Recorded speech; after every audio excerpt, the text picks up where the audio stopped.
Ladies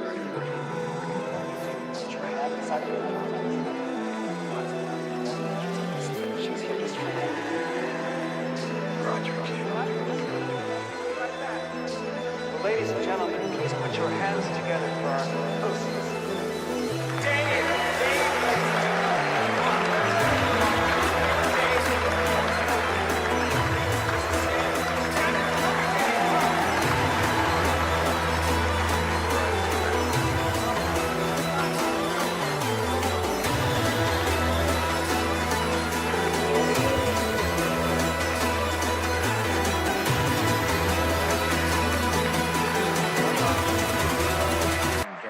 This happens to be my good ear, but all I heard then was blah, blah, blah, blah, blah, blah, blah.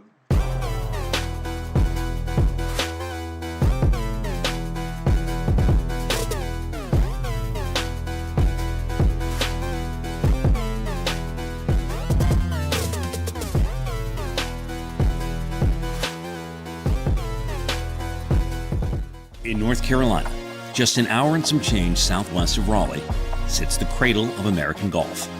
Since 1895, Pinehurst is where golf history meets Southern soul. Boasting 10 18-hole courses, including the iconic No.2, it has played host to countless sport-shaping moments. Payne Stewart's U.S. Open win in '99, and Bryson DeChambeau's Sandy to win on 18 in the final round in '24. But perhaps the only entity more iconic than Pinehurst itself is the man most famously bonded with it. Donald Ross, the Scottish-American course designer, came to this country in 1899 and has shaped more than 400 courses, and most notably left his impression here at Pinehurst. His design style mimics golf and life flawlessly. A natural feel, strategic routing, and crowned greens. This week, 300 junior golfers will test their merit for the 78th time in history for the Donald Ross Junior Championship, a coveted title at an iconic place in honor of one of the most influential men in the game of golf. Who will be crowned champion? Who will pass the test of Pinehurst and be the next golfer to etch their name amongst the giants that have previously done so in a place that is amongst the most hallowed grounds in all of golf? Find out right now on Baby Grand Golf.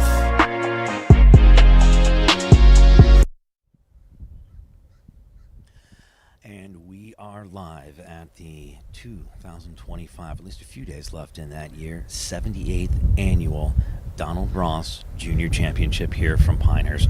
It's so glad to have you all along for complete coverage here today, and we do have you completely covered across all of the courses that this event is being contested on. We are currently playing on course number 1, course number 4, and course number 5, as well as course number 8. We have Rhea Scott out on course number 1 with the girls. We have Steve Scott out on course number 4 with the 11 to 14 boys, and I will be coming to you here from course number 5 on hole number 14, the par 3 for the 15-18 boys. We have coverage for you starting right now all the way till 4 o'clock Eastern time, and then we will also have a wrap-up show every night at 5:15. We're so excited you're along. Make sure you're following Baby Grand on all the social sites. We'll keep you updated. Now let's get you out to action. We send it over to course number 1, where Rhea Scott is standing by. Rhea? Thanks, Nick. We're out here, as he said, on hole number 9, on course 1. Awesome day out here for competition out at Pinehurst. We have got the group of Baker Hudson, Pearl Hughes, and Juliana Ishii. This is a 129-yard par 3 today. Wind is down and from the right. This pin is 11 on, 5 from the right. This wind is making it really tricky to access this whole location. Clubbing is a challenge here. It's going to be all day today. First to play with her chip from just off the back is Juliana Ishii. Should be a pretty challenging chip. I can't see the golf ball sitting down in this dormant grass and then that green running away from her there.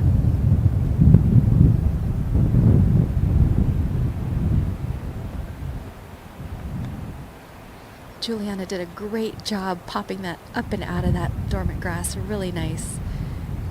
challenging shot to start the day with there.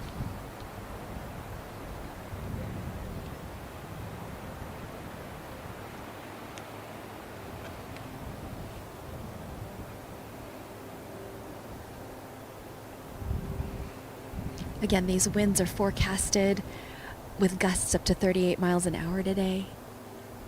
Currently about 18 miles an hour. Steady. Even though this hole is only 126 yards, it's going to be a challenge to pick that right club and really commit to it. Next to putt, her birdie putt is Baker Hudson.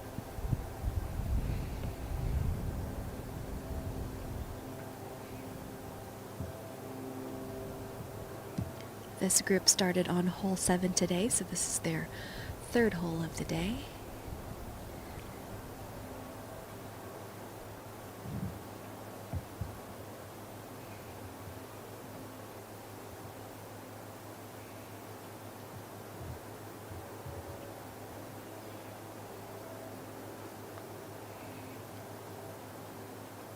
Baker just needed to give it a little more. We're going to kick over to Steve on course 4, hole number 4. Yes, we are out here. It is this cold, blustery day here in Pinehurst, and we've got a very short but beguiling par 3 here. 127 yards is measuring, and the wind is really strong into the player's face from left to right.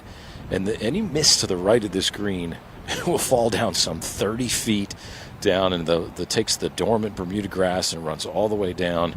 A hole that was completely reimagined here by Gil Hance when they opened this golf course back in 2018. The green used to sit a lot lower on the property, but it is a tough test right now.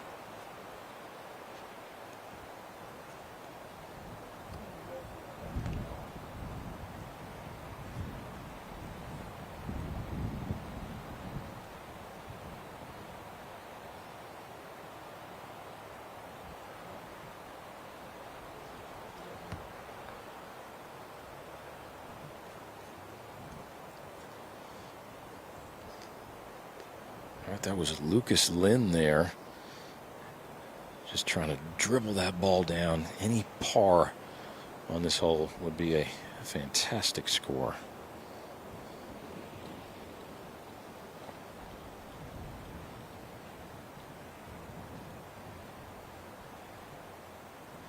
Now this is Walker Nannon here. We've got a couple of lefties in this group. This is for par, though. Walker had missed this green well to the right down in that 30-foot drop-off area that I mentioned. And that most likely will be a bogey 4 here for Walker 10. And this group teed off on the 18th hole, playing a shotgun start today. So everybody's playing under the same conditions. Days are very short with the limited light at this time of year.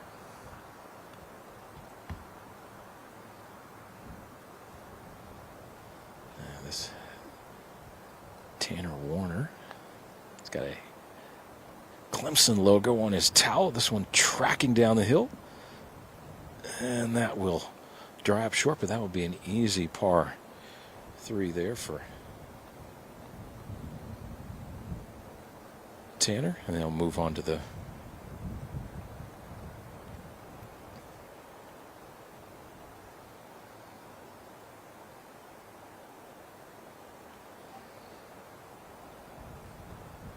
good read here.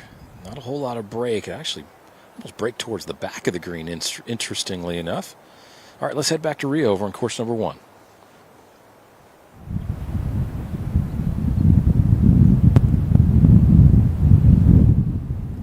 We're back here on hole 9 over on course number 1. Danielle Hernandez on the tee.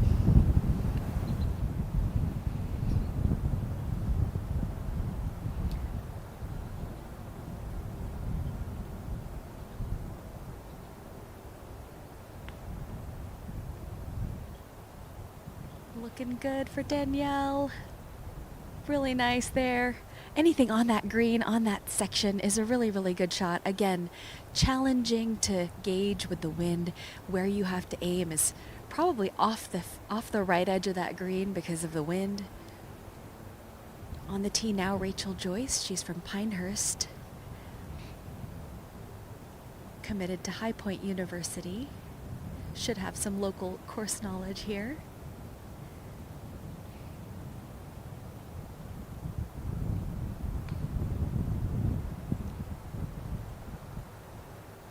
Left it out a little bit to the right. She'll have a short-sighted up and down here for her par. Starting to feel some gusts, starting to feel some sprinkles. I don't know how it's feeling on the other courses, but the conditions I think are getting tougher through the day. Seeing some umbrellas come up, but 2 good looks at birdie from Olivia Hartman and Danielle Hernandez on the green.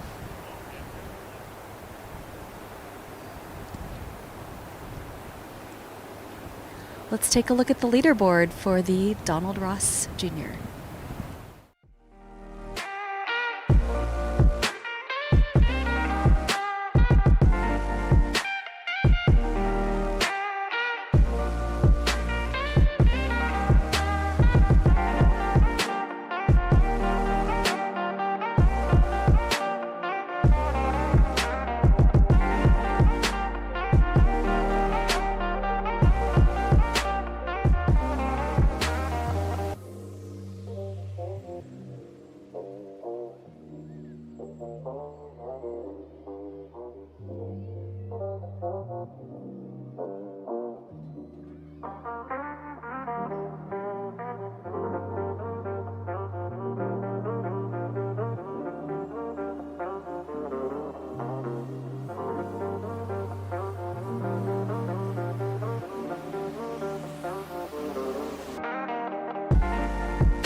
We're back here with the girls group of Rachel Joyce, Olivia Hartman, and Danielle Hernandez.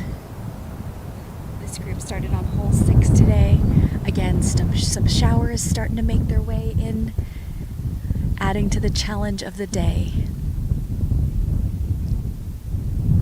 Greens look to be holding pretty well. We're seeing the shots that are landing right by the hole, ending up there, so that's good, and that's nice to know that they're receptive.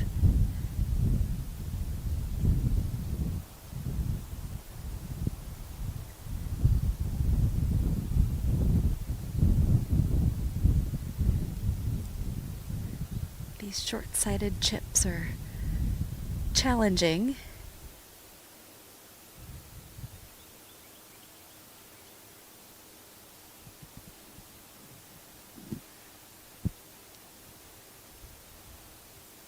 Rachel Joyce should be familiar with these Bermuda lies around these greens, being from the area.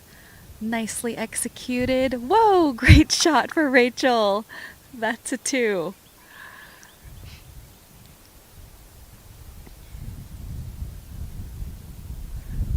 See the wind picking up by the way that flag's moving. Really, really nicely executed. Danielle Hernandez here for her birdie putt.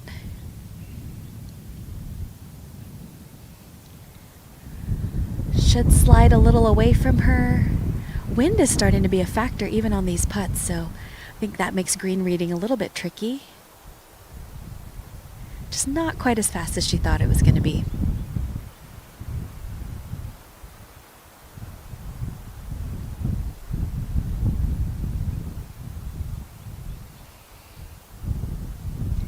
This is Olivia Hartman for her birdie.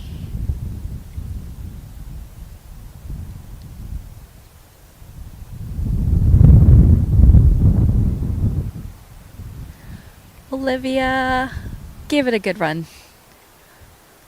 We are going to take it over to Steve to see what's happening on the boys' side.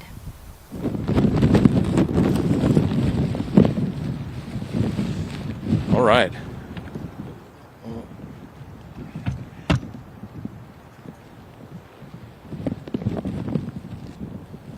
Yeah, over here on the fourth hole right now, I want to give you a little bit of a showcase of what this hole is all about right here.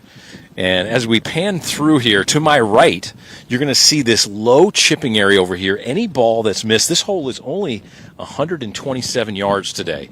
But any ball that's missed to the right will fall all the way down some 25, 30 feet, all the way down over here. An awful spot to miss it. And this hole, there's a ridge right here, a little fall off that will just take this ball, and it's only 9 feet to the right of this hole. So any players today, if they want to get aggressive, they're going to pay the price if they are just slightly wayward. You want to make sure you miss it over here to the left. Only 127 yards, though, but a lot of wind and a very interesting shot here on number 4. Let's head over to Nick on the 5th, course 5. All right, thanks, Steve. And the second group coming through this par 3, 14th on hole 5. Wind in their face. This hole playing about 217 right now. This is Sawyer Driscoll, and that's leaked a bit to the left. The first tee shot that we saw come off of this one was Connor Jackson. He almost went out of bounds right. So that wind doing different things. It's a little bit more gusty down here, down low. So the wind doing different things on the tee box than it is up top. Brayson Beasley next up to play. This is one of two groups that started on 13. So a little slow going to start here. That wind is definitely pushing the golf ball. Beasley's hit this one decently, though. Nice shot. Finds himself just a little short of the pin. He saw everybody else go long and took a little bit off.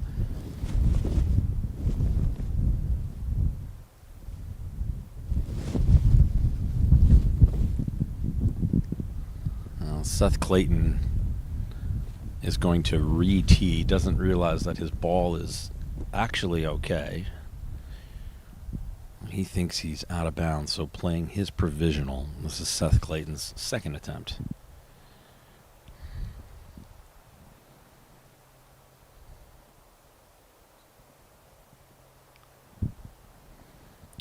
This one more on target. Beautiful shot by Clayton. Just plays it to the back of a very tight right pin location, and he got that to stick right on the spot. This green, a lot of undulation. We'll talk about that more throughout the day. Pretty much protected by that water that you see in the front. 217 is basically how you're playing this, but it is one of the easier par 3s on this golf course. It is the 18 handicap for the boys, and it's a respite before you get into some of the tougher holes here on the backside of this course number 5. That is just across the road from course number 2. There's a sand trap on that front right as well, just beyond the water, as well as a protect on that front left.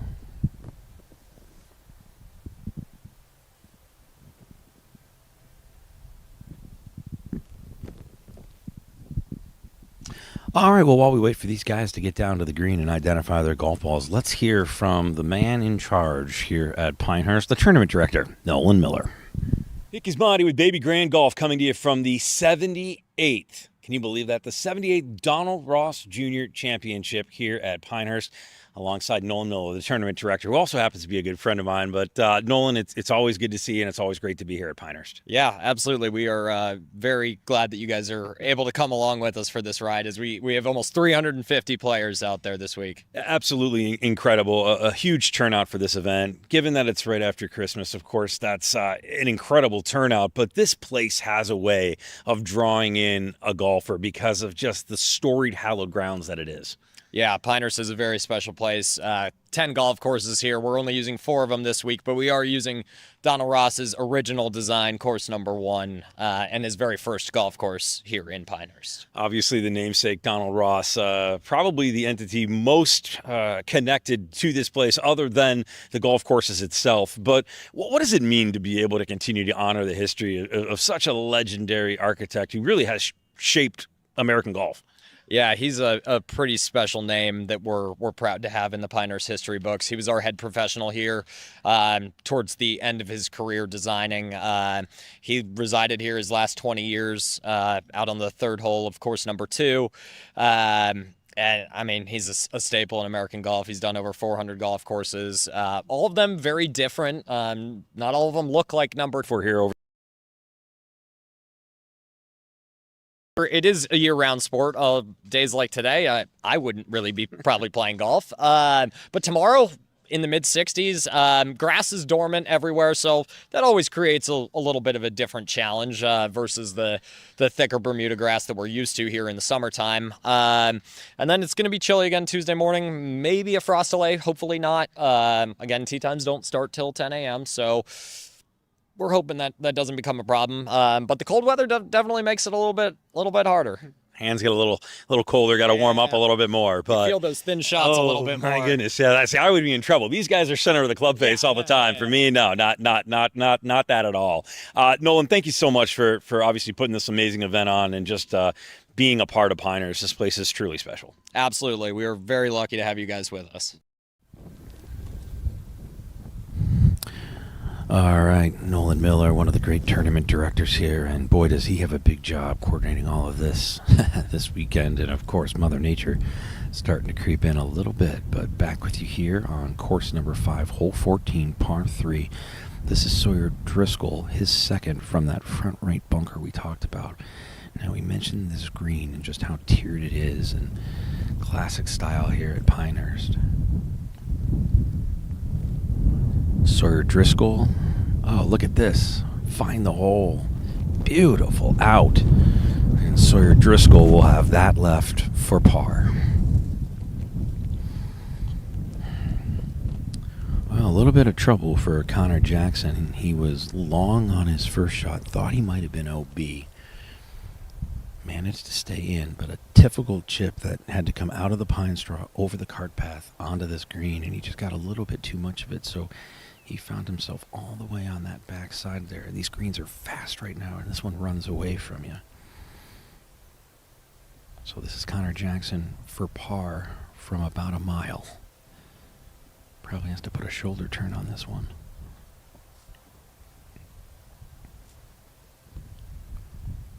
And he's put a good roll on it. And this pin position here today for round number 1 on the top of a crown. So everything's going to fall away left, right on the hole. So that is left for bogey for Connor Jackson. He's going to put a mark on it and compose himself a little bit. That wind's starting to pick up, and now these players can feel it down here.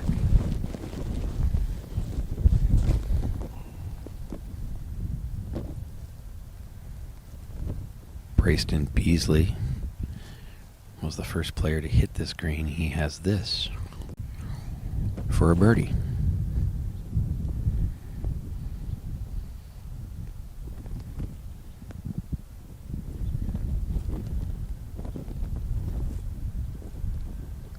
Moving a little bit to the left, and if he just would have hit it with a little more pace, he would have had it. So Beasley will tap that in for a par.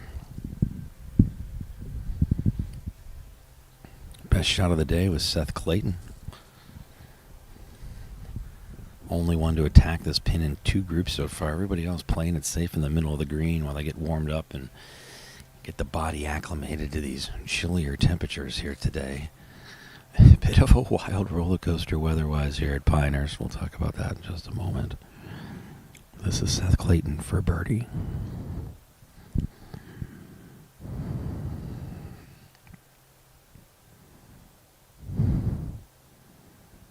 Nice putt here, moving to the right, and just a little bit too much pace as that'll fall off. So a par for Seth Clayton.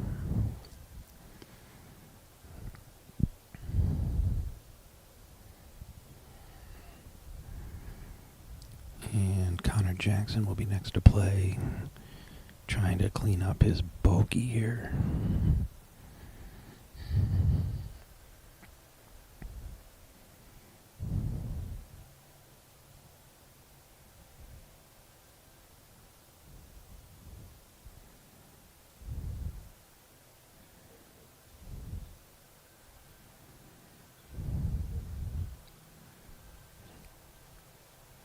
Nice bogey save for Connor Jackson here at the par 3 14th. Let's go out to Steve Scott now with some birdie attempts on course 4, hole 4. Steve?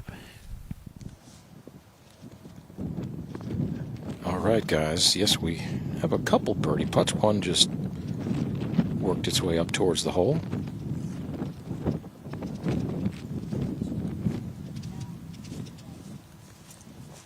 Yeah, nice run there. And I'm going to move a golf cart right here in the middle of the action. Haven't done this before broadcasting, but we get to do what we got to do here on Baby Grand Golf. All right. I'll just call it from the cart here. All right, little chip and run underneath the tree. This is some problems here for Hunter Williams. Third shot. Now he hit one a little thin from the low chipping area. That one's got to hang on right there. That might go all the way back down. Stop ball, stop ball, stop. Ah, the unrelenting fourth here at course number 4.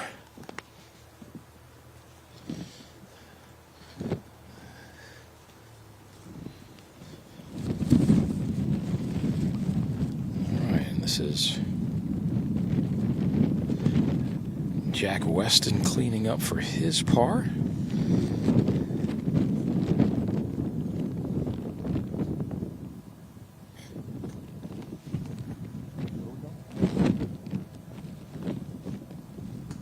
Okay, let's go to Rhea over on course number 1, the 9th hole.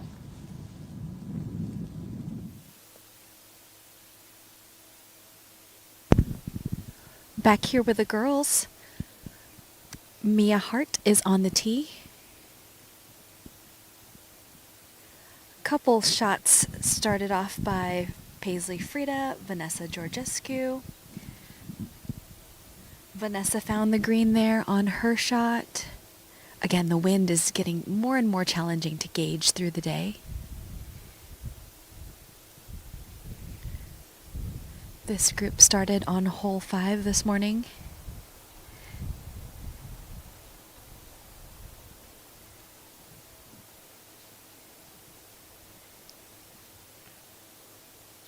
Mia looks like she's headed at the center of the green there.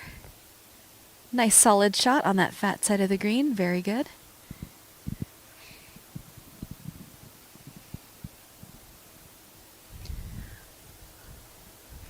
Blair White now rounding out this group.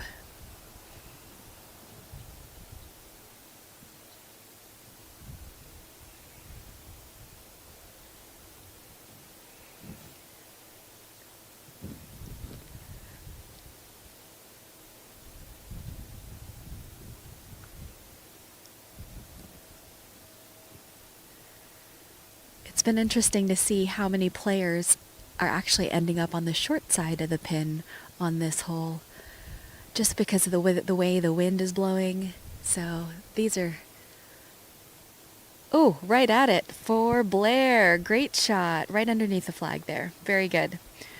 We're going to kick it over to Nick to see what's happening on the boys' side. All right, Rhea, thanks so very much. Spread out across the vast Pinehurst Resort, 4 courses in play, and I'm currently over here on number 5, hole 14, par 3, over water. Third group through of the day just ended up teeing off and waiting for them to make their way down. That's the group of Trevor Leeds, Landon O'Hara, Christopher Morrow, and Andrew Jenkins. So far, this hole playing difficult because of the way that wind is swirling. Up on the tee box, they're looking at the 13 green, and that wind is pushing from right to left almost. But down here in this gully over the water, it's a dead straight wind. So the distances have been completely misjudged by every group that has come through here so far. This hole isn't necessarily difficult, as I said earlier. It's a par 3. It's the 18 handicap for the men. So obviously the easiest hole on number 5. It's playing at about 207 to 217 as the crow flies. But again, this tee box is elevated, so you've got a little bit of that going on. And then this wind down here here very strong, stronger than what's up on the tee box. I've been talking to my spotter, Jim, and he says you can barely feel any wind down there. But if you look at this flagstick, it is just absolutely flickering. Now, these players are smart, as we know. They're all very talented juniors, so they're watching each other go. The first tee shot that went off went long of the green, so everybody backed off. So the next 3 shots found themselves a little bit shorter. Only one has found the green as these boys make their way up here to this 14th. Smiles so far. It rained for just a little bit. You can feel the moisture in the air right now, and I think that's something that we really are going to have to keep an eye on, because that's obviously going to affect ball flight, etc. as well. Not too much movement in terms of the scoreboard just yet. Obviously, everybody's sort of just getting underway as this division teed off at right around 11 o'clock. Current leader is Carson Kitsley. He is 3 under through 4 today, over on 8. Drew Rice is currently 2 under.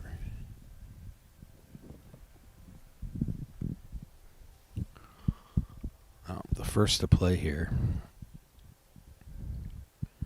is going to be Trevor Leeds. He was the first to tee off and went a little bit long, so unfortunately he's got an awkward stance here.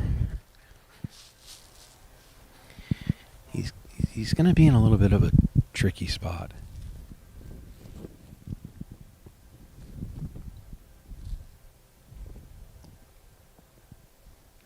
Andrew Jenkins in this group. He's the young man with the white hat checking out his shot over on that far right side. Plays out of the Winston-Salem Club. Not sure if Trevor Leeds is going to be first to play here or if it will be Landon O'Hara.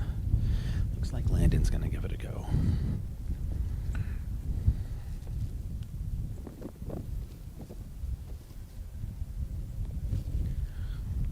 Landon O'Hara, nice shot here. Not happy with it, of course, but has that for a par.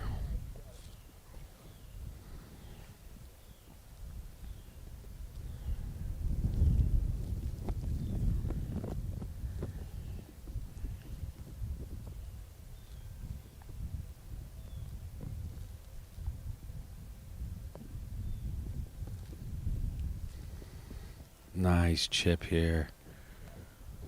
Snuggled that up close, so that'll be his opportunity for par. And that brings up Trevor Leeds.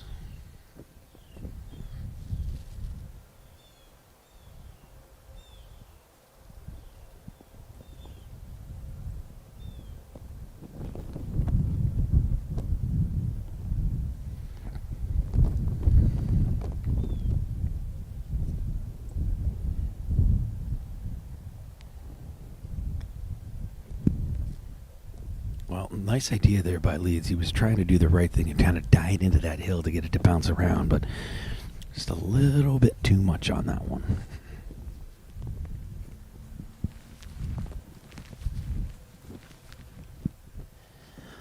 All right, let's head back over to course number 1, where Rhea is standing by and some birdies lurking around the greens, Rhea. All right, we've got Mia Hart here tapping in for her par. She just gave it a run from the center of the green. This is actually Paisley Frida. She had some trouble with the back bunker over here. Getting cleaned up for a bogey. Good putt by Paisley.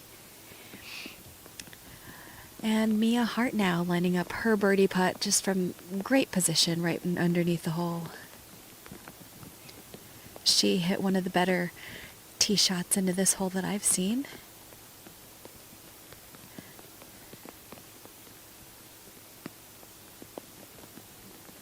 I'm sorry, this is Blair White. I'm sorry. Blair tapping in for her par. Again, that rain coming in, adding to the challenge of the day.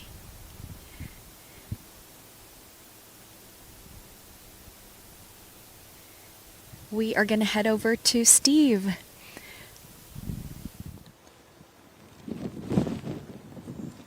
All right. The group over here on the fourth hole right now is a group of Jack Zeta, Brandon Zhang, and Mark Mitrovic. And we'll see who is going to play first here. Looks like Mitrovic will have the first putt. All three players safely aboard, left of the hole location. But some 30 to 40 feet away, just completely shying away from this very dangerous hole location. Any miss on the right here is really punishing. This one down the hill, slightly breaking from left to right as the pitter-patter of rain finds its way over here, and that one is nicely judged. That'll be a easy cleanup there.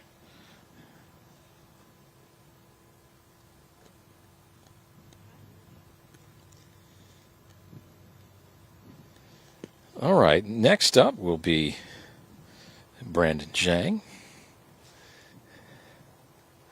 Oh, Mitrovic's just going to tap his in for the easy par. All right, now it's Brandon.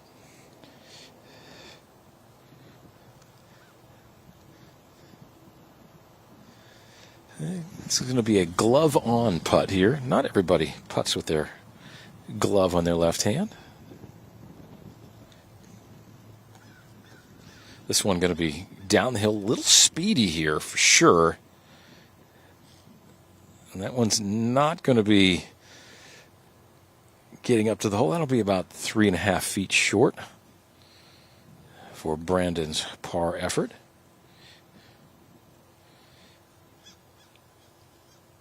All right, now, Jack Zeta here, going brave with no hat today, especially as this rain kind of starts to come down. Trying to get it to go for the birdie, too. Yes, there we go. And a fist pump.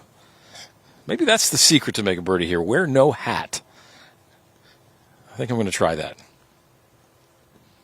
That is the first birdie we've seen here today. This hole, 127 yards, but it is playing very challenging with these gusty winds, but really well judged there by Jack Zeta.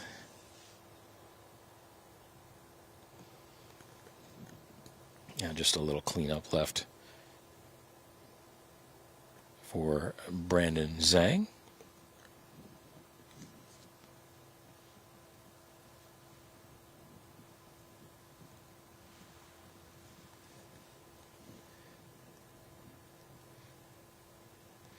Yeah, rock solid right there. One birdie and a couple pars here at the fourth. Let's head over to Nick on course number 5. All right, thanks, guys. Well, a couple of pars and a bogey down here just for that group that just ended up coming through. A nice one by Trevor Leeds, by the way. He ended up saving that par attempt with a beautiful putt.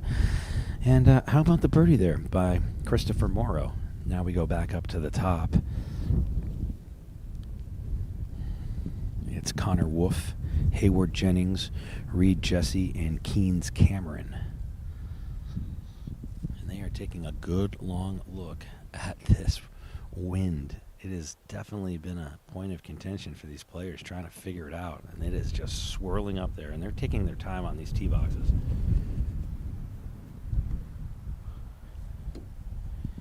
Keynes Cameron first to play. But again, you know what? This is what we've been seeing all day long here, guys. It's a conscious change about 2 or 3 times, and these wind gusts, and you can hear it, and you can see it and feel it right now.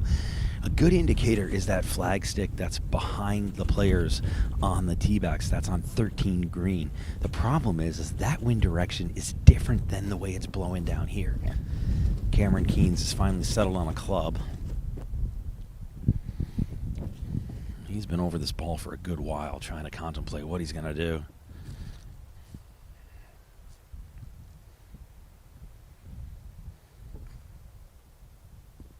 All right, Keynes away.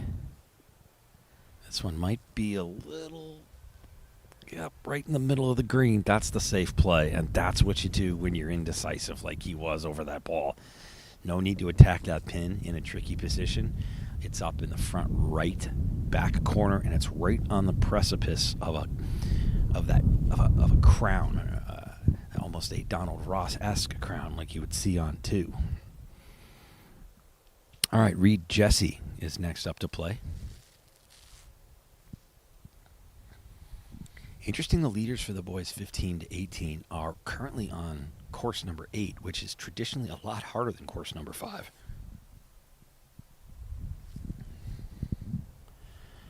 Reed Jesse, he's attacking this pin a little bit more. And he'll find himself safely on the front and roll on, and that's going to funnel almost down to where we saw that first ball land. Nice shot.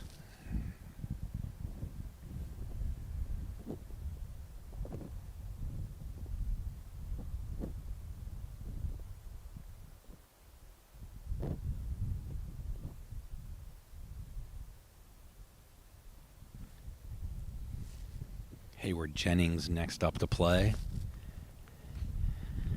Good swing on it. Wants it to move a little bit left.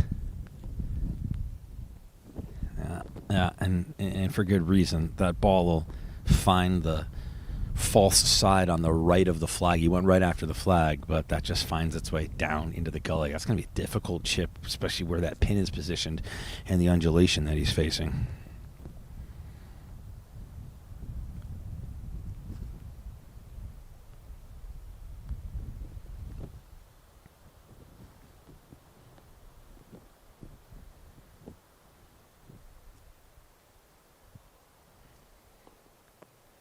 My mistake earlier. This is actually Keen's Cameron.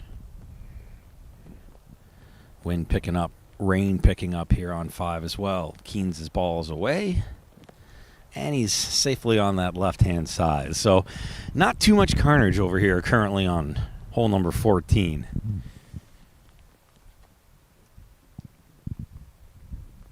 All right, let's head back out to Rhea Scott, who I hope is staying dry over on course number 1, Rhea. Staying dry, huddled behind some trees here behind the green, doing what we can. Players look like some umbrellas are starting to pop up, so looks like they're doing a good job managing. Kirsten Bodge here is on the tee. She's a Penn State commit. Also from Pennsylvania. Neat to see players going to school in their home state.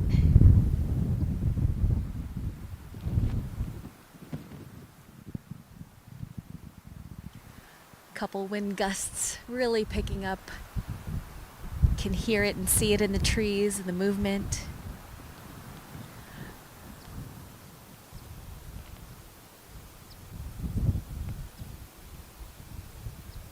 Looking good. Really nice safe play right at the center of the green for Kirsten.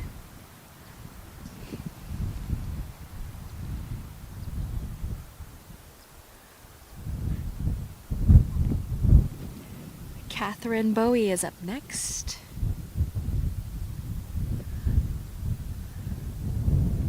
The predominant wind direction has this wind should be coming from the players' backs and a little bit from right to left. Interesting to see the flag kind of change directions there as Kirsten was hitting, but now we're back on track here with that really strong downwind. Oh, Catherine may have lost her footing there, maybe from the wind or maybe the tee marker.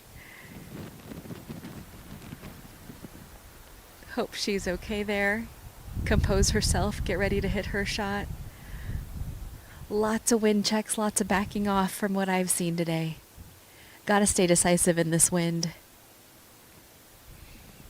Perhaps players are waiting for a gust to settle.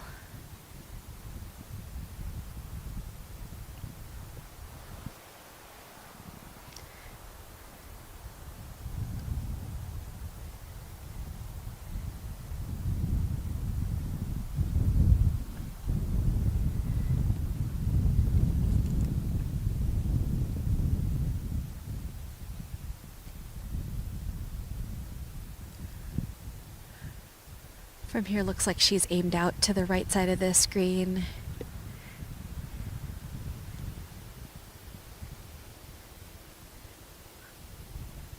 With that drawing ball flight, drew it right there, right at the front, spun back a little bit, took some of that slope.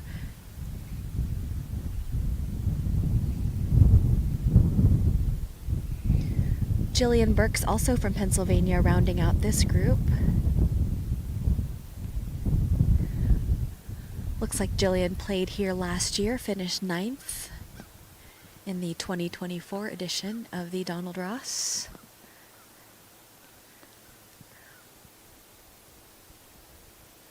Jillian was selected for the U.S. State development teams in Pennsylvania, so she's part of Team Pennsylvania. Works with a good buddy up there, John Dunnigan.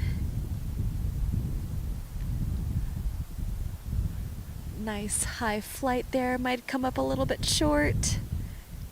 Looks like it might have caught that front bunker there. And let's send it to Steve to see what's going on with the boys. All right, we've had some interesting shots happen over here, but a couple birdie putts await here. This one coming down the hill, Luke Valkovitz here. He'll come up about 3 feet short.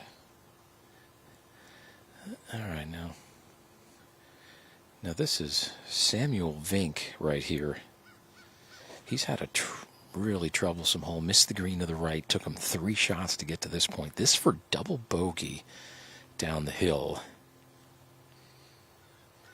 And he's had some good success as of late, has Samuel, though. He played for Tabaqua High School. He's a freshman. Shot 2 over par recently to win the boys' title at the Schuylkill League Golf Individual Championship at Schuylkill Country Club. That's in the Philadelphia area.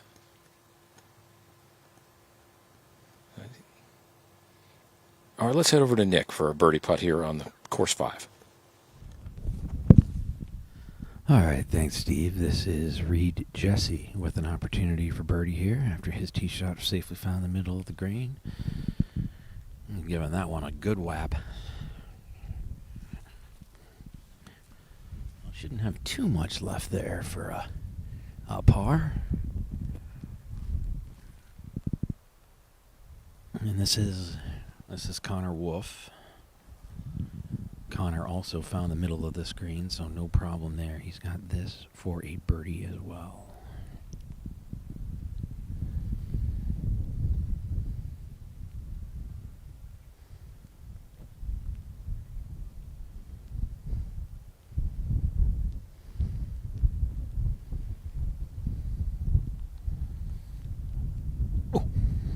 Just burned by the edge.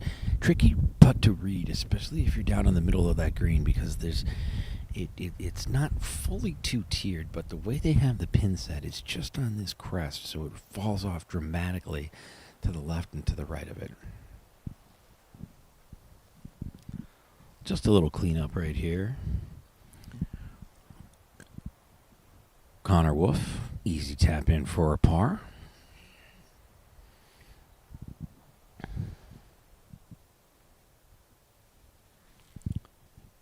This is Hayward Jennings. He has this for par. No problem for Hayward Jennings. A couple of pars to get things going. 2 more attempts. Reed Jesse hit his very solidly, but just past the hole. Shouldn't have too much trouble with this one. Just taking an extra look at it.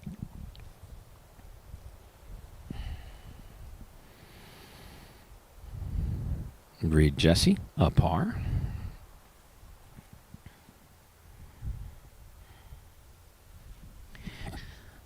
And Keen's Cameron will have this for par as well. We'll watch him clean it up here and send you on your way.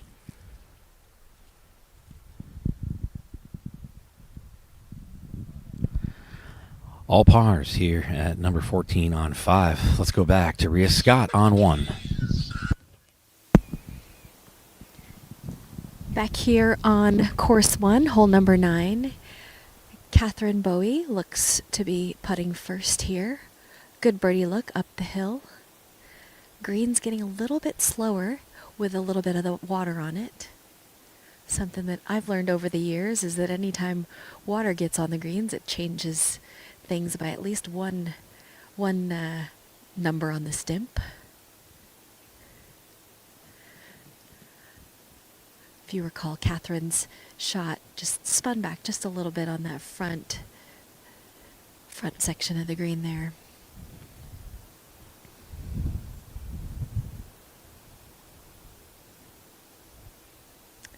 Good solid putt by Catherine. Just a tough one to get it to the hole and get it up that hill.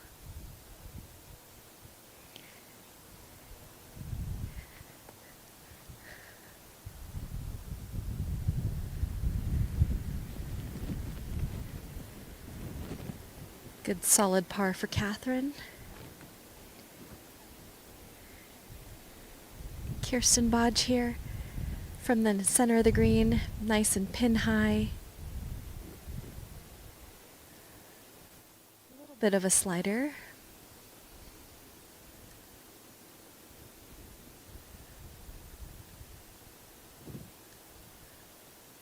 Again, ever since we've seen that little bit of rain come through, we've seen players just have a harder time getting the ball to the hole on these birdie putts.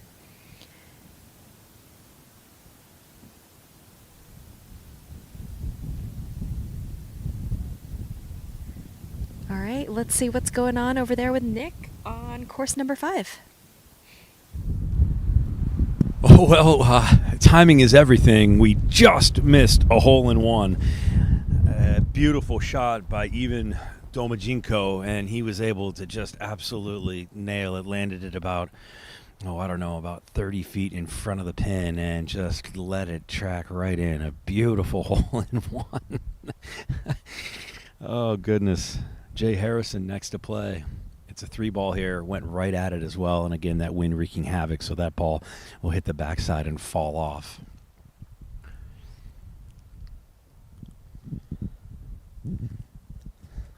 Incredible shot.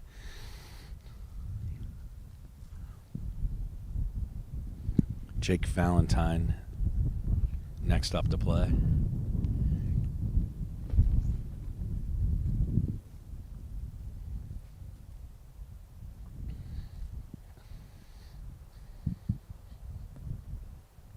This one is on the left-hand side. It's got to move a little bit right. Yeah, all right, not bad. I saw that one. The wind played havoc with it. So one on the green, one in the hole, and one just over the backhand side. We'll see if we can't grab Ethan here in a moment. All right, for now, let's go over to Steve Scott. Steve, a hole-in-one over here, buddy. Yeah, that's pretty wild. Well, no holes in one here yet, but that is some unbelievable stuff right there. And the wind is going up and going down. Now it's back up into these players' face, some 15 miles an hour.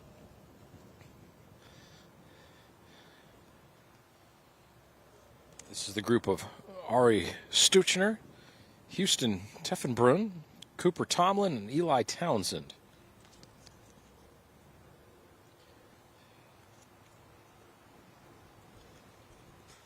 That was Teffenbrunn there.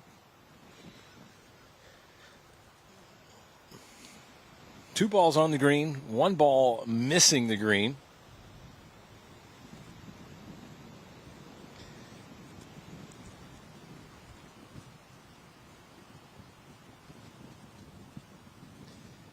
Should be Eli Townsend here. Swinging away. Got to be, I would say, a 9-iron, maybe a little chippy 8-iron here for these players. And that ball has also missed the green in unknown parts.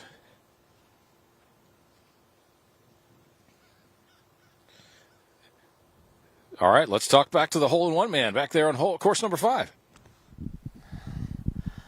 I'll tell you what, it's one thing getting a chance to call golf on this hallowed grounds, but to be able to watch a kid get a hole-in-one at the Donald Ross Junior Championship is another, and it was Ethan Domazenko who dunks it. He's got a big old smile on his face. We're going to see if we can't get him over here to have a chat with us here in just a moment, but right now just sort of soaking it in on a beautiful, taking their time. I would have gone right to the hole. I mean, I've never had a hole-in-one before, but I would have gone right to it. He's going to do that right now.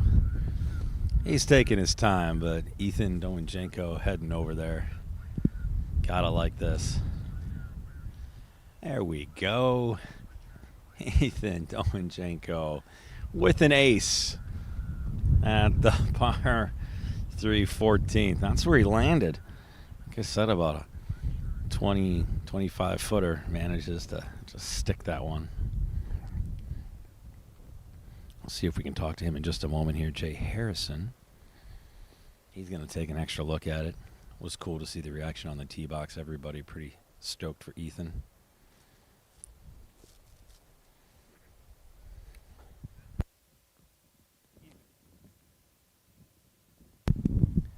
We're going to have Ethan come with us. We're going to bring on a little guest commentary here and ask him about his hole-in-one as his fellas come in here.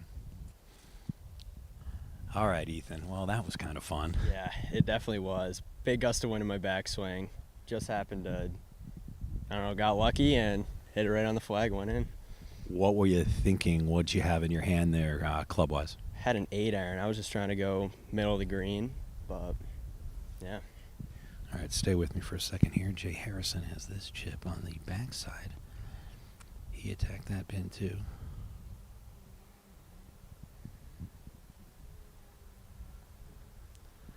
Ooh, tough chip shot. Well done, though.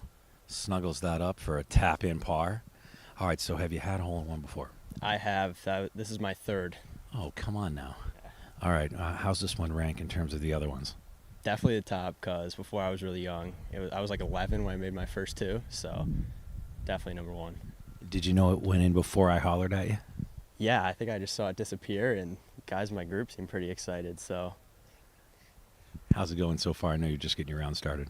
Pretty good. This makes it a lot better, though. An eagle's never a bad thing. You got to take an ace. Not bad at all. All right, well, I'll keep you with us for just 1 second here. Jake Valentine with a long one for birdie. Played it safe, uphill, gonna move a little bit to the left. That's gotta sit. Oof, he's gonna put that onto the fringe. I'll let you go celebrate with the boys. I'm sure you want to say, who's your mom or dad, everybody? Dad, yep. All right, we'll go give Dad a big hug and then get back in your focus. Thanks for talking with us. Thank you so much. All right, thanks, Ethan. Well, how about that?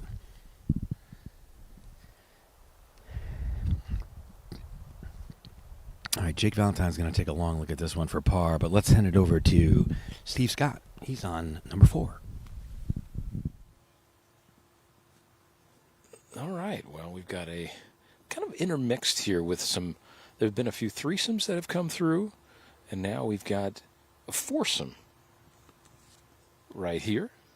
Always interesting with pace of play when those sorts of things happen, but given the numbers of players, we got over 80 players in the field here in the boys 12 to 14 playing course number 4 today. And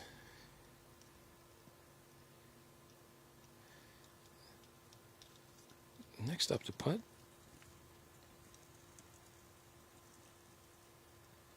This should be Houston Teffenbrunn here.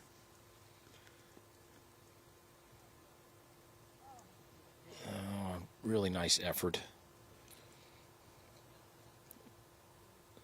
Just a pin that the players have shied away from. Only 9 feet to the right of this hole.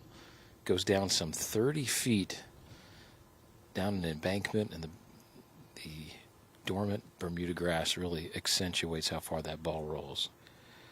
Now, this is Cooper Tomlin here. Working down the hill. This is for birdie. For birdie. Yes, there we go. That's the action we want to see. You wear a red shirt, you make a red number. That is a birdie 2 there for Cooper Tomlin.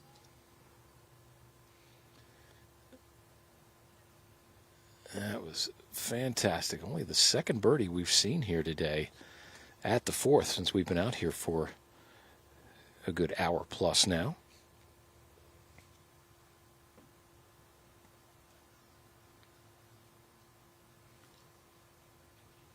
All right, this should be Eli Townsend here. He missed the green to the left in the greenside bunker. This will be a par effort from some 13 to 15 feet.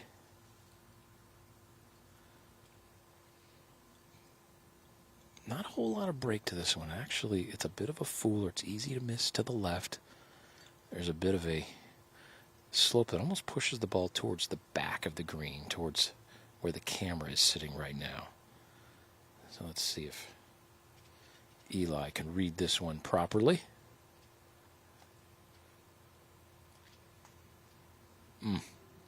Just off the mark. That'll be a bogey 4 for Townsend. They will head down the chasm, back up the hill to the very difficult par 4 5th.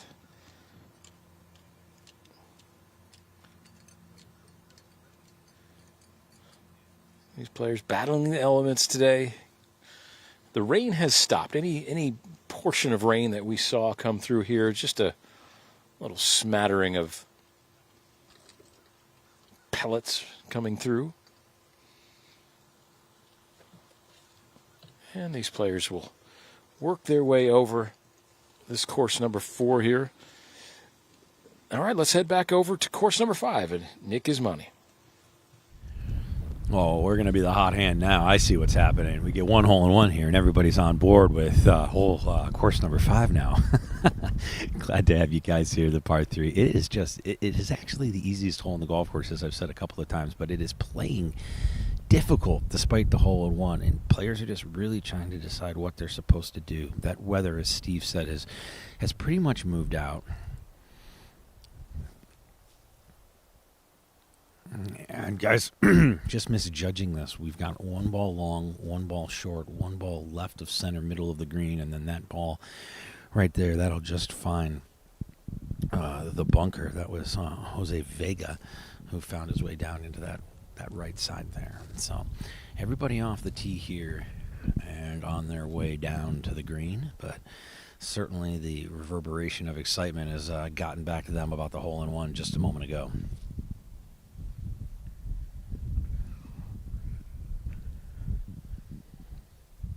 All right, well, while Warner, Snyder, Vega, and Adams make their way down the hill here to the green, let's check out some birdies over on 1 with Rhea.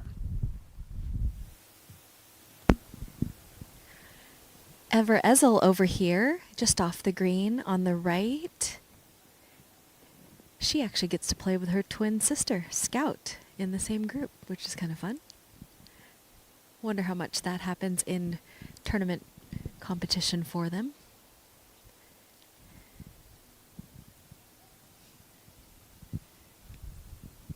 Nice players from Georgia. Ever is 1 over on the day through 5 holes. Her sister Scout looking at a long putt here.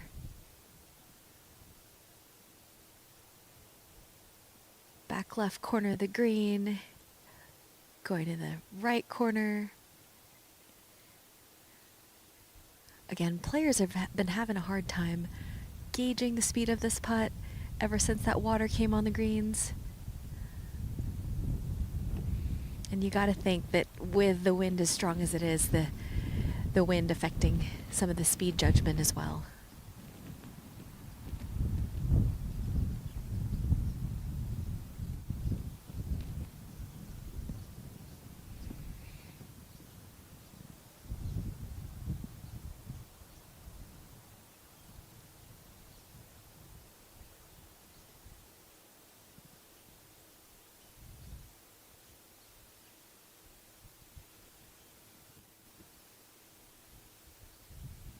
Come on down for her pretty good pace for a long putt like that for Scout.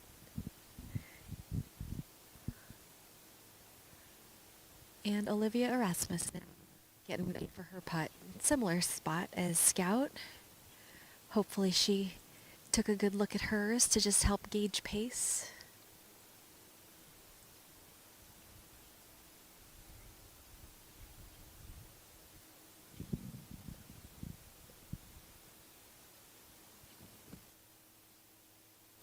Olivia looks like it needs to go a little bit more. And she will have some work left to do there, but nothing she can't handle. We are going to go back to Nick Gismondi on course 5, hole 14. What's going on over there, Nick? All right, thanks guys very much. This is Tyler Warner. He's found himself long of the green, so this is for birdie. Oh, wow, well played. Find the hole. Nicely done. Tyler Warner will have a tap in for par after his tee shot went long. Right when he hit, there was a huge gust of wind that kicked up. That flag was cooking. And now it's just dead still down here. All right, so Tyler Warner, he's all set and squared away. This brings up Jeff Adams. He had a chip, flubbed that one, now has this one. So this is for par for Jeff Adams. And that's going to run away, so a tough bogey putt uphill back to the left for him.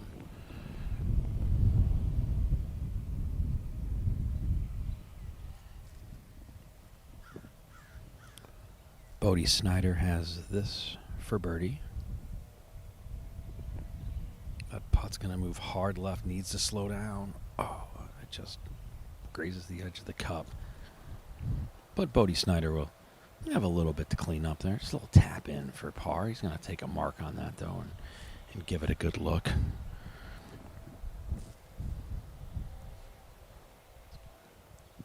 Jose Vega. This is also for birdie. Popular position. We've seen a lot of players play it safe over here to the left. It avoids the traps. Shortest distance over the water, but lends for a very difficult putt. This is going to be uphill, moving from right to left, and there's a lot more uphill there than he saw. It's a steep grade down in that little gully. So quite a bit left there for Jose for par. He's going to take a look at this one, and unfortunately the worst sentence you can hear in golf, you're still away.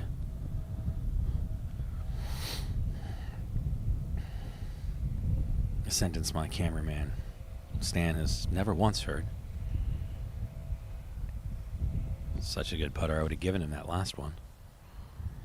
All right, so Jose Vega here has to make this for par. It's going to move to the left on him. Still uphill.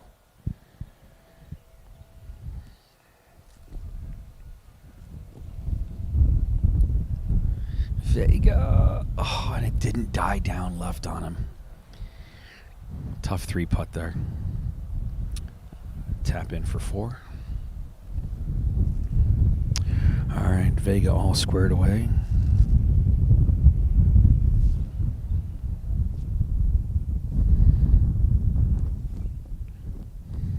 This is Jeff Adams, also for par or a bogey.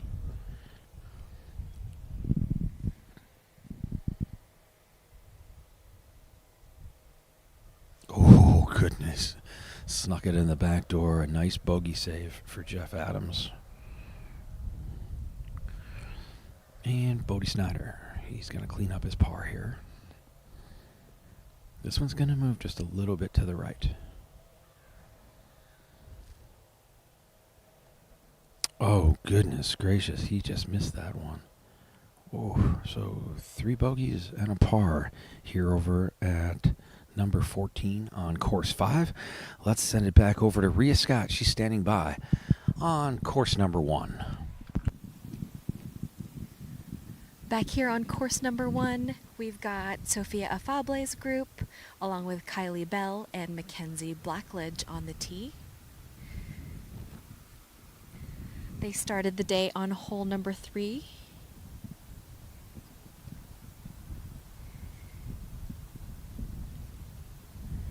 Sophia Afable is first to hit. Sophia's from the Pinehurst area. I actually got to meet Sophia at a camp a couple of years ago.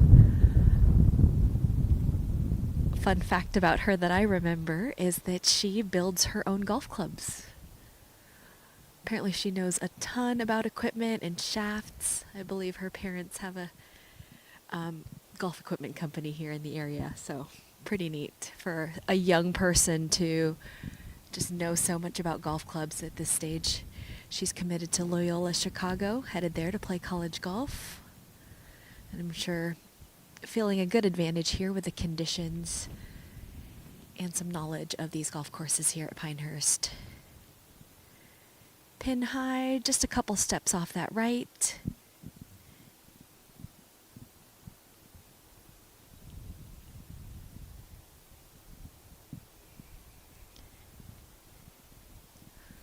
Kaylee Bell here is next to play.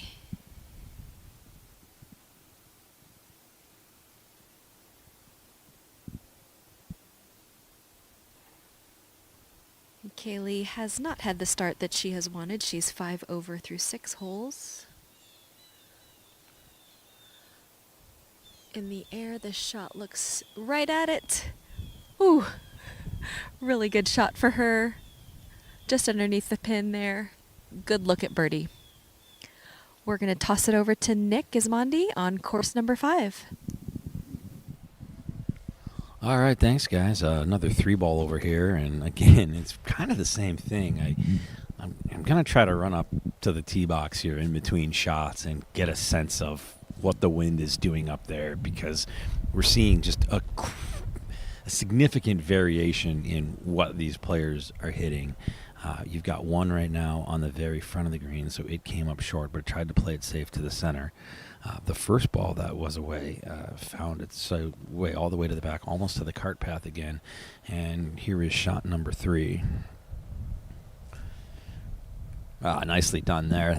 That's the idea right there. If you attack this pin, everything is going to fall off to the left and to the right. If you find the center, you're in good shape. But if you're too front of center on the front of the screen, that uphill putt that moves a lot more than they're seeing is difficult. And if you're not looking at your yardage book from the tee box there, you're not going to see that undulation in the green, because it is subtle from above but difficult down low.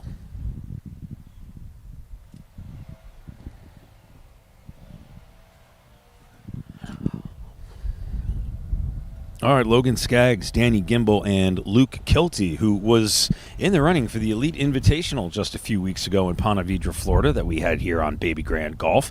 In this group, we'll get them putting in just a moment, but right now, let's take a look at the scoreboard and see where things stand. Currently in the first round of the 78 Donald Ross Jr. Championship.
Sophia Afable from just off the green here. Love that she took her putter. Great pace. Should be pretty easy for her to clean up there.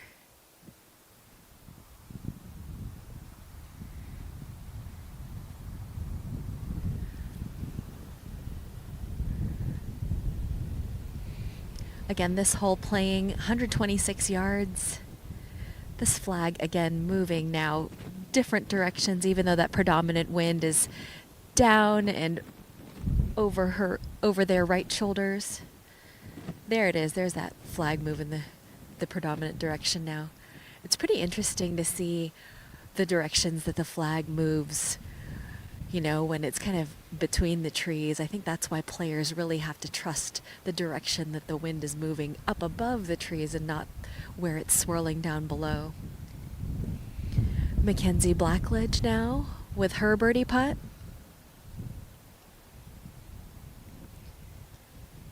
Nice position, center of the green. Needs some legs. Mackenzie will have that to clean up for her par.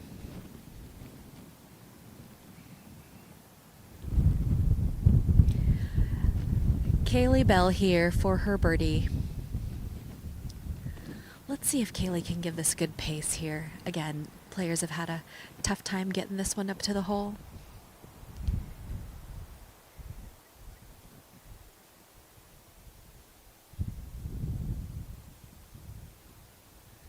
Kaylee Bell for birdie. There it is. It's been a minute since we've seen a 2 on this hole.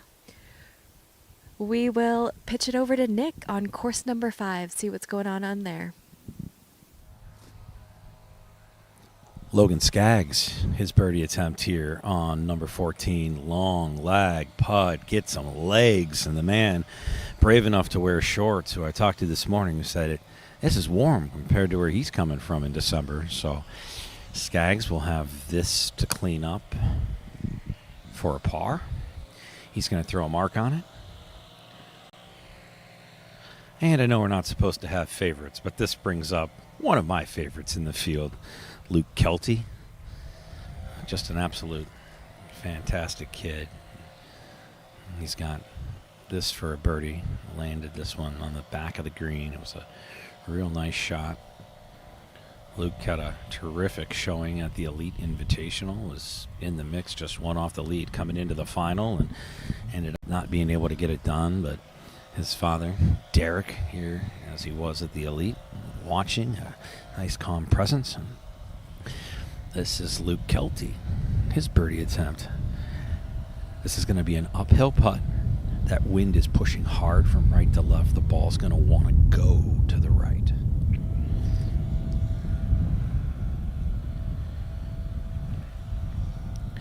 Kelty took a good long look at this one, and you think he's got it. Oh, just moved off of the hole, just a little bit right there. But a tap in par for Luke Kelty here, and he will safely move on to the 15th. As Kelty continues to stay in the mix.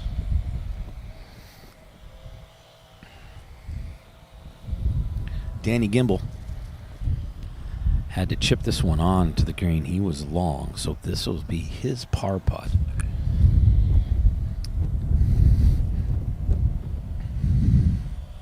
The wind is definitely factoring on the screen right now.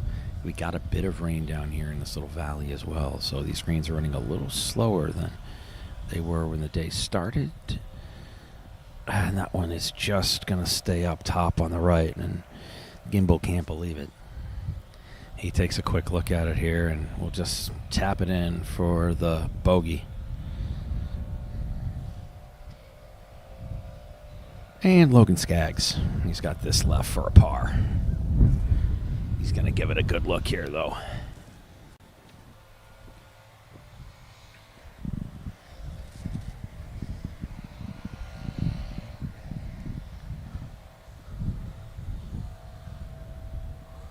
Logan Skaggs trickles in a par. 2 pars and a bogey. Over to Rhea. Switching gears here, we have boys 11 and under coming through our 9th hole on course number 1. This hole is playing 109 yards for these boys. Ethan Lee hit a very nice shot on the green. You see his ball there below and left of the hole. Next to play is Angus Lamond.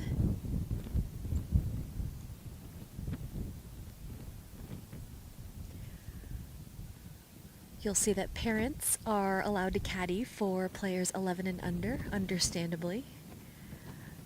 I have an 11-year-old, and I completely understand that Not sure he would make it, so I'm really, really impressed by these guys. Angus there just came up a little short, but pretty simple chip there from the front of the green.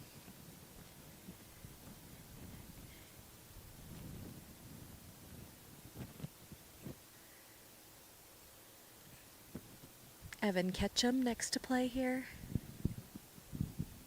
Love these decisive routines from the 11 and under crowd.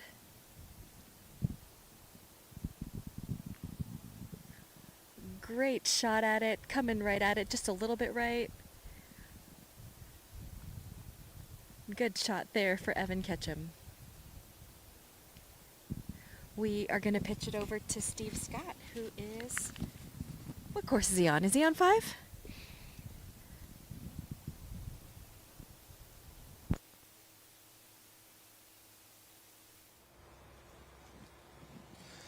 Yeah, Rhea, I'm over here on the 4th. This is the 4th hole on the 4th for some synergy here. We've got the group of Benjamin Sheng, Spencer Starnes, Max Steltenpole, and Jack Strickland. All 4 players have hit this putting surface. A couple long-range birdie putts right here for this quartet. Yeah, the best birdie look, we got about a 15-footer.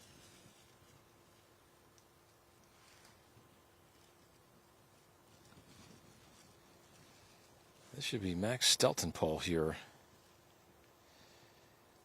Even par for the tournament right now. In the top 10, only a couple shots back. 2 under par is leading in the 12 to 14 age division here. And unlike the boys 15 to 18 group that's playing number 5 and number 8, these players in the 12 to 14 division get to play number 4 all 2 rounds, plus the practice round yesterday. So,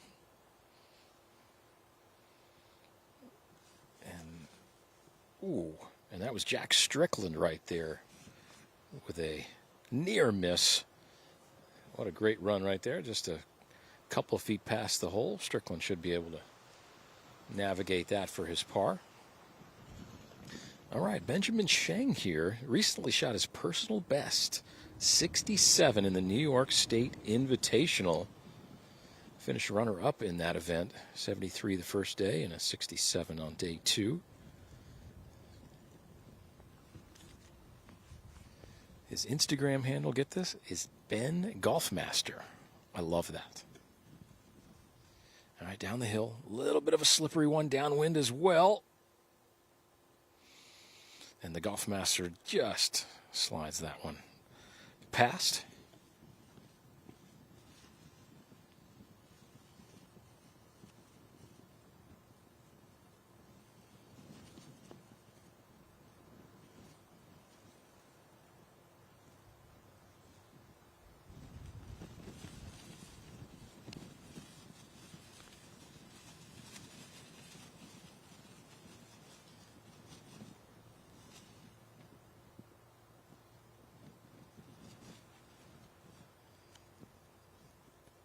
Great birdie look right here. Coming down the hill, that one just pulls up short. I think that was Jack Strickland, actually, so that's a simple par right there. And Max Steltenpole here from Dothan, Alabama. That's where the future Masters originated and has played for all these years, and that's a nice par there for Mac.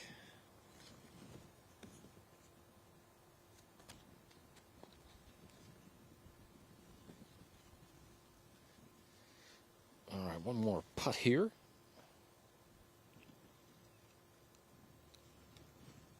And that's Spencer Starnes with a nice cleanup right there. All right, let's head over to course number 1 and Rhea with a few birdie putts. We've got Ethan Lee here with a great look at birdie. Again, Ethan in the 11 and under age group for the boys.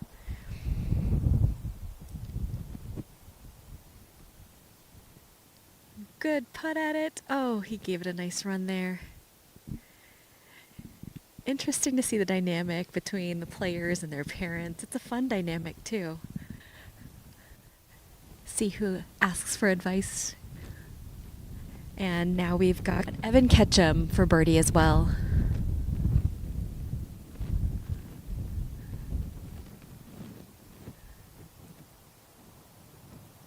Couple good runs at it.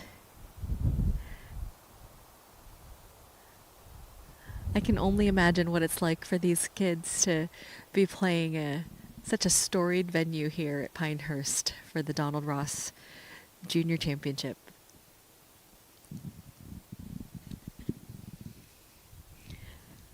Evan Ketchum looks like he's going to get cleaned up with his par.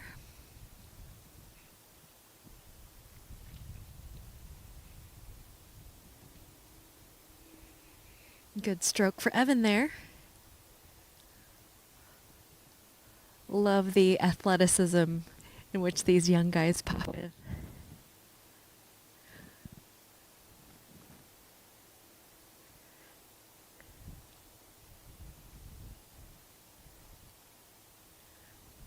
Again, fun to see the parents involved, the encouragement, the interactions. Big smiles. You can tell how proud these parents are of their children, of their young golfers who are composed and, conducting themselves so professionally. Look at Ethan Lee over here.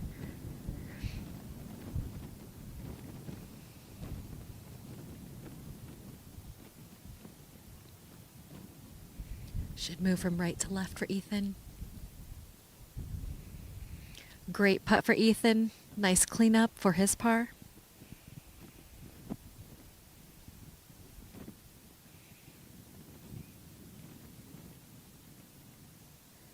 Angus Lamond here,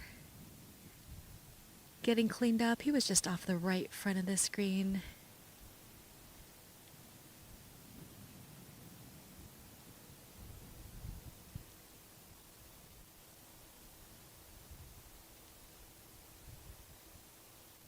Great. Another par. 3 pars so far in this group of 11 and under boys.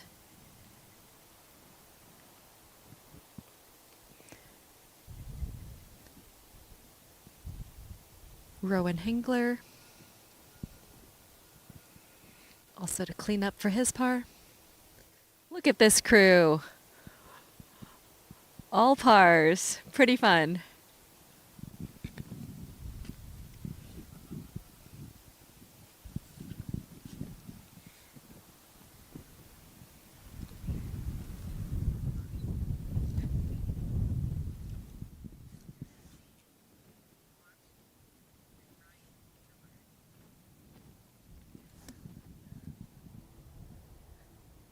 Next on the tee, we've got the group of Hudson Maychek, Jaden Nguyen, Keegan Lilly, and Ryan Miller.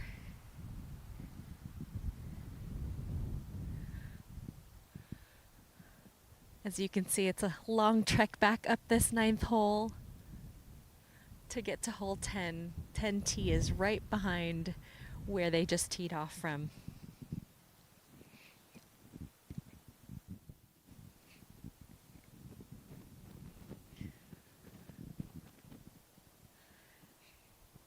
Steve and Nick, I don't know about you guys, but I have no gauge on what an 11 and under player would be hitting from 109 yards with this wind. I'm sure it is all over the map, but I'm just so impressed by these competitors. We had 4 pars in that first group of 11 and unders that came through. Really, really impressive.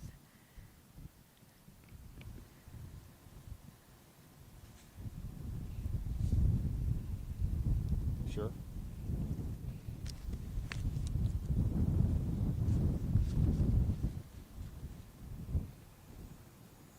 Yeah, Rhea, 109 yards. This ball's I headed think right edge of the green here.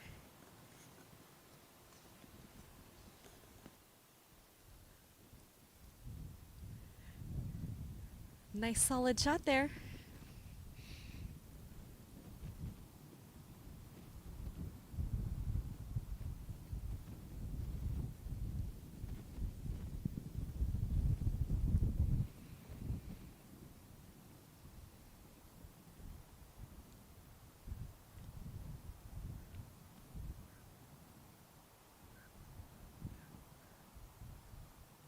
Just a little bit off the right side there, a little bit long, should be puttable from there. It's been interesting to see which players choose chipping or putting from just off the greens here. I feel like I've seen more local players putt from off the greens actually than I have seen chip, so that's interesting. All of these players have started their balls right of the flag. This one just drew. Short middle there. Still green and reg. Great position. We'll take greens in regulation all day long, especially in this wind.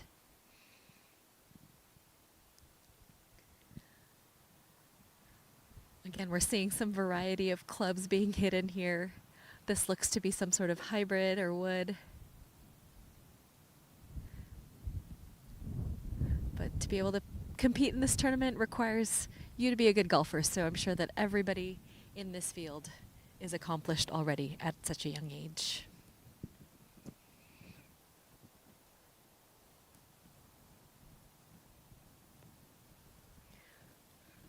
I think in the meantime we're going to find out a little bit more about Donald Ross, the designer and storied architect of so many of these courses here at Pinehurst. The iconic place is Pinehurst. The iconic figure most famously bonded with America's cradle of golf is Donald Ross. The Scottish-American course designer came to this country in 1899 and has shaped more than 400 courses, and most notably left his impression here at Pinehurst on No.1 and the renowned No.2. His design style mimics golf and life flawlessly. A natural feel, strategic routing, and crown greens, appealing to the eye, but notoriously difficult to conquer. Ross's fingerprints can be found all over these hallowed grounds, from pictures to his desk and his house that still sits just off of hole 3 on his most famous course, No.2. This week, 300-plus juniors are competing in his honor at the 78th Donald Ross Junior Championship.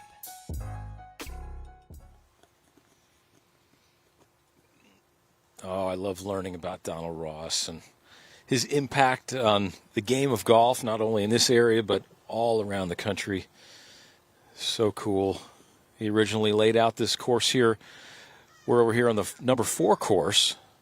He originally laid this out in 1919. And Gil Hance, about 100 years later, 99 to be exact, in 2018, redesigned this golf course and completely rerouted it. And there's been a few touches in between what Donald Ross did originally and Gil Hance did. Tom Fazio came in and did some work as well. I remember playing on this golf course, or on this site over here on No.4 during the 1994 PGA Junior Championship. So Pinehurst is so just really into the tournament game, the competitive game. I think that's really such a cool part of their legacy. It's not only a place where resort guests and people can come and play all 10 of these golf courses. You know, they can get a sense and they can really go into and hit the shots that Bryson DeChambeau did on the 18th hole at Pinehurst for the U.S. Open, or hit the putt that Payne Stewart holed in 1999. You can walk in the footsteps of greatness here at Pinehurst. I think that's one of the beauties about this property. All right, well, this is the quartet of A.K. Milner, Anthony Avitsky, Lucas Palmer, and William Quartermain. And this should be Lucas Palmer here for his long-range birdie. This is from 60-plus feet from the front edge of this green. That is going to be tough to get in there gimme range, and that's going to be about 7 feet shy for Lucas Palmer's par.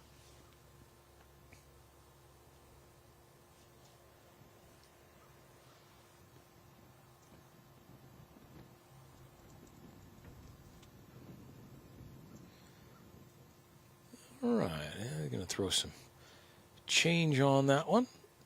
They're going to slide the mark over there so William Quartermain can have a run at it.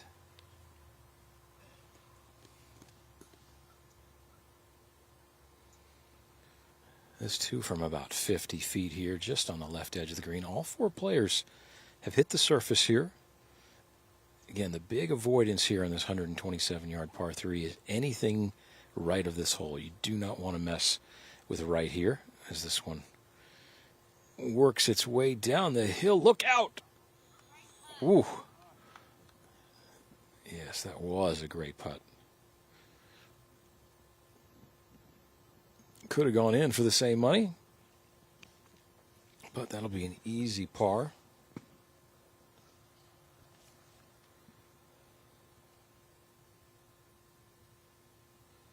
And this one should be A.K. Milner. This group started on the 13th hole in this shotgun format, so they've played just about 9 holes so far. Here, about halfway through their first round. Again, only 2 rounds of competition here at the Donald Ross Junior Championship. So it's a very quick race. Any high scores, you make a few double bogeys, and you're going to shoot your way out of it. There's just not enough time to come back. All right, Anthony Ovitsky here down the hill for his birdie 2 here at the 4th. They've played a few holes straight downwind. This is the first one in a couple holes straight back into the wind. It's working down the hill. Will it break left? No, doesn't matter. Won't get there. So Ovitsky, he'll throw a coin on that one, but that'll be an easy tap in. Just trying to get out of the way from Lucas Palmer here. Remember, he was on the front of the green. This for the long range 2-putt here from outside of 60 feet. Ooh. And that one's going to slide by for his bogey. Let's go over to hole 14 on course 5 with Nick Gismondi. All right, thank you very much, Steve. 3 away here on 14. Aiden So just sent his tee shot a little long, and that's been the classic mix, landing just beyond the pin and finding its way down. Benjamin Allwine is next up.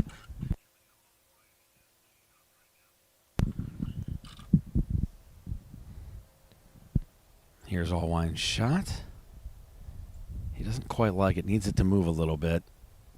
And this one is long and going to be very difficult, actually. Finds himself in that thick Bermuda that is just back right of the green, and he's got a downhill lie, and he's going to be standing above the ball, and the ball's down in a little bit of a ditch. So Allwine going to have a difficult chip shot to a tough pin position here on number 14. All right, well, everybody heads down this way. Let's head out to the leaderboard and see who is out in front early on right now at the 78th Donald Ross Junior Championship.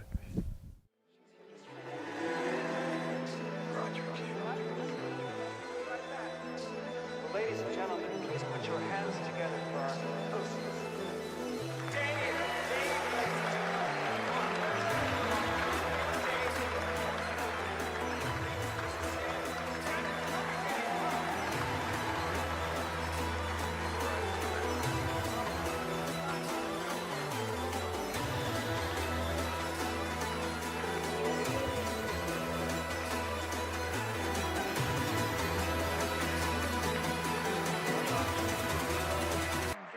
This happens to be my good ear, but all I heard then was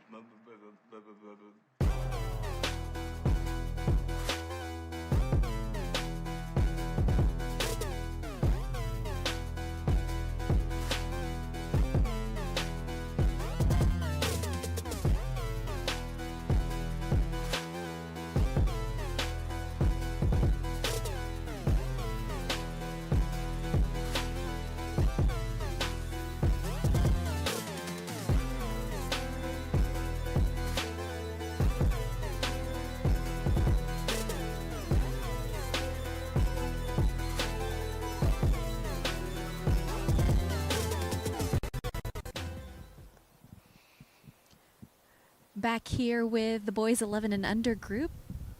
This is a group of Frank Adams, Ford Bettenhausen, Alex Brigham, Miles Bolden. Frank Adams headed up first.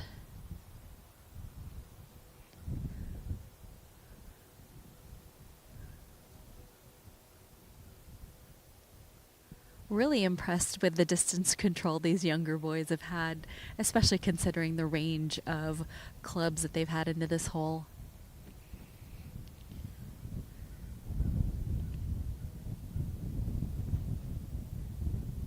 Frank had a lower shot off that tee. Ended up quite short.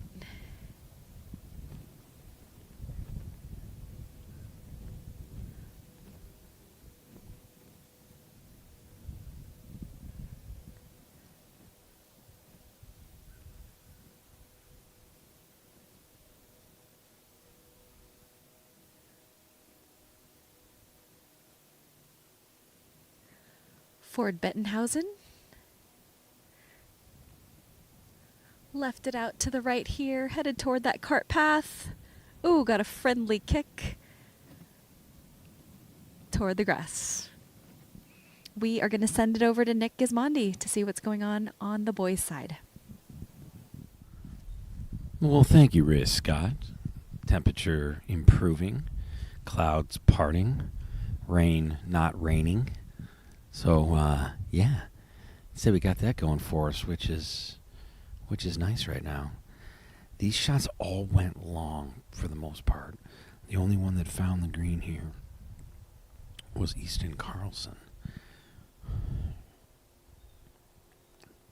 Trickiest shot, however, is going to be Ben Allwines. He's over on that far side, just inside the cart path. You can barely see his golf ball. That's how much it's kind of buried in that fluff.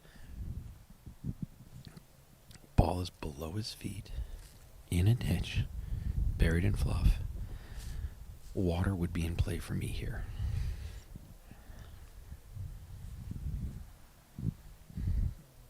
I mean, that's just so tough because of that pin location. I mean, there's not much you're going to be able to do to get that out of there. It's going to catch that ridge and float down. So you got a tough uphiller that's going to move from right to left.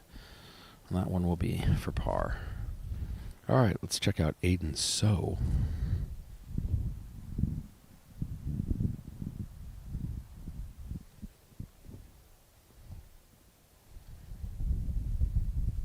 Just dives this one into the hill. Absolutely wonderfully done. Nicely done there. Pretty good hands for a tap-in par for young Aiden So. Had a chance to hang out with him yesterday during his practice round. His nickname is Boogs, and that's because his dad, when he was little, used to call him a little booger. He liked it. It stuck, and now he's got it stamped on his wedges and blazoned across his bag. By the way, coming up for you, we will have a What's in the Bag with Aiden So. He's lucky enough to take us through his clubs and talk us through some of the things that he's got in there. He's got a couple fun little trinkets, actually. So we'll have that for you, not only on the Baby Grand Instagram and YouTube account, but we'll have that in the show later on today. Our producer, Sean, will find a way to work that in, and you can get to know a little bit more about Aiden So. This brings up Sam Terry.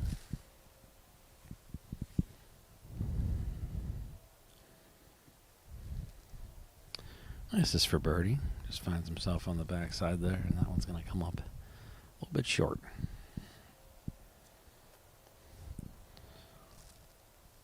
Sam will throw a mark on it, so he's got his putt for par. One more birdie attempt here. This is Easton Carlson.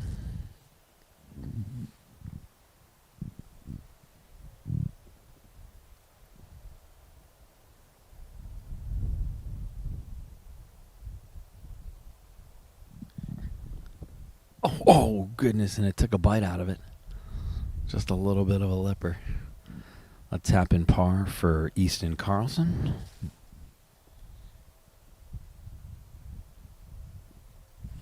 All right, a lot of par attempts here. One big long one coming up for Ben Allwine, but let's head over to Steve Scott.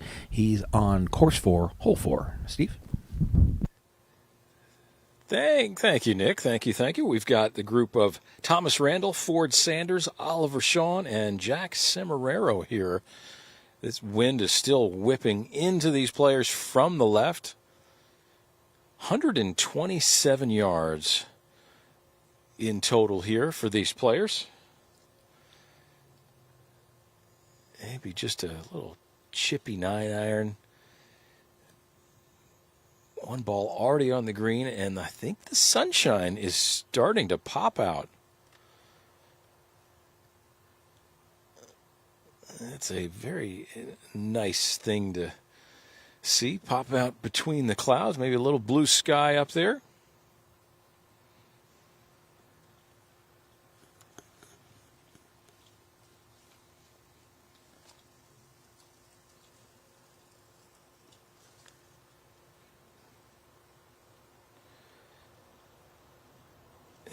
Only one under par right now is in the lead here in the boys 12 to 14 division. This course number 4 is a stern test, as this one is left of the hole, trying to work its way back. That one will not, though. That will find the green side bunker.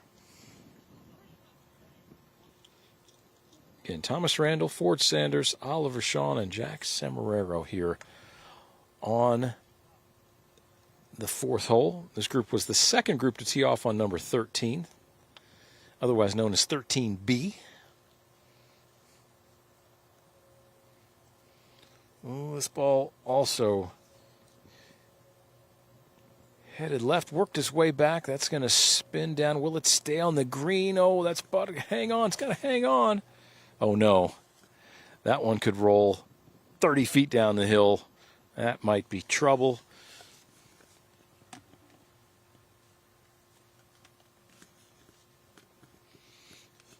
All right, as this group works their way up to this green here and finds their shots, we will head over to Nick on course number 5.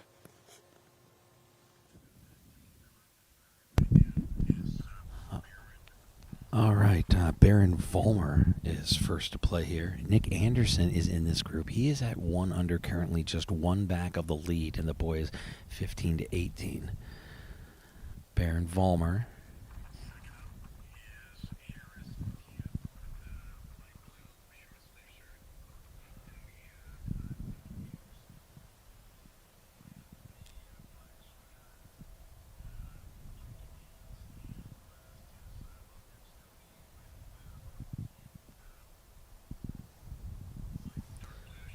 Harris Camp next up to play.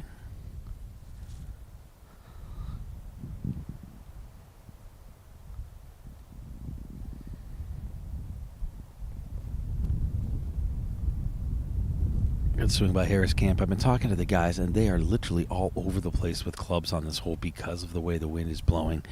Nice shot there by Harris Camp.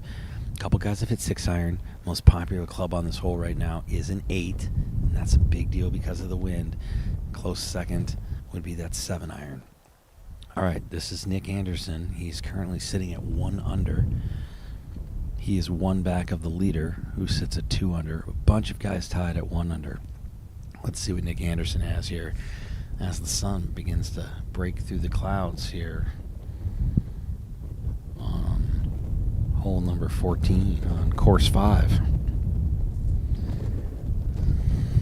You can hear that wind. It is definitely pushing.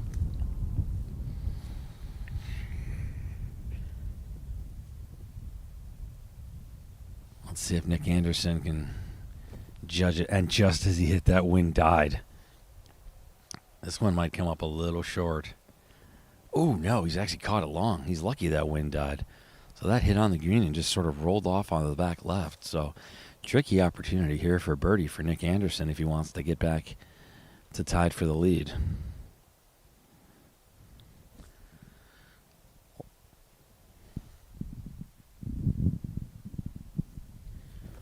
Logan Stoney next up to play That sun just popped out here on 14, and the temperature instantly jumped by 10 degrees.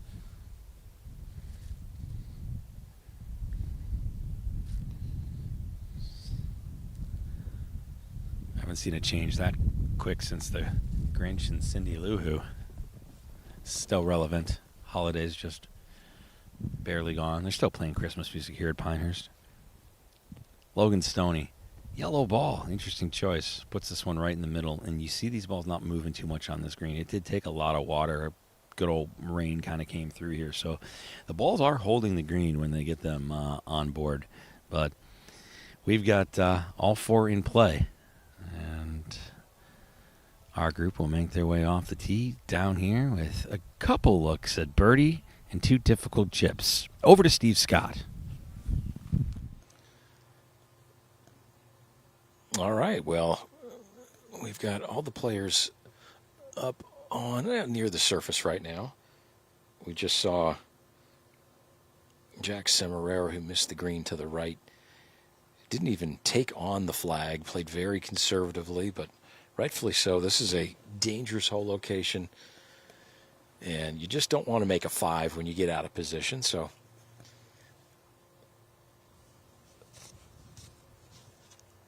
sometimes discretion is the better part of valor.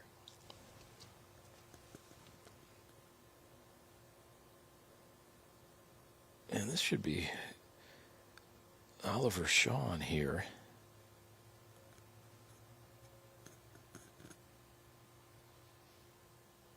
Missed the green to the left with the tee shot. It was plugged in the bunker. Could only advance it to here. So this is a par effort from the left fringe. And that's going to struggle to get there. Thought it was going to be a lot faster, and that's going to be a good 5 or 6 feet there. Maybe 6 or 7 feet.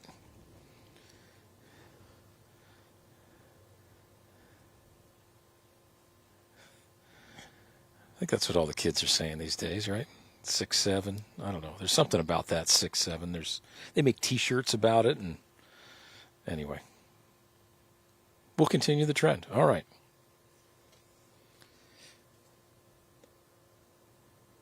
And this should be Thomas Randall here. Hit the very front edge of the green. This hole is 28 paces back from the front, so I mean this is a good 75 feet all the way back there, and that ball went about 65. Complete misjudgment. And it's always tricky to judge that, especially back into the wind.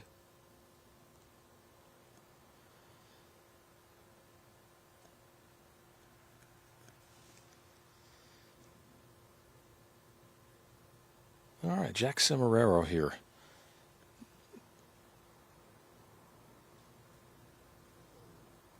Excuse me, this should be Ford Sanders here.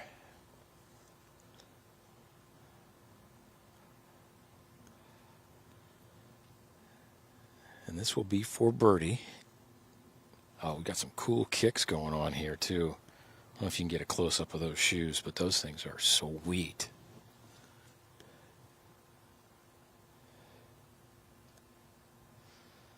Oh, just inching up there close to the hole. All right, let's head over to Nick Gismondi real quick on course number 5.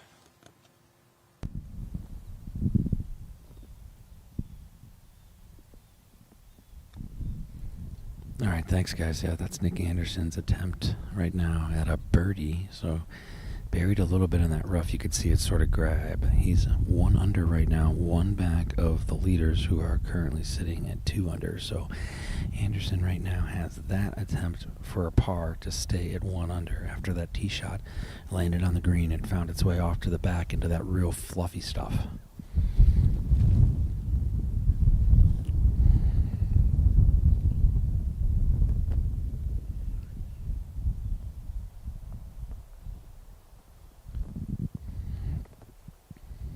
This is Baron Vollmer's attempt as well at a birdie.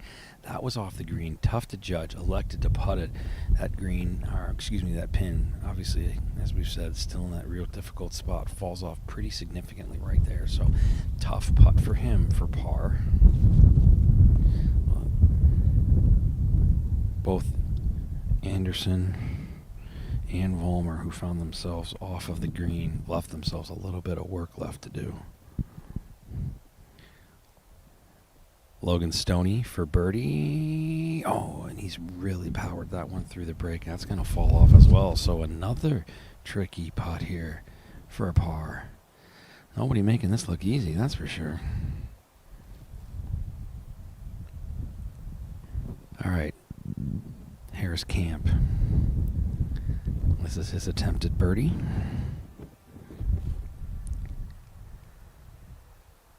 Yeah, he just didn't see that putt moves right. He doesn't understand. Didn't take a look at it from the other side. Tricky pin location. So everybody has opportunities for a par here. Harris Camp, no problem. He just taps that one in, so a par for him.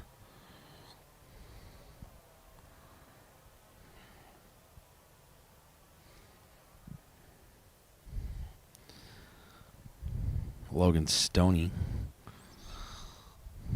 taking a look at his. This is Baron Vollmer for par.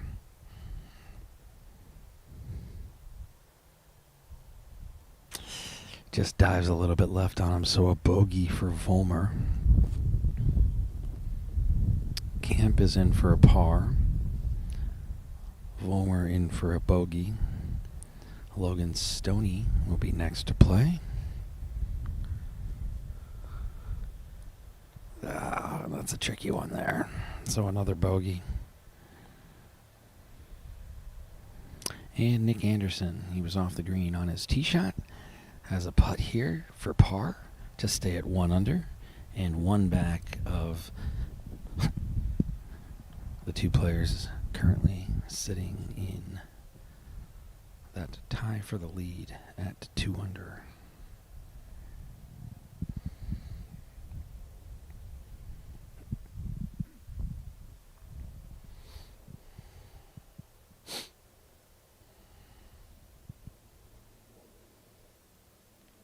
Oof.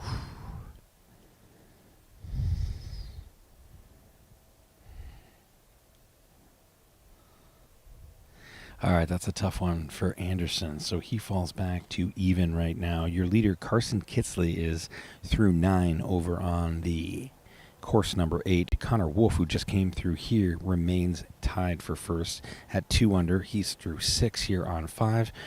And Dylan Wolf, Trevor Usey, Nick Anderson, Reed Jesse, Christopher Morrow, and Zach Gladeau all find themselves at 1 under after Anderson just falled back to even. All right, well, we were talking to you before about Aiden So and what was in his bag. We had a chance to, well, do just that and catch up with him yesterday during the practice round.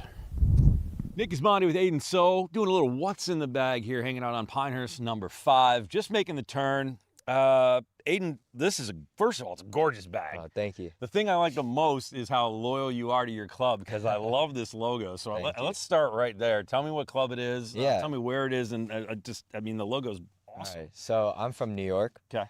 So this club's out in Jersey. It's called Hamilton Farm. Oh, Hamilton yeah. Farm Country Club, and I really love the logo. It's a great club, great course. So I love to rock it, represent. You know. How long you been there? I think we joined 2021. Okay. So just 4 years. Good membership, good golf course. It's What's great. your favorite I love part about it. The people. It's a great environment. I love the course, but gosh, the par 3 course is amazing there. They have a good par 3 course. It ranges from, I think, 120 to 260 yards. So it's a big course.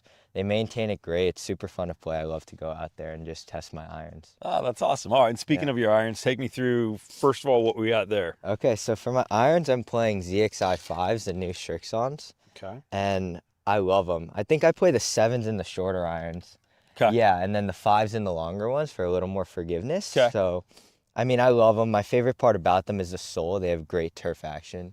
They get through the turf so easily. So I switched to them, I don't know, a couple months ago, and I love them. Custom ferrule, I like that. Is there any Yeah. significance to the colors, or? I love the color blue, as you Okay. can tell from my There we go. outfit. I was Yeah. gonna guess that as well. So, all right, so you're it's blue cool to guy. look So down wherever on. college you go to, it's gonna have to be something blue. Hopefully. All right. And how about wedges? Talk to me through your wedges. So, I mean, I'm just playing Vokies right now. Okay. But A unique thing is I chose a wedge for my pitching wedge instead of just like one of the iron pitching wedges. Okay. More feel, more control. Because I don't really hit full shots with my wedges, so kind of mess around with half swings. Okay. So it's good to have a wedge as a pitching wedge to mess with. My favorite one has to be my 60 degree. Okay. It's a weird grind. It's an L grind. Again, it gets through the turf pretty easily for me. It's pretty versatile, so that's my favorite one. All right, so I see it on your bag and I see it on your wedge. Where'd you get the nickname Boogs? So my dad, it's from my dad. When I was younger, he used to say I was like a little booger because I was so small. So my nickname, it's Bugs. It's great though. So I put it everywhere. I yeah. mean, hey, own it. You Yeah, gotta I own like it. I mean, it's cool. It's pretty unique, and I mean, as you can see, I have it everywhere. No, it's awesome. All right. I have it on my yardage book. Is it on your yardage book too? Yeah, it's All right. everywhere. Well, it's a good story. Are you bigger than your dad now? No. No. Okay. Talk me Not through what's up top here. Your woods. Yeah, so I play all Titleist woods. A 5-wood, 3-wood, and then this is my driver. I love my driver. It's my favorite. Best club in the bag. Yeah, I mean, we had a little bit of issues a couple months ago, but we sorted them out, switched to a cut off the tee. Yeah, me and my driver, we're not on speaking terms right now. So it's it's been tough, Yeah. but we'll get back to it. I think through it. we'll talk. We'll Yeah. get some therapy sessions and we'll be all right. And then this guy here, your putter. Oh. Yeah, so I mean, I love putters, and I think I get it from my dad. He collects Scotties. Okay. And he gave me this one, which is it's a pretty sweet one. Let's if you see wanna this guy. it. Let's take this forward. Yeah. Oh, yes, sir. Nothing like a good Scotty. Nothing like a good Scotty. All right, last question. Yeah. You've heard me ask this already, but if I had to find the strangest thing in your bag. Gosh. Okay. I guess I have 2 for you. All right, so you guys are great. All right, so let me see what we got. It's not as good as the last one I heard, but All right. all right. So let me find this first one for you, somewhere. In one of Gorgeous these bag, by the way. folders. Thank you. All right. So the first thing it would be. Let's hope I kept it in here. Oh, it's a Korean coin. Okay. So I'm Korean, so I use that to mark my balls sometimes. Okay. I think it brings me good luck. Little heritage. Heritage And is a good then- thing. I don't know if I could find it, but it's in here somewhere. Let me see. Yeah, it's a $5 poker chip from Vegas. Okay, at the Yeah. Fountain Blue. Yeah, I had All right. a tournament out there, and I asked my dad to get me one. Thought it'd bring me good luck. Okay. It didn't. Well, you get So. the bigger chips. Get the black one. Those ones bring you the good luck. You want the black chip. Well, I'm gonna give But this yeah, back to you. Those are the 2 coolest things I got. Buddy, awesome. Thank you Yeah, so thank much. you. And I love how passionate you are about your club. That's awesome. Thank you. Good luck this week. Thank you so much. All right. Okay, well, I couldn't agree more. Nothing better than a good Scotty. We got a couple of Scotties on our team, Rhea and Steve. Oh, that's me, I guess. But I love those "What's in the Bag" segments. They're great job, Nick. I love all that cool insight right there. And we're going to see some cool insight right here. We've got Bryce Lloyd, Terrence McCauley, Mac McGirt, and Reed Myers in this quartet of players. And, that last one there, that was McCauley there. That's going to miss that green over to the right. And as the wind starts to really whip here, like everybody's been saying, the sunshine has now popped itself out, but the wind may have increased during that little trade-off there. So nothing simple in this game. I think that's one of the most interesting things about the game of golf is that it's a constant game of adjustment. I will say that all the time. It's these players, you have different temperatures, you have different wind directions, wind velocities. The ball goes different distances throughout the day. It may go short in the morning, and then as we get towards the afternoon portion of the day, as the temperatures warm up, the ball will fly anywhere, 4 or 5, even 10 yards farther than it did in the morning. So the players have to constantly adjust to that, what the elements are bringing them. As these players work their way up, you see 3 of these players with push carts, one carrying their bag. These push carts, very popular. Maybe you don't put as much strain on the back.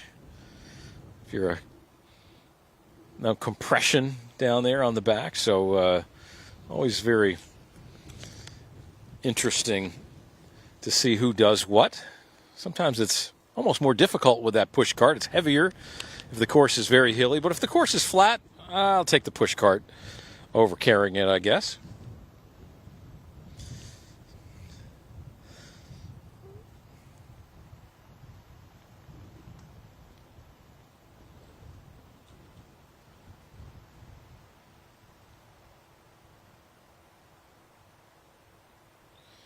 It looks like Mac McGirt down here actually has missed this green. I don't know if our camera's going to be able to pick it up. I mean, there's some, 25, 30 feet below the surface over here on the right side of this fourth hole. And this is really not good. He just has to make sure he gets this ball 15, 20 feet past the hole. Don't even mess with leaving it short. Oh, and that's as good as you can do from down there. Tremendous golf shot. As it looks like he got a little stinger in his hand or something after hitting that, kind of shaking his hand out. But a wonderful shot, only about 10 feet behind the hole. You won't see a whole lot better from down there.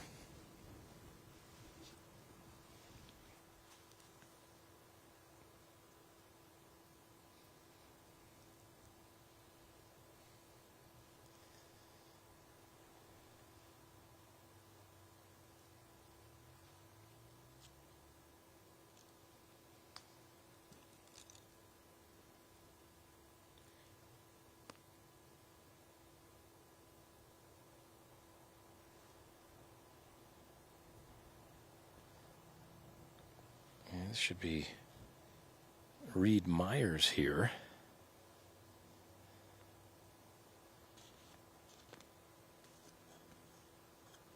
Yeah, that's a nice effort there from long range.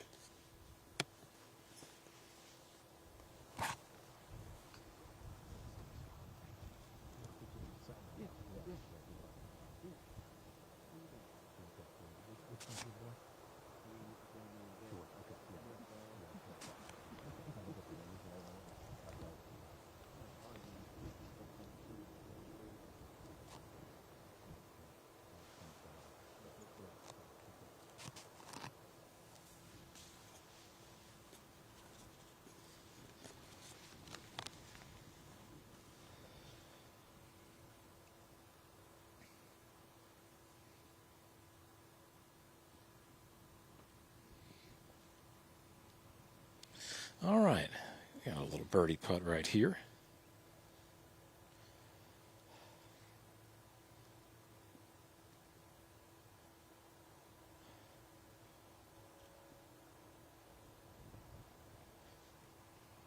This should be Terrence McCauley here.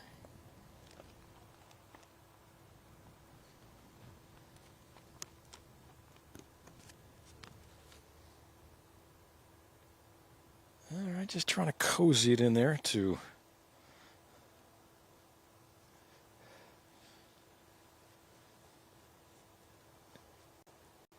par range.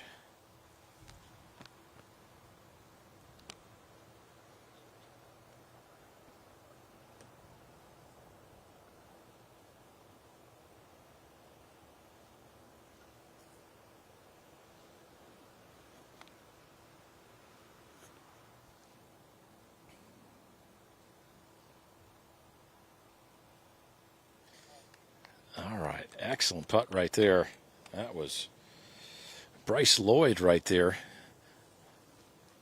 All right, and this is Mac McGirt here. His father, Will McGirt, is just standing by here. PGA Tour winner, Will McGirt.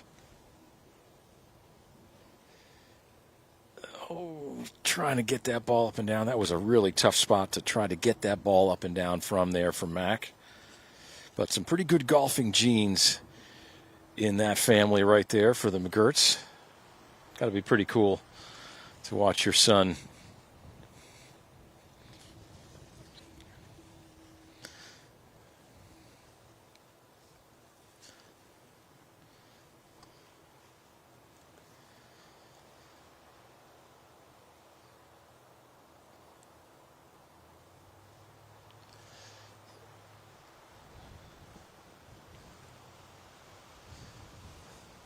All right, these players work their way over to the fifth. Let's head over to Nick Gizmani on course number 5.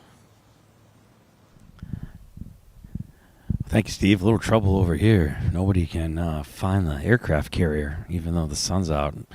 2 shots already. Samara Sandhu just hit his to the right of the pin. That'll fall off in the hill. That's most likely down in the bunker.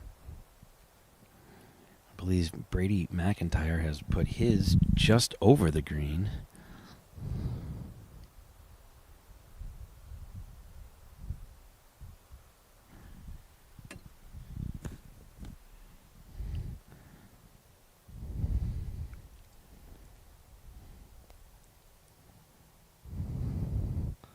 Looks like Tristan Zhang put his over the green. This is Brady McIntyre, and a beautiful shot by him. He stuffed this one tight for a good look at birdie. Nicely done. We already had 1 hole-in-1 here today. Well, that would have been something. And that is the 4 off the tee as they make their way down. And 1 real good look at birdie as we send it back to course number 1, hole number 9, where Rhea Scott is standing by. Back here with the boys 11 and under group. This is William Yoder. Actually, this is Preston Tollner. Good shot there, just right of the flag. Another good look at birdie there.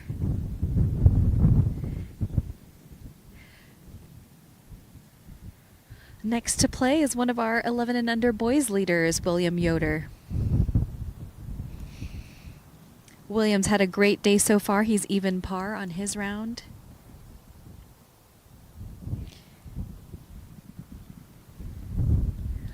Another one of these brave kids in shorts today because we've got a little bit of everything. Shorts seems appropriate now though, with the sun out.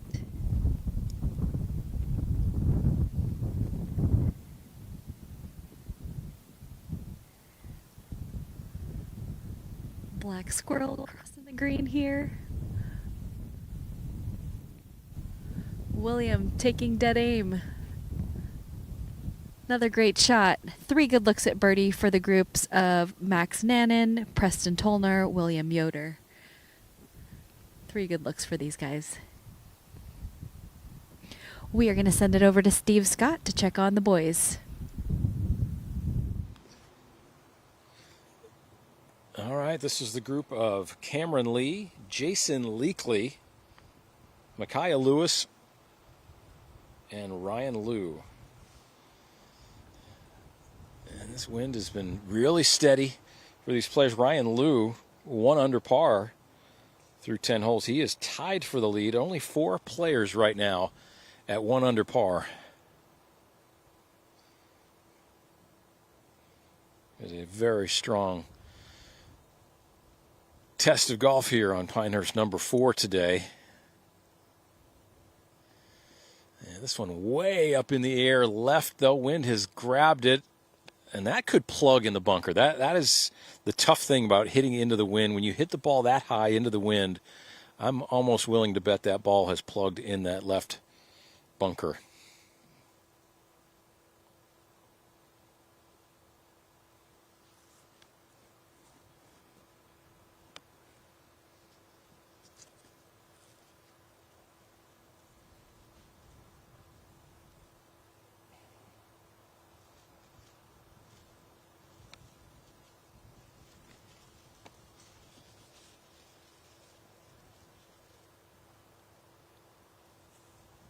This one driven down a little lower, but this one is right. Oh, that's not going to be good. That's going to roll all the way down the embankment. That'll be one of those very challenging up and downs there.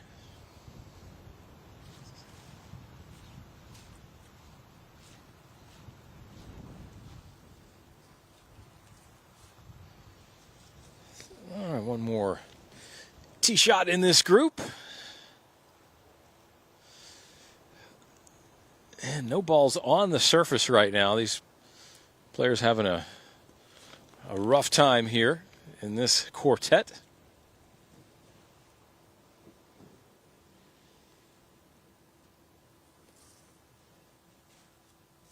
That one is also pulled left. That may plug in that green side bunker as well. All right, let's head over to Nick Gismondi on course number 5.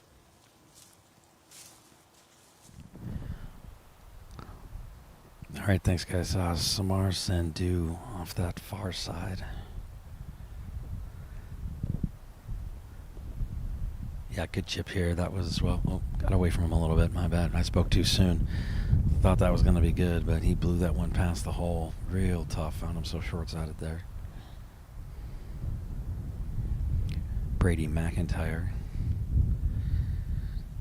That was his chip that went over the green, so this is for par.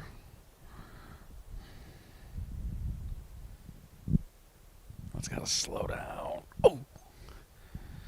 Tried to knock that one in. So Brady McIntyre will have that putt for a bogey.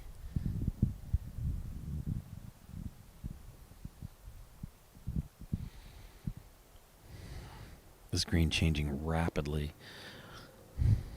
Mentioned just about a half an hour ago that the green was being very receptive, very soft, a lot of pitch marks in it. The ball was staying on. Now all of these tee shots found their way off of the green. That sun's been baking it for a second now, and it really firmed up quick. He didn't get a ton of rain, so I'm not surprised.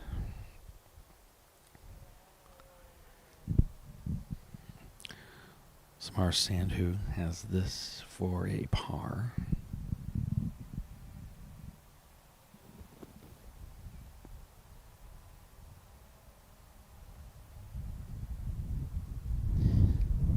Uphill putt, gonna move left.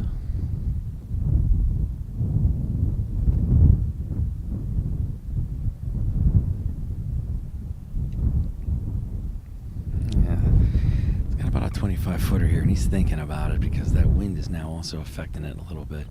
Obviously the flag's out, but it's pushing towards us and to the left, so into his face. All right, Samar Sandhu for par. Got it! Not bad from where he was off the tee. A beautiful par by Sandhu. Nicely done. A 25-footer he just dropped in there.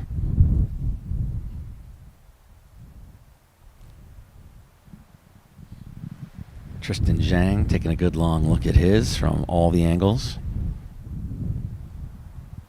His is also going to move left. It all falls off that way.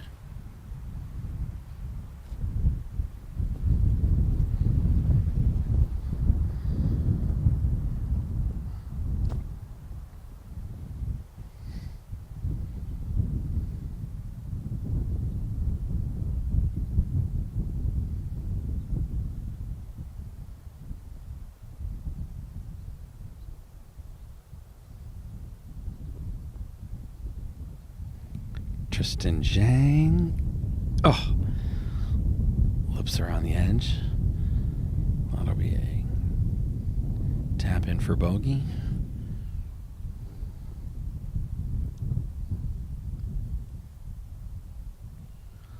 Zach Hamid. How's this left for a par?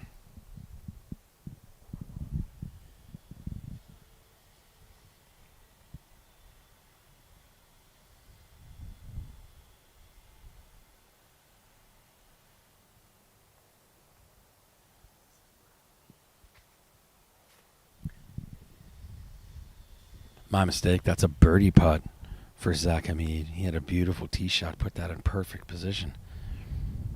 Some of them are starting to blend together. Absolutely wonderful. Nice birdie there. So Zach Hamid gets one back. And Brady McIntyre finds the bottom of the cup for his bogey. Let's get it out to Steve Scott, where it's a little bit of trouble at the beach today, Steve. Yeah, they had a couple bunker shots on the left. They both found the putting surface, but they're going to have long ranges for par. 2 balls missed the green on the right. They are darn near touching down here on the embankment. They're just trying to make sure they proceed properly, so they're maybe getting a rules official over here momentarily. But just a really problematic spot to miss the green over here on the right side. The camera can't even catch where the players are. It's so far below this putting surface here. It's actually where there's a pond down there, and that's actually where the green used to sit here. But Gil Hansen, his redesign in 2018, he said, you know what, I'm going to make this hole a little bit tougher. I'm going to put this up on the hill a little bit more. It's not a long hole. It's only playing 127 yards today, and it can max out at about 153 yards. So it's not an overly long hole. Actually reminds me a little bit of the par 3 7th at the famed Palmetto Golf Club in Aiken, South Carolina. All right, the guys on the green actually are going to give this a putt. That was a...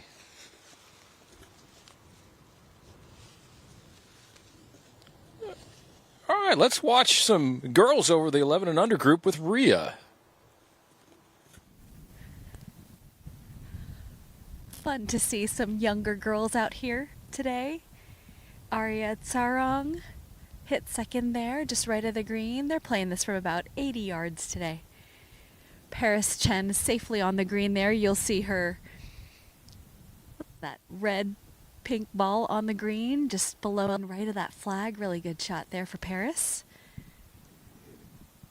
And Angelina Chang.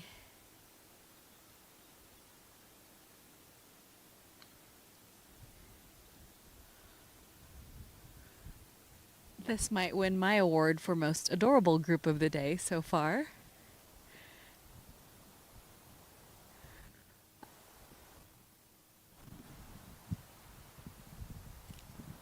I just love seeing kids of all ages competing, enjoying the game at this stage. Look at this right at the flag for Angelina. Great shot for Angelina.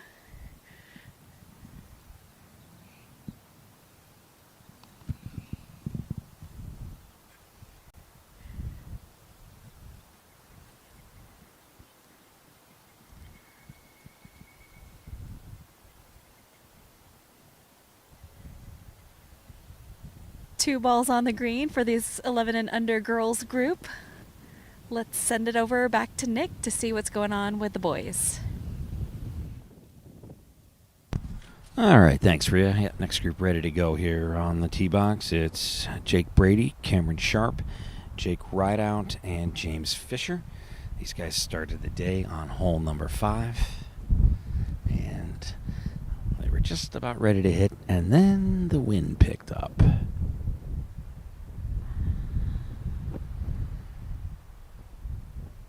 James Fisher first to play.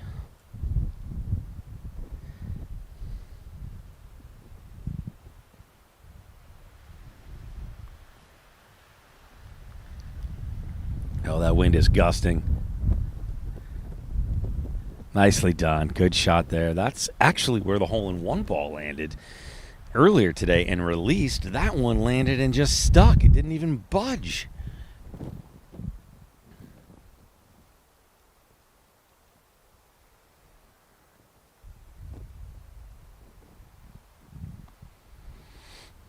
Cameron Sharp next up.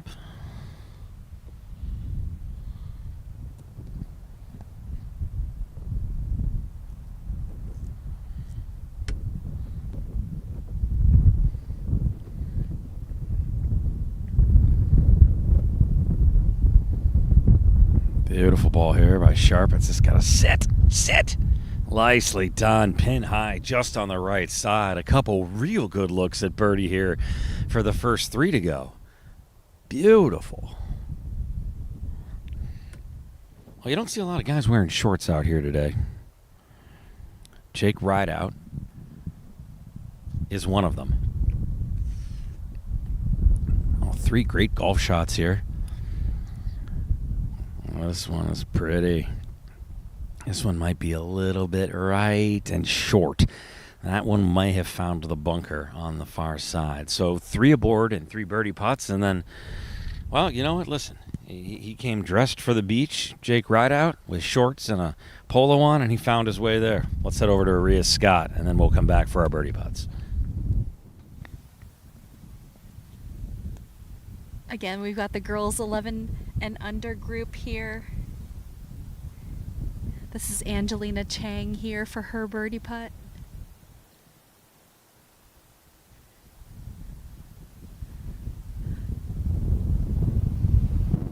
Angelina's probably got about 9 feet. Putt should move from left to right. Wind starting to gust again. Love seeing that little way that Angelina sets herself there before her putt. Kind of tucks her elbows in. And, oh, just a little bit low there, but good run at it. Fun to see the good habits and good routines that these players are already establishing at a young age.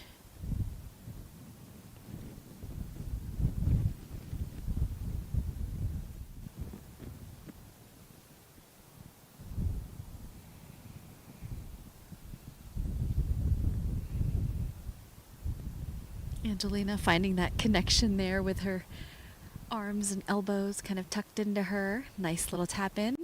Great 3 for Angelina. Well done. This is Aria here. She was just off to the right.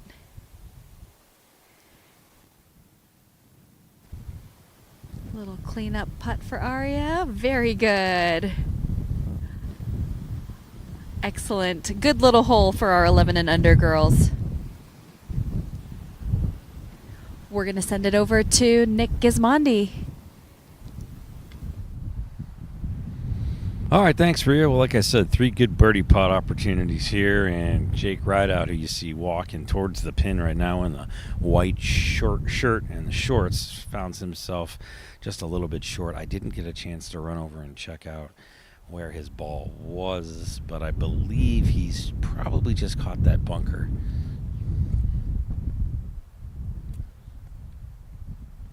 This hole's tricky again today, and it's worth repeating, and I know I keep saying it, but the wind playing tricks on him up at the tee box and then back down on here.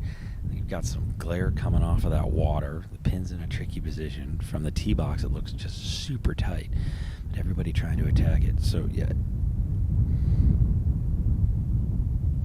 Jake Rideout was absolutely in the sand, but this is a nice out by him. Feathers it right up, and he'll have a very nice look at par. Good out for Jake Rideout. That bunker's it's big, but it does have a bit of a lip on it. So that's why players are taking that wider stance. Gives them a nice opportunity, though, to land that, though, very nice and soft.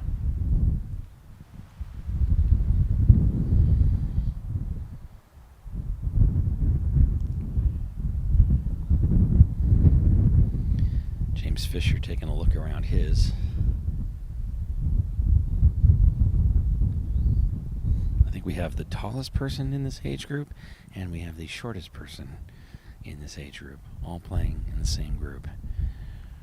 Jake Rideout winning the award for the tallest, and James Fisher winning the award for the shortest.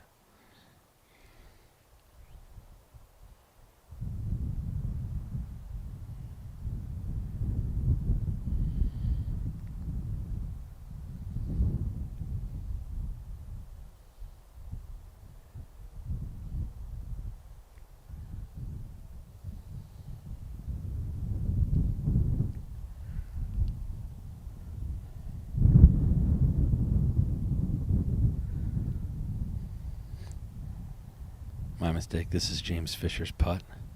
That was for birdie, and it will just trickle away beyond the hole. So James Fisher has that left for a par.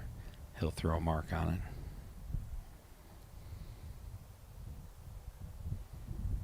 it. Cameron Sharp, young man, he was over there taking a real good long look at it.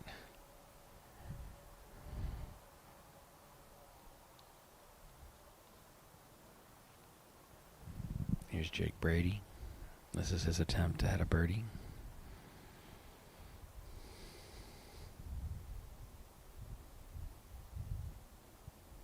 Oh, just around the lip.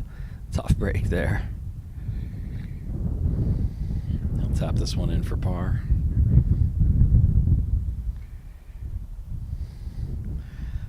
That cup has not been kind.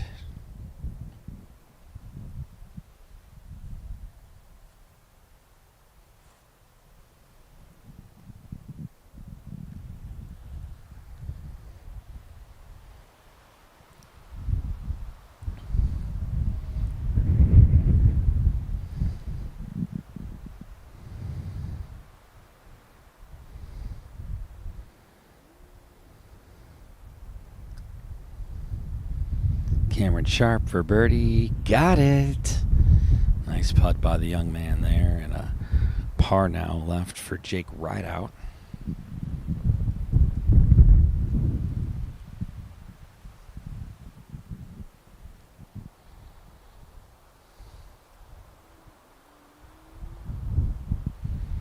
All right, Jake Rideout to clean up his par here after the shot out of the bunker. Nice sandy by him. And real quick, we'll get it over to Rhea Scott, who's got some birdie putts.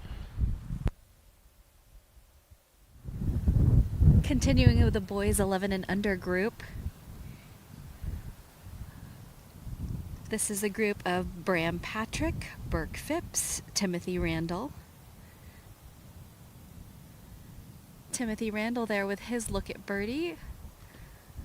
Yeah, that's another one that people have had a hard time gauging just how fast or how slow that is from there above the hole. You'd think it'd just be a little bit faster, but it really hasn't been. Here's Burke Phipps, tied for third currently in this division. Love the swagger that this young man has, also carrying his golf bag.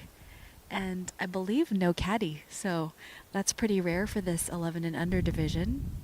Love to see that independence at this young age.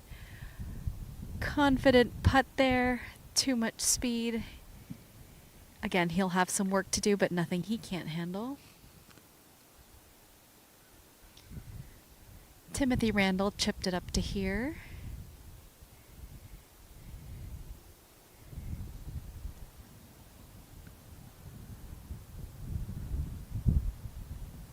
Ooh, good try for Timothy there. Love that Timothy was ready to go when it was his turn.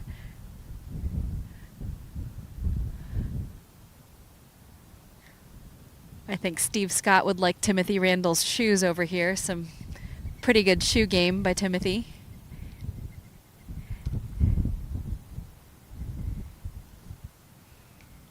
Here's Bram getting cleaned up. Oh, just left it on the left side there. Misread that one a little bit. Again, we haven't seen too many birdies considering how accessible this green has been and how soft the green has held.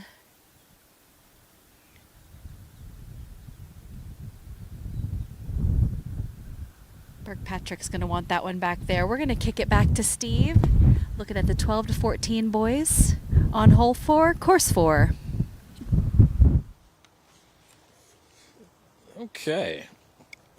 We got the quartet of Braden Kimmett, Wells King, Hudson Knapp, and Hudson Kohout here.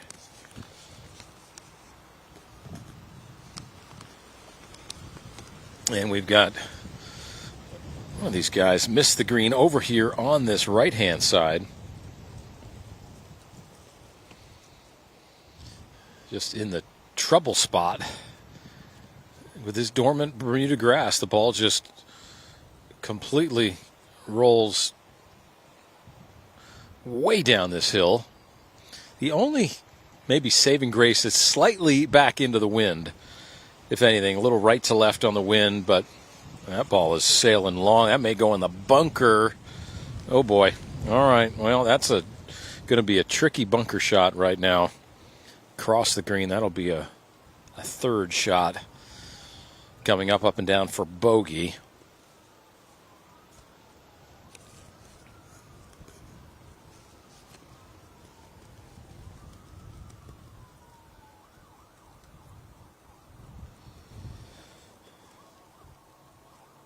Yeah, 2 under par right now, leading the way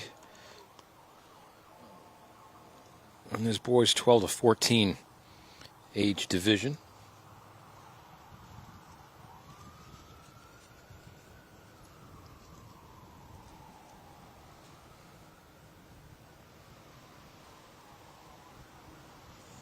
All right, this should be Wells King right here,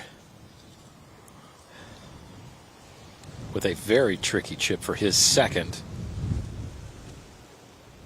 Ooh, take it upstairs a little with a little spin. That's not quite that fast. Still a pretty good effort, though. That was really well done. That ball got a lot of run out there going down that hill. Still have about 8 feet, though.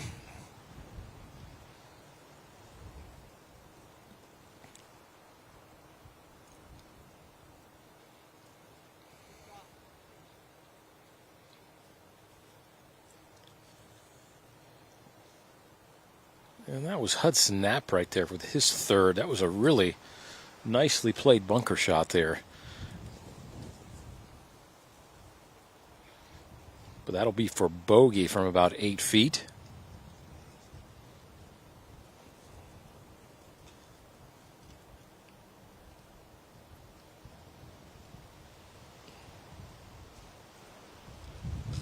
And this is Braden Kimmett here. From the front edge of this green, this is some 60 feet away as the wind really starts to whip. There's players battling all the elements today, but it's starting to get a little warmer out, which is pretty pleasant for these players as they navigate their way around this very difficult golf course. This foursome of players teed off on the 10th hole. So they're working their way towards the end of their round here, and that's pretty well done for Braden.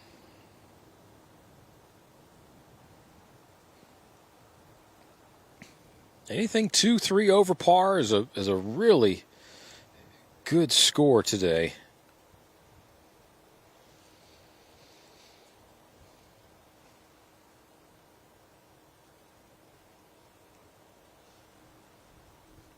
This is Hudson Cohout here.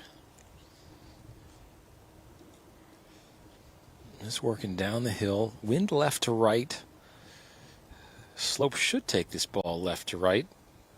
It didn't quite have enough enthusiasm coming down the hill. That'll be about 3 feet shy.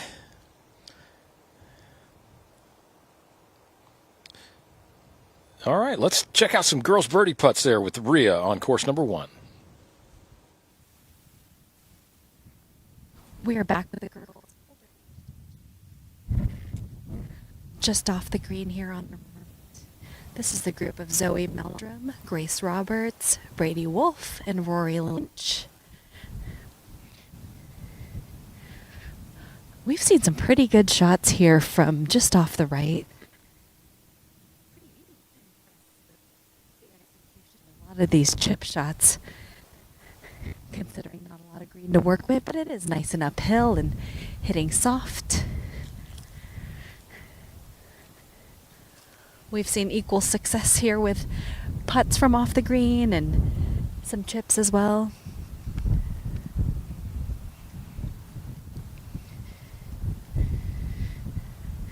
Looks like Grace Roberts will be first to putt her birdie.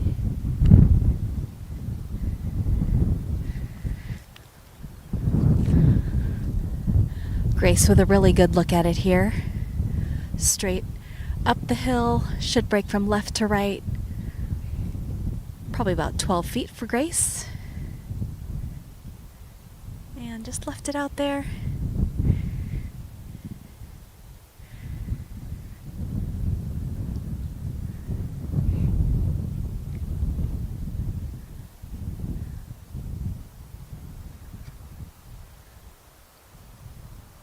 Just me, or is the sun being out? But the compromise is the wind's gotten gustier and a little more challenging.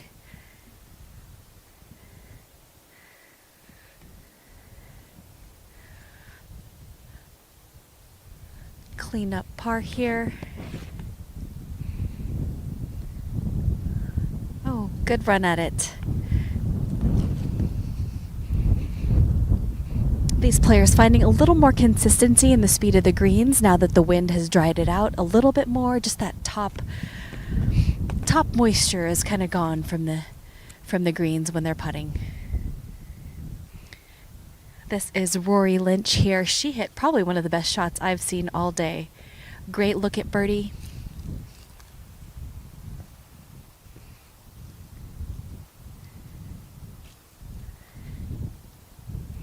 Rory's got about 5 feet here. It's been a tricky read for quite a lot of players, so hope Rory can roll this one in.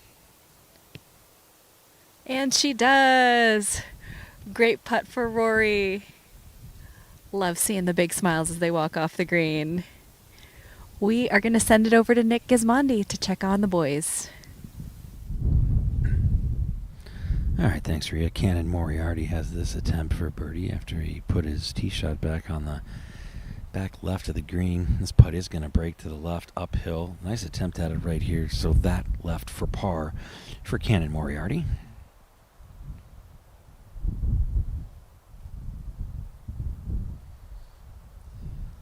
Brendan Bill had a difficult little chip attempt, but he put this one. At least he's trying to put it to the center of that green, but it falls off on that hill. So a tricky one here.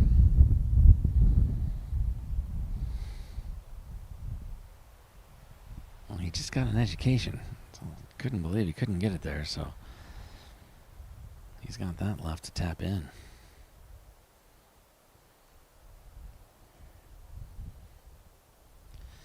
Tricky little bogey there.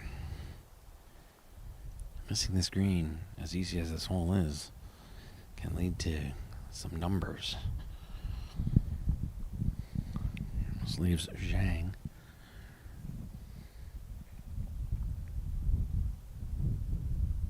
And he's got this for birdie. We've seen this putt so many times already.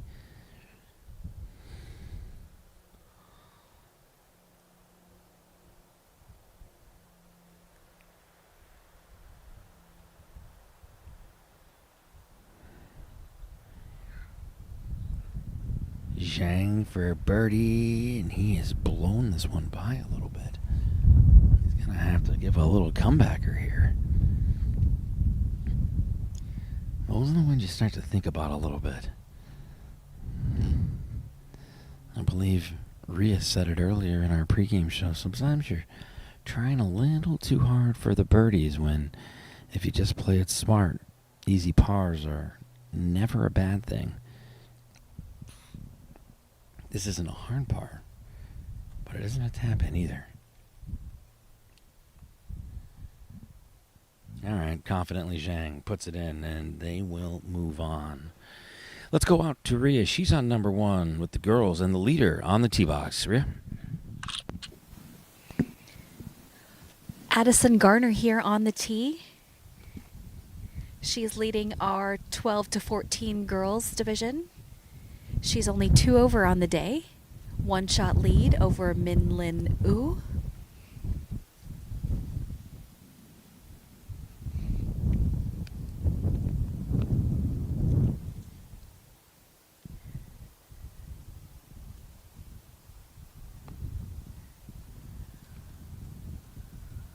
Looking really good for Addison.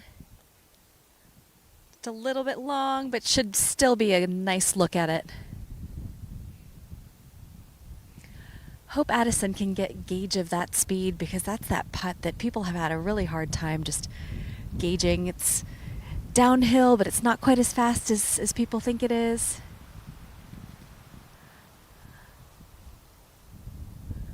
Addison with a little jog off that tee. Again, these players are having to walk back up to 10 tee directly behind this 9th tee after they complete this hole. Fun little corner here.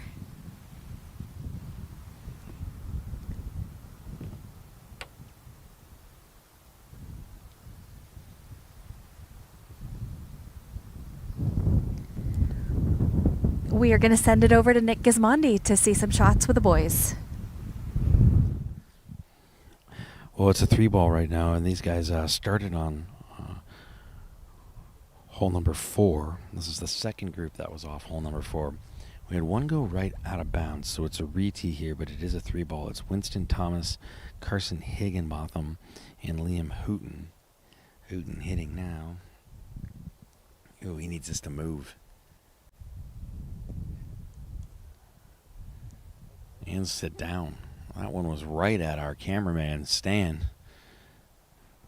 That'll find its way just past the card path. Common miss here. That one, the longest one we've seen land just past the green.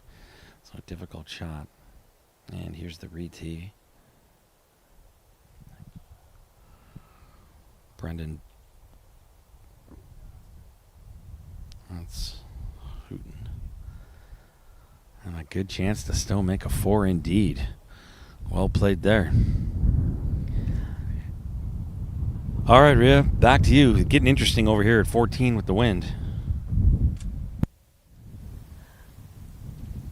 Wind certainly is picking up here as well. Carly Copeland there.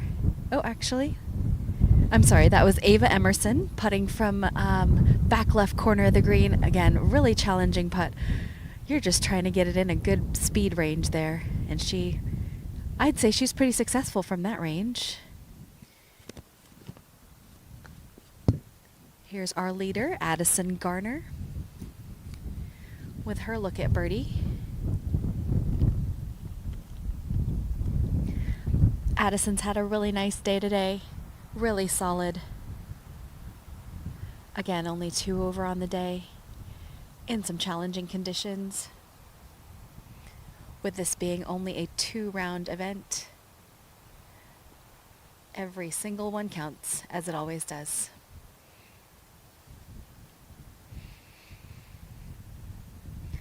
Again, Addison also left that a little bit short. That putt, just people are having a hard time hitting that hard enough.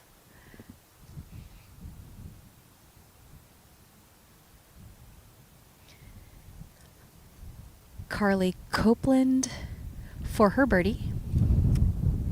Let's see what kind of speed Carly can put on this one.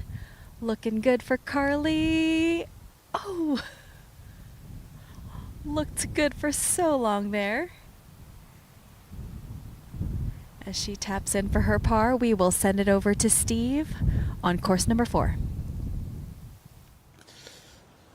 All right, well, we've got a couple guys who are 2 of the 3 players that are under par in this tournament right now are in this quartet of players.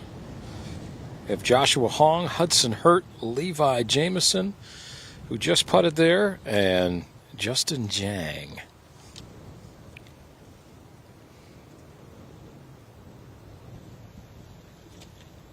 And this is Joshua Hong right here.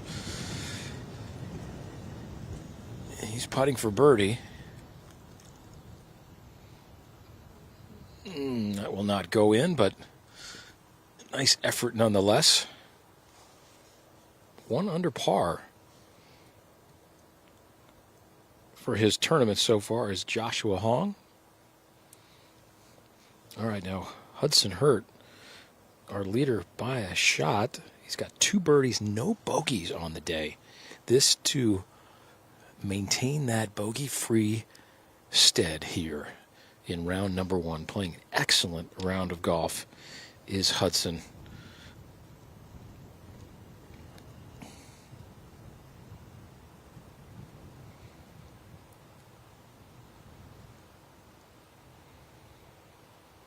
Oh yes, maintains the run right now.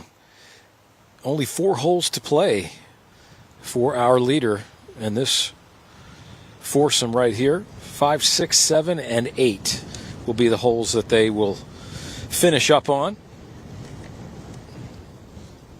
as this wind continues to pound the property here at Pinehurst.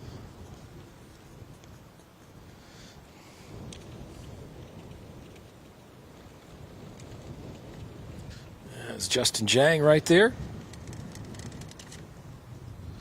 All right, let's head back to Nick right now on the 5th. All right, thanks, Steve. Yeah, Carson Higginbotham has just chipped on to the green for his 3rd shot. So he's got a putt for bogey. This long putt coming up.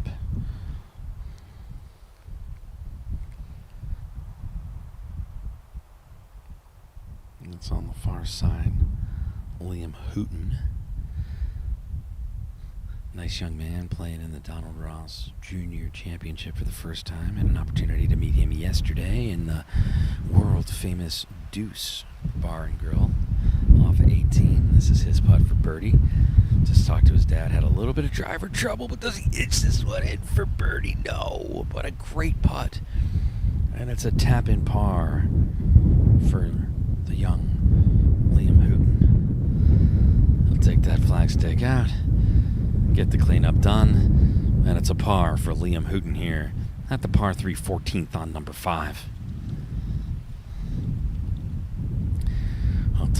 Winston Thomas's first shot went out of bounds to the right. So this is his attempt to save bogey, and what a bogey save it would be. Unfortunately, it just won't move on him, and it's a tap-in double after his tee shot went OB to the right into the houses. Carson Higginbotham has this left for a bogey after he went long and over the cart path. His chip came up short, and this is where his chip landed once he hit his second. So on in 3, putting for 4. Not an easy bogey putt.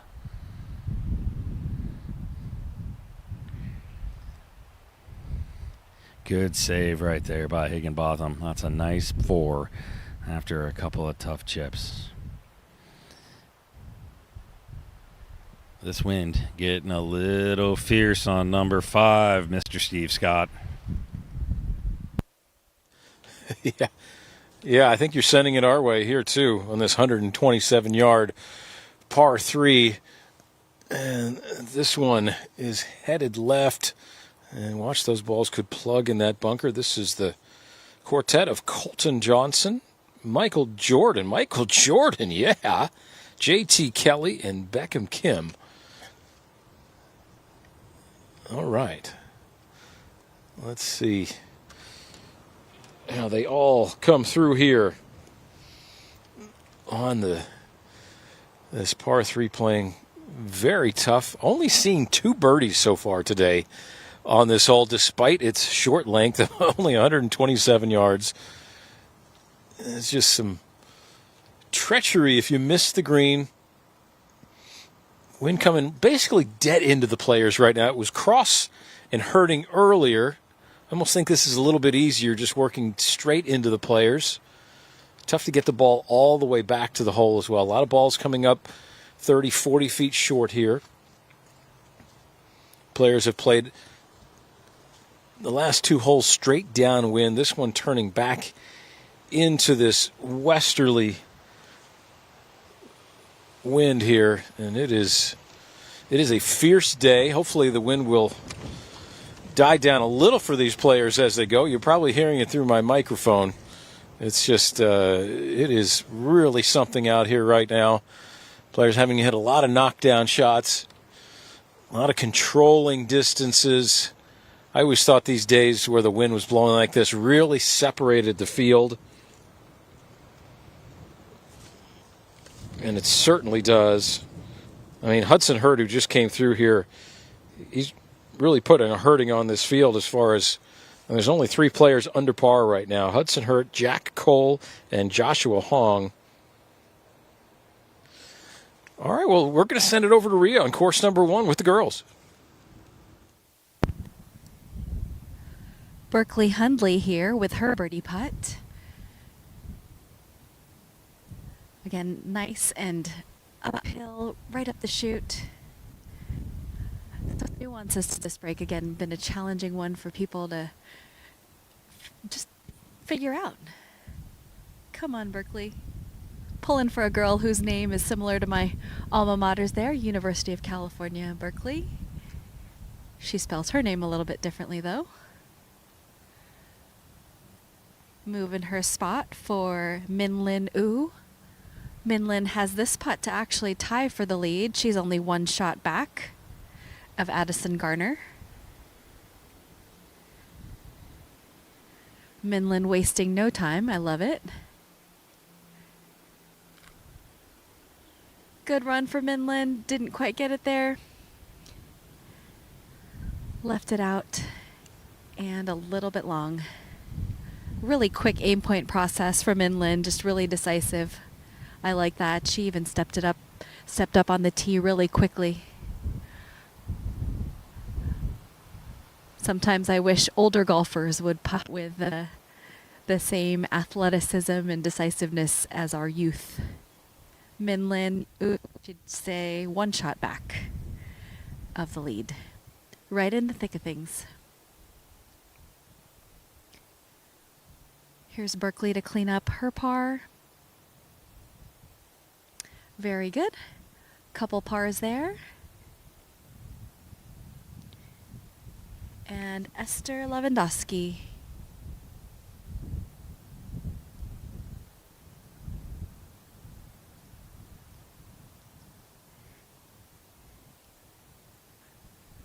Looks like another player with a lab putter. I've seen quite a few of these lab putters here on the younger age division.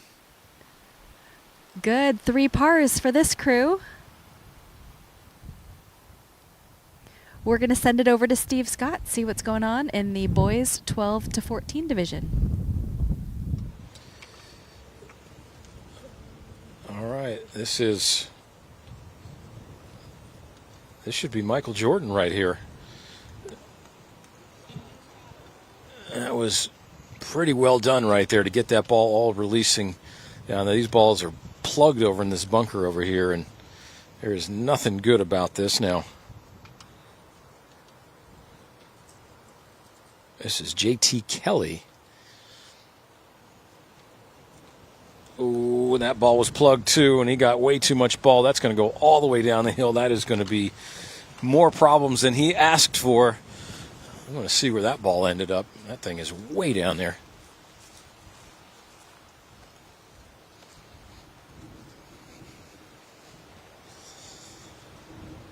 Yeah, that is going to be some 30, 40 yards almost for his third shot.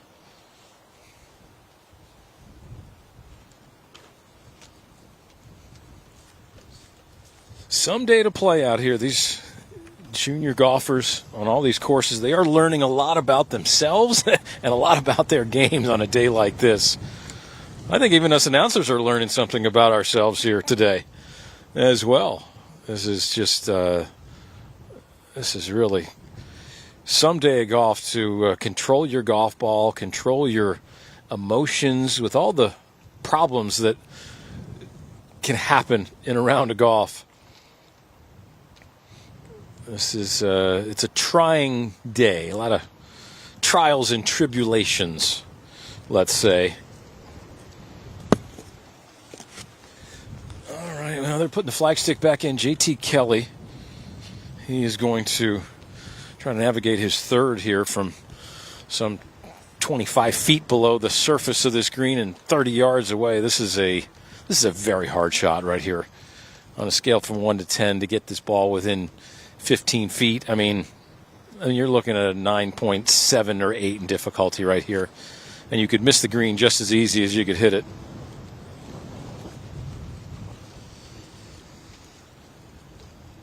Oh, that's going to come in low and skate across the green. It will find the surface, though, but that will be a bogey effort from some 40 feet there for J.T. Kelly. Having a tough go of it at the moment here on the very short and stern fourth hole here at Pinehurst number 4.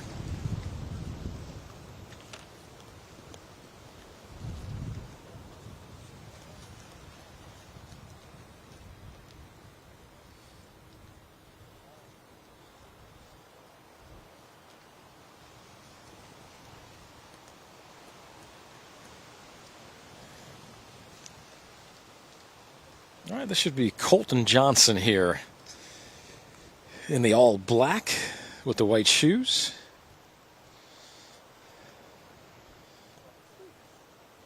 Let's see if he can make a 2 here on this par 3. Plenty of speed. That ball might have to take a seat as the ball runs through the shadows there. Coming from the sunshine to the shade back here in the back right portion of this fourth green.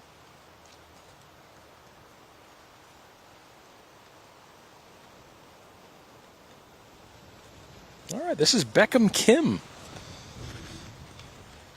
here.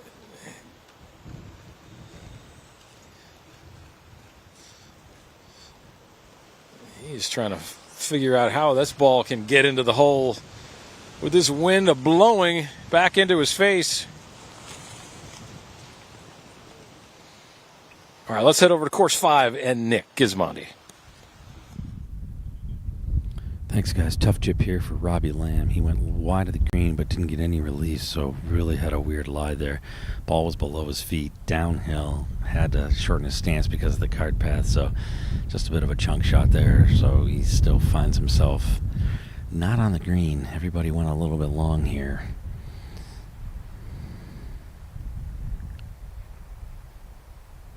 This is Christian Yoder, his tee shot, so this is his second. This has definitely been the miss. If you attack that pin and you misjudge the wind, you're going to find yourself way on this backside or over that cart path. We've seen that more than a few times today. Also, this wind is really howling, so you got debris and leaves kind of falling all over the place. Leaf just jumped right in front of him as he hit that, and this one will just go a little over the hole, but he was already in his backswing there. Not much he's going to do there, so Yoder has that for par. And this is Robbie Lamb for par.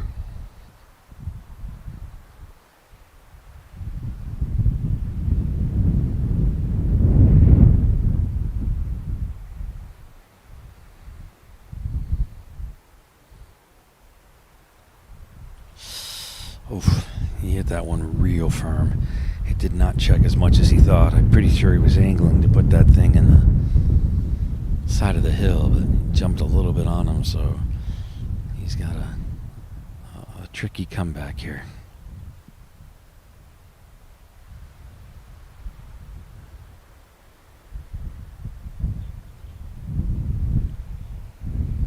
Tough one for bogey. This hole was playing really easy until the wind picked up, and now it has gotten exponentially harder. I doubt this is playing as the 18th handicap now.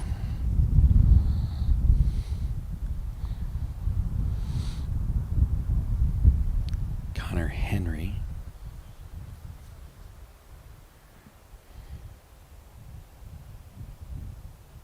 His attempt at it will come up just a little short, so at least a par putt there.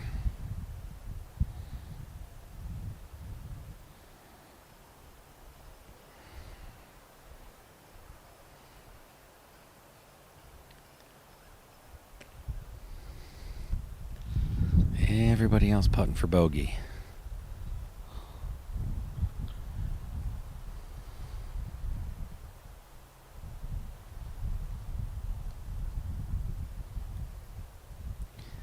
Emmett Walsh. That was a par putt. My apologies. So he'll have that for bogey.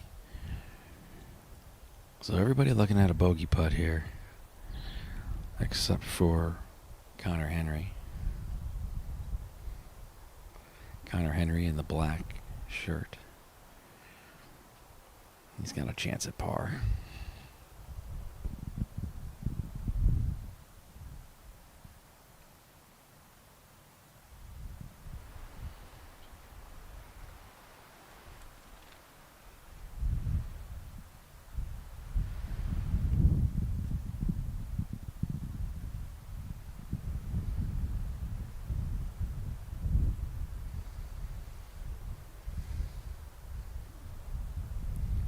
Robbie Lamb trying to save a bogey.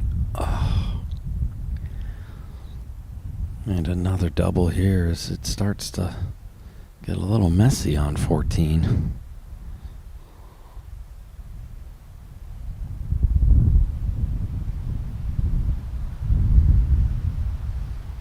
Christian Yoder also for bogey after his tee shot missed the green.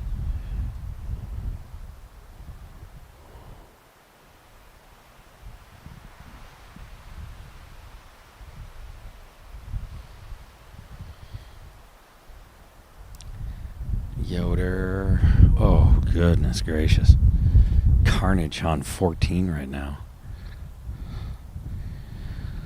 Well, I'll tell you something. The wind wreaking havoc on the golfers. The clouds wreaking havoc on the camera operators.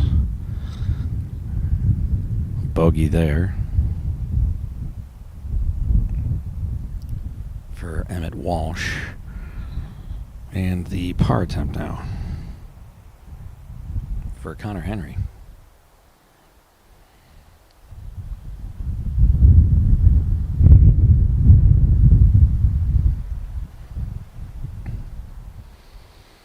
Connor Henry figured out how to get it done. Everybody else is happy to walk away from this one, and we'll send it out to Rhea Scott. Back with the girls here, 12 to 14 age division. This is Cassidy Chang with her putt from the center of the green there.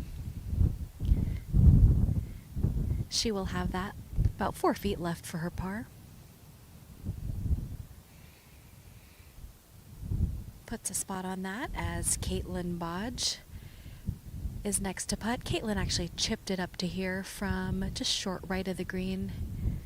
I'm going to take a wild guess that Caitlin and Kirsten are related. Kirsten in the upper age division, also from Pennsylvania.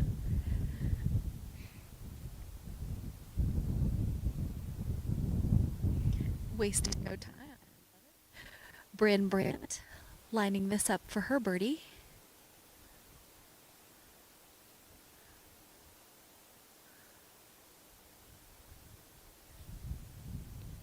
A lot of people from that side just leaving their putts a little bit low, under reading, just like Bryn did there.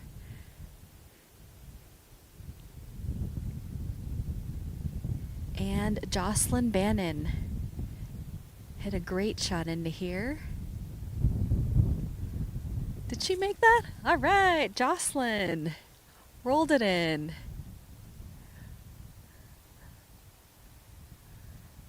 Again, seen some rare twos on this hole. Really impressed by the distance control of these young women into these greens.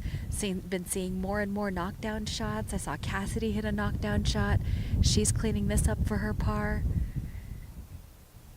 Considering the wind conditions, the gusting in and out, I know we've been talking about it all day, but really, really impressed with how many greens in regulation have been hit. So that's a really good 2-putt for Cassidy from where she was putting from. And Caitlin Bodge here getting cleaned up with her putt for bogey. Caitlin will certainly want one more back there.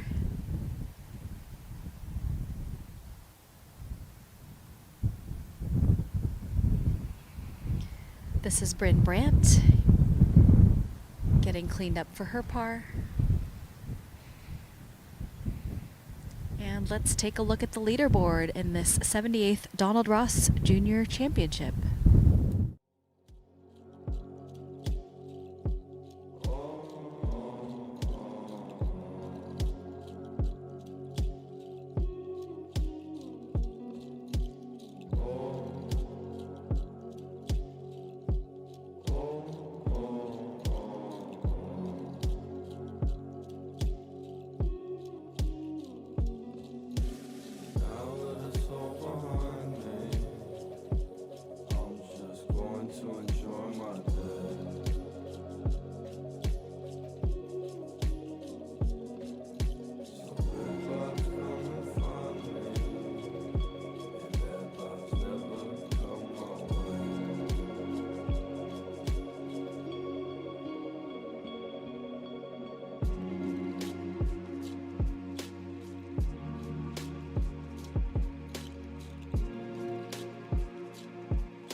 Okay, this is the foursome of Jake Hendrick, Conrad Hengeler, Noah Hollinger, and Camden Honeycutt.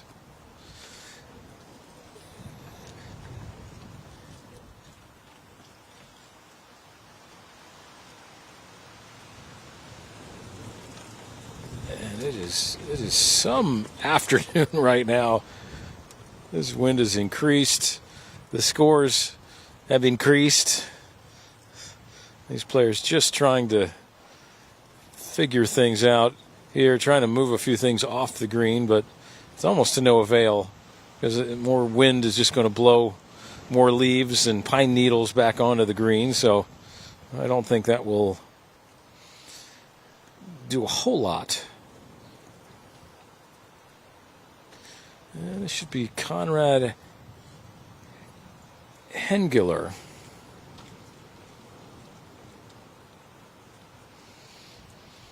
He should be first, but from the front portion of the green. Okay, yep, Conrad is going to go first.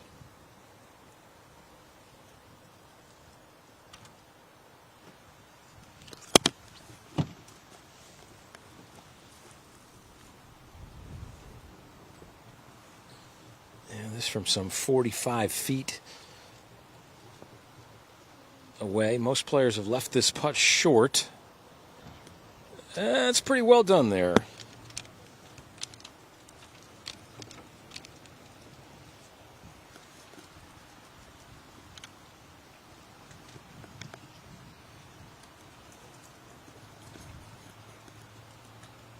Now this is Camden Honeycutt. He is 1 over par right now. Tied for 7th at the moment, only 3 strokes behind. This for birdie from across the green.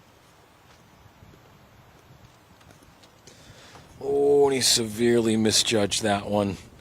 That wind definitely played a factor in that speed misjudgment there for Camden Honeycutt. That will be a lengthy par effort from some 10 feet.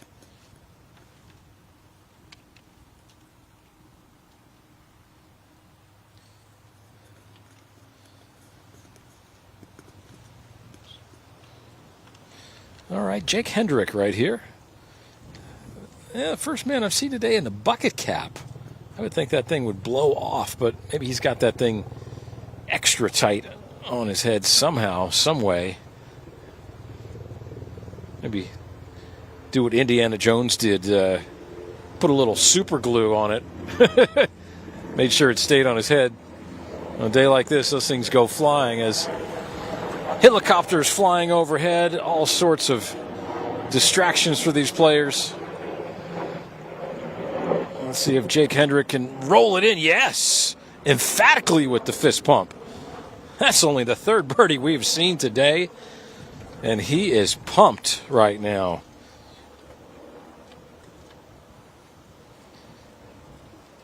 That is a great birdie putt for Jake Hendrick right there. Love that enthusiasm for the game. That Camden Honeycutt there, no, that one does not fall for Camden. And he will most likely clean up there for his bogey.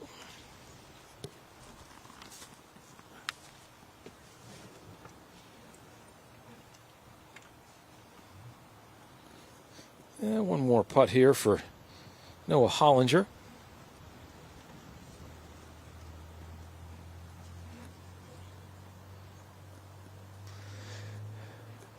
That's back right pin position here in the shadows. Always tough to judge the break when you're putting through the shadows. All right, that's going to be a bogey there. And let's head over to Nick on course number 5. All right, thanks, Steve. Yeah, I heard that helicopter coming overhead. I assume that was yours. Big star, Steve Scott, Rhea Scott. I mean, nothing but the best here at Baby Grand for the Scots. 14 and the wind is getting brutal. Drew Rice just had a putt for birdie. He found himself safely aboard, but came up short up that hill. And now this is Elliott Skinner for birdie.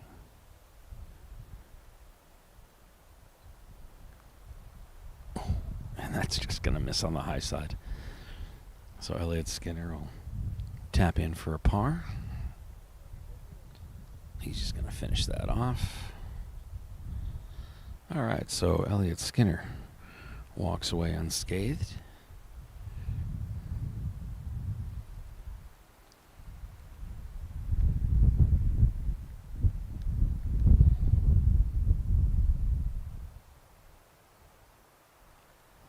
McKinley Yarbar next to putt. This also for a birdie. Uphill, right to left. Gonna need some pace. The screen has picked itself up, but that is significantly uphill. Yes! Got it! McKinley Yarbrough Beauty of a putt.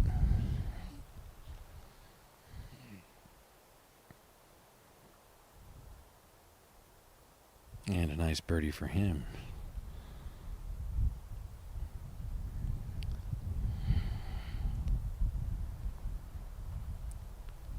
This is Trip Stacy.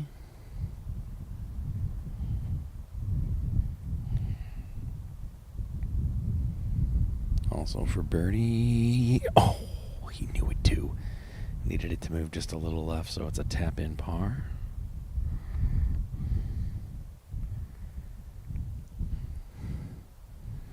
Andrew Rice with a long par putt left here.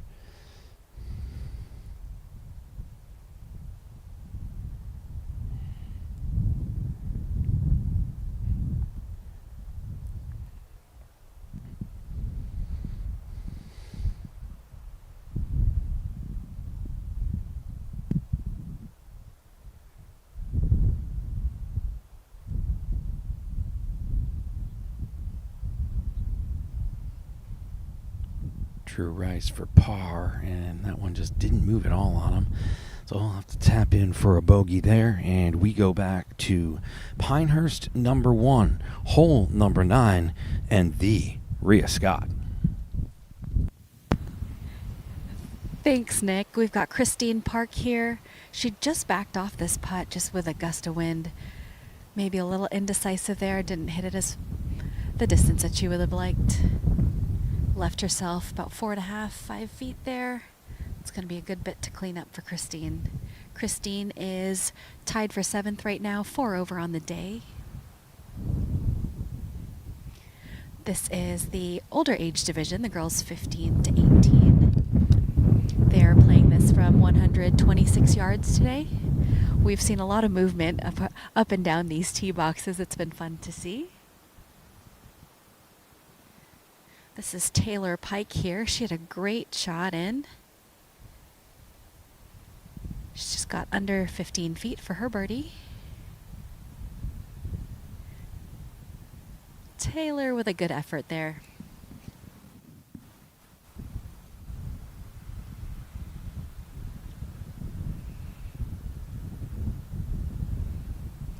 You know, Steve and Nick, I keep thinking it's the windiest time of the day, and then 5 minutes later it feels like it just gets windier. Again, wind gusts up to 35, 38 miles an hour.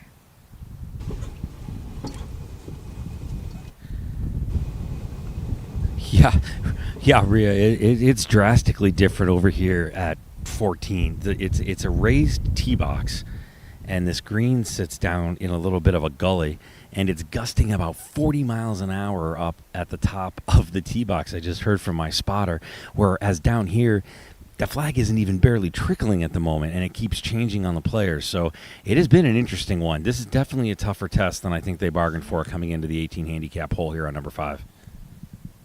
Yeah, we don't have as much elevation change here on the 9th hole. That was Anna Norris there. She just 2-putted for her par. She's also tied for 7th, 4 over on the day. Elevation change, the ups, the downs, the gusts. I think whoever wins this tournament is going to be a very, very worthy champion.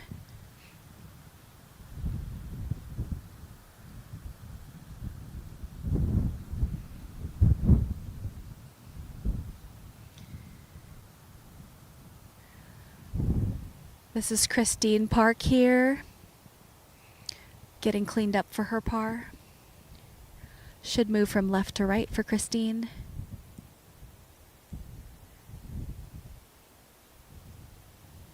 Great putt for Christine. A little shake of the head.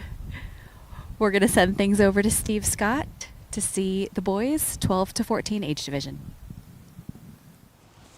All right, just a few more groups coming through this 4th hole here the day. Only 2 more groups after this one. This one is the group of Tobias Gordick Ronderos, Winston Grabenhorst, Simon Hall, and Gordon Hahn. 3 of the 4 players have hit the green. Simon Hall missed the green, but hit a wonderful pitch from the low area. He's got about 10 feet for his par. one of the best shots we've seen from that low area today. Yeah, just to find the surface. Again, 127 yards. If you're just joining us, 127 yards. This should be a pitching wedge for these players. And today they're trying to just chip little 8-irons through the wind and try to make sure the ball doesn't get up floating on the wind. And that is the big shot that they're trying to figure out here today. Here at the perched up green. Here at the 4th hole on number 4. I think it's so cool. We got all this coverage from all of these courses here at Pinehurst today.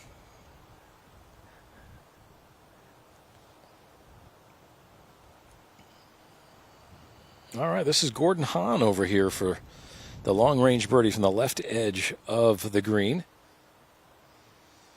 with the olive-colored pants. And maybe we'll call that almost like army green, we'll call that. And that's going to pull up about 8 feet short for Gordon.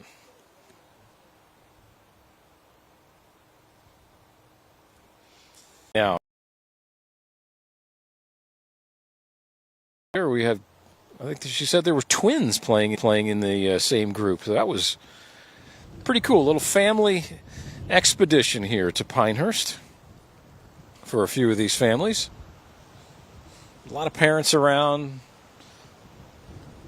Always fun to watch your child play through the holidays here.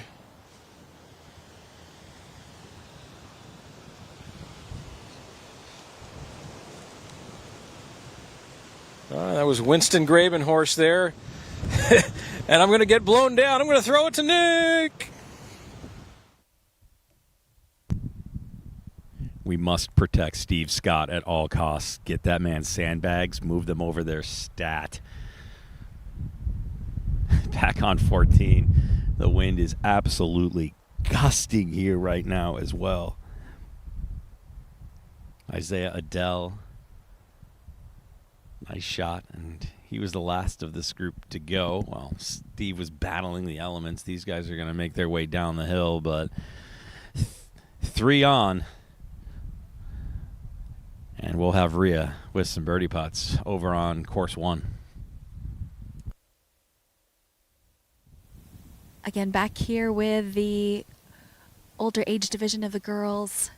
129 today, 126 to 129. Little downhill, wind still behind their back and over their right shoulder. This is the group of Hallie Ann Winters, Caroline Sweet, and Ella Spence.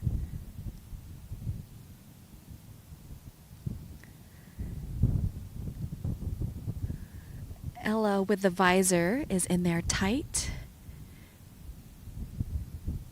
She's the one marking her ball right now. She's only 1 back of the lead. Hallie Ann Winters will be first to putt. She's safely here, middle of the green, above the hole.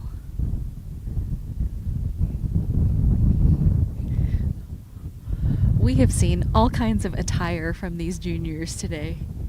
I know that they're tougher than us. Some are in shorts, some are in short sleeves, some are bundled up, some are in beanies. It's kind of all over the map with the ever-changing day that Pinehurst is bringing us.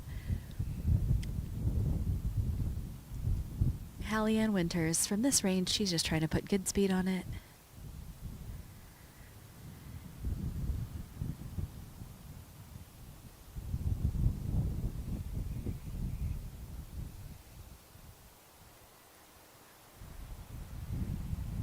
I'm going to say it one more time. That's the putt from above the hole that people just aren't gauging the speed very well.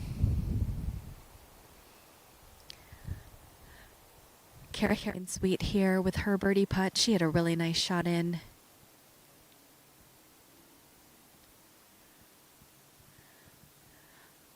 Gotta imagine this is about a 9-iron for these women.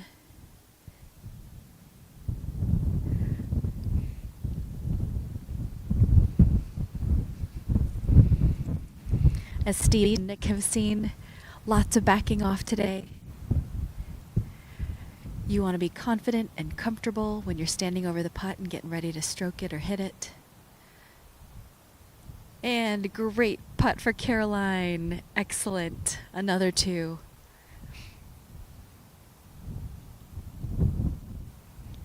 That puts her at +5 on the day. She picked up one there.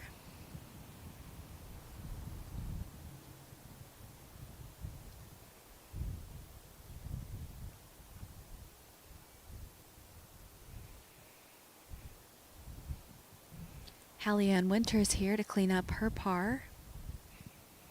Hope she gets the speed here on this second putt.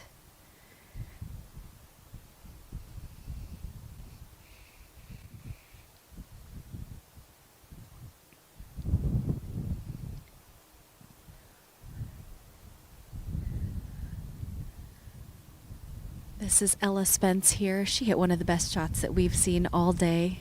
It pitched right on top of the hole here. Really a great shot, again, especially for these changing conditions, these conditions that are getting more and more challenging through the day. Ella Spence, this is actually to take the lead here, to tie for the lead.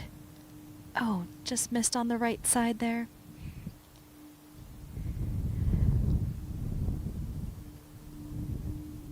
You gotta think those looks are gonna be rare on a day like today. Ella Spence still one back of the lead here, still in good position. We are going to take it over to Nick Gismondi. Nick, what's going on the boys' side? All right, thanks, Rhea. About 6 groups left to come through over here, and we are putting. Isaiah Adele with a long putt, faux shoulder turn. That one put him way past the hole, so he's got a tough one coming back for par. We've talked about just how difficult this green is, and especially that pin position on day number 1. Nolan Miller, the tournament director here, was going to make it tough because it is only a 2-day tournament, and it is the Donald Ross Junior Championship. So no gimmies, no easy days. Make it tricky, and that's exactly what he's done here. Connor Lind is next up. This is a tricky putt for him. Wind is going to factor. You can see it swirling on the greens right now. You've got almost like the mini leaf tornado kind of happening. So that wind is just doing really weird things to the golf ball, even on this putt. This is for birdie. Goodness, really nice putt right there by Connor Lind, a tap-in par.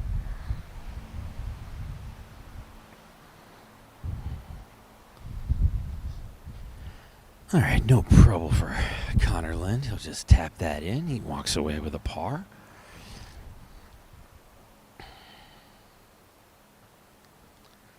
Spencer Mills will be next up to play. This is his attempt at a par also. Excuse me, a birdie putt here.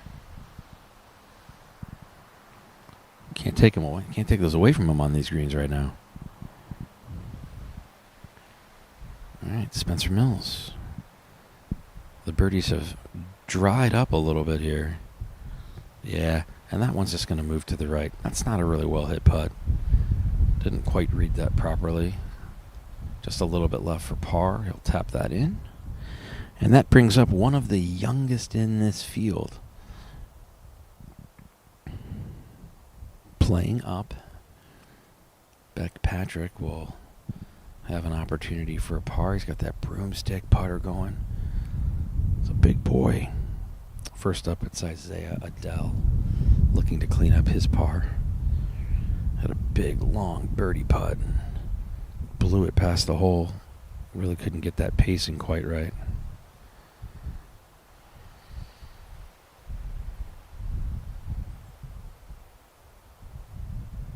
Got it. What a nice par that is for Isaiah Adele. Love it.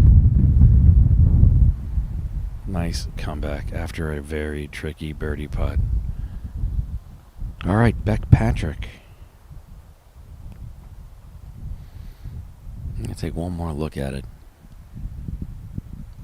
Had a chance to hang on a hole with him yesterday during his practice round here on number 5 and almost jarred it. Ended up with a par. Nice par for Beck Patrick, who was off the green on his tee shot. Didn't like his chip when he hit it, and only because he couldn't see where it went, but put it to there and then had that just short little 3.5, 4-footer to get himself even on this hole. And just a quick little tap in for Spencer Mills, and this group will walk off the green. But let's hang out with Beck Patrick a little bit more and hang on a hole with him and get his mentality on these par 3s here on number 5. What'd you get? 191 down like 7. Beck Patrick, Nick Gismondi, Baby Grand Golf. This is hang on a hole. We are on, what are we? Number 5? Pinehurst 5, hole 12. Pinehurst 5, hole 12. Sometimes you got to get a little help from your friends. A lot of golf out here. All right, Beck, you got 191 playing. What'd you say? 183. What do you got in your hand there? I'm gonna hit a little comfy 6. Just try to get it middle of the green. Okay. Yeah, just engage with the target. I'm probably gonna try to take this in between those 2 trees with a little cut. Okay. I like it. Let's see it. Drinks are on me if it's a hole-in-one, even though you're probably the youngest guy in the field. Sorry, Mom.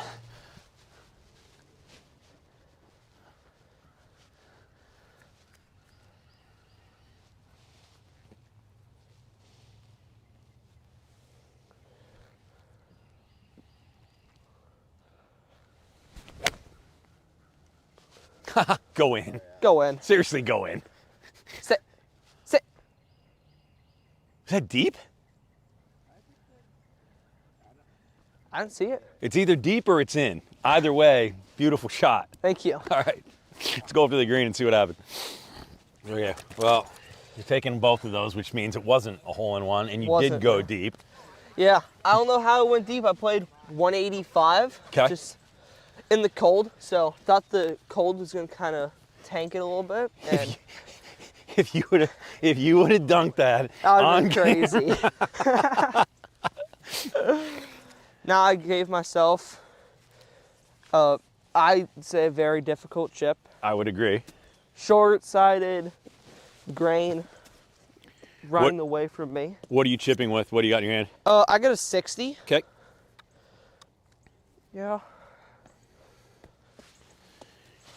Where's your landing? I'm gonna try to land this.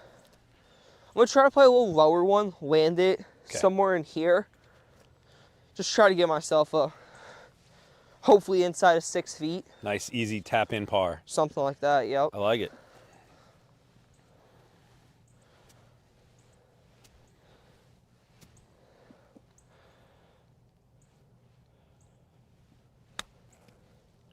Oh, come on.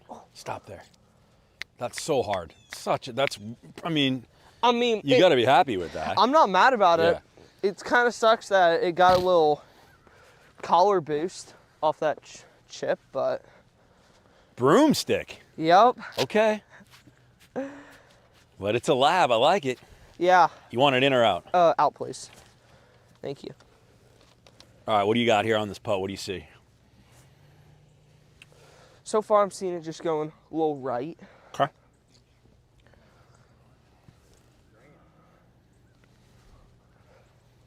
"13 years old, living in Ponte Vedra now." Yep. How's that been? It's been great. Moved there like 4 months ago, and from Texas, and I like it a little bit more than Texas just because we're so close to the beach and at a great golf course down there. Love it.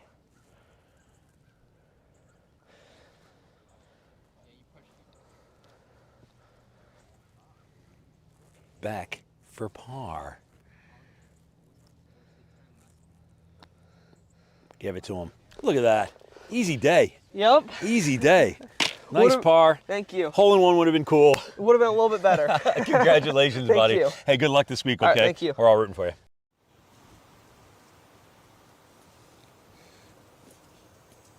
All right, back here on number 4.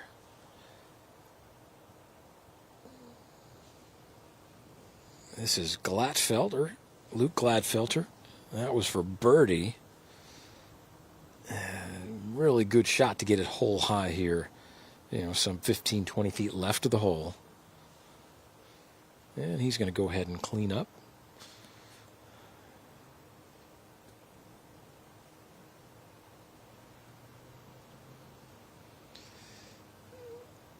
Okay, that will open up the stage here for Nico Gordic-Ronderos. 1 over par right now. This one 4 par. Just so challenging to hole putts. That's 2 bogeys in a row there for Nico on number 3 and number 4. He'll have 1 more hole to play in his opening round. Again, only 2 under par leading the way here in the boys 12 to 14 division.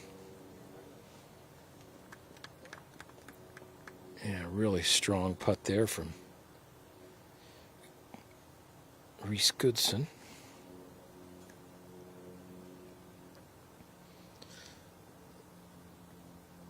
Now Benjamin Gates cleaning up for par as well. Okay. Nicely done.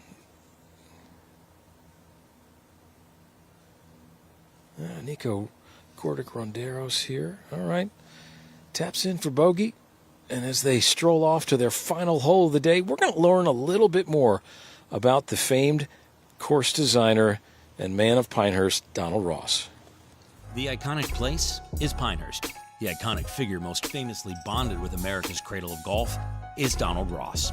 The Scottish-American course designer came to this country in 1899 and has shaped more than 400 courses, and most notably left his impression here at Pinehurst on number 1 and the renowned number 2. His design style mimics golf and life flawlessly. A natural feel, strategic routing, and crown greens, appealing to the eye, but notoriously difficult to conquer. Ross's fingerprints can be found all over these hallowed grounds, from pictures to his desk and his house that still sits just off of hole 3 on his most famous course, number 2.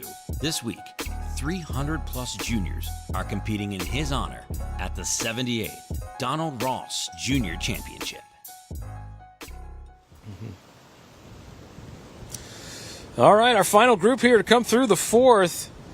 And we finally got a ball to get past hole high. This is the foursome of Michael Eigenbroek, Jennings Irwin, Brady Faulkner, and Liam Fink. They're coming through this 4th hole. This is their very last hole of the day. I'm sure they're going to be happy to be done with this round and maybe go find a warm fireplace or hot cup of soup or something. I did, with Nick's thoughts and help, I did get some sandbags out here to kind of hold me down. We're just getting whipped around here. It is some sort of afternoon to play golf here in Pinehurst, North Carolina. I'm still seeing Hudson Hurt, who went through here a few groups ago. He is still bogey-free on his round with 2 holes to play, sitting at 2 under par, leading the way in the boys 12 to 14. Jack Cole and Brady Faulkner here in this group, looking to finish off a 1 under par round, is Brady Faulkner. That is some excellent, excellent golf in these conditions.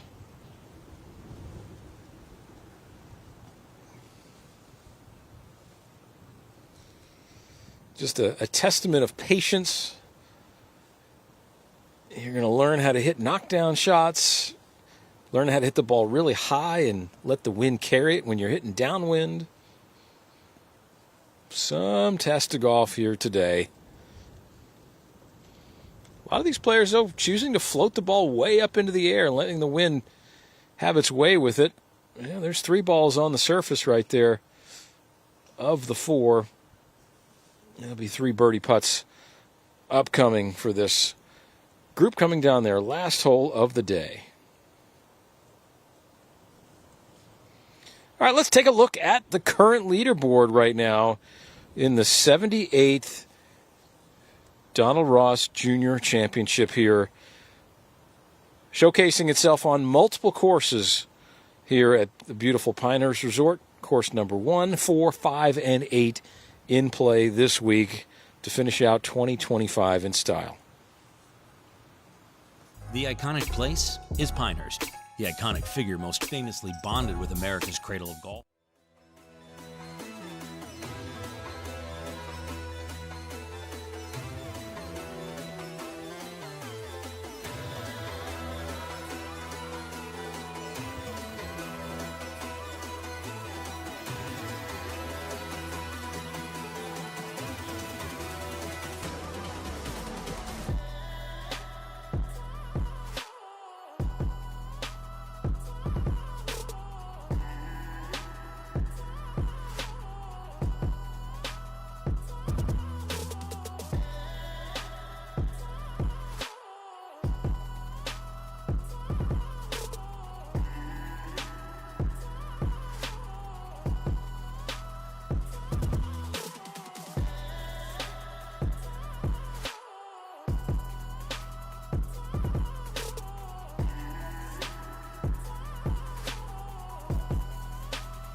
All right, this final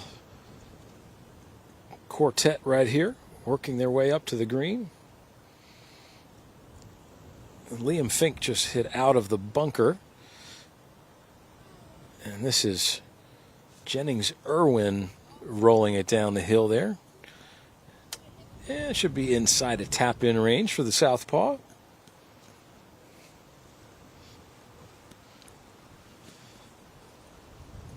Always fun to try to close out the round, especially on such a challenging approach shot such as this here at the 4th. This wind has really just done a lot to these players' minds and golf balls.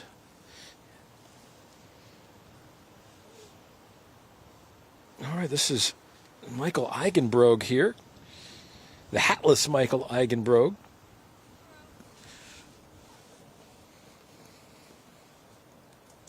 And he's trying to cozy that down there inside of gimme range. That's going to be a bit of a knee knocker. All right, now Brady Faulkner here, trying to close out a great round of golf. This would be to tie for the lead with Hudson Hurt right here to finish his round off. Can he get one to go here at the last? Well, it's got to sit a little bit. Okay. Still a little bit of work for Brady Faulkner to close out his round to get this thing into the house under par. Par 72 over here at Pinehurst number 4.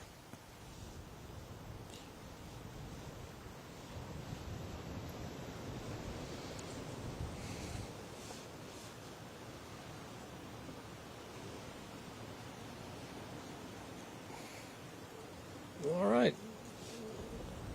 Jennings Irwin rolls that one in. That was really nicely done right there. That was the up and down from the bunker.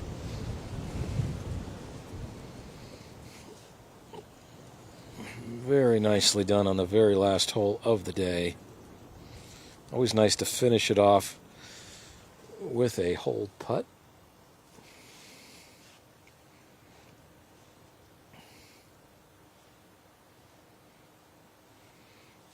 All right, Michael Eigenbroeg here. This for the 2-putt par, and he holds it. Those are the ones you got to work on all the time on the practice green. Right there, those are the ones that pay off on the last hole. All right, Brady Faulkner. this for par. This to close out a very nice round of golf of 1 under par, 71. Oh, that hurts. Those are the ones you remember. Those are the ones you sleep on.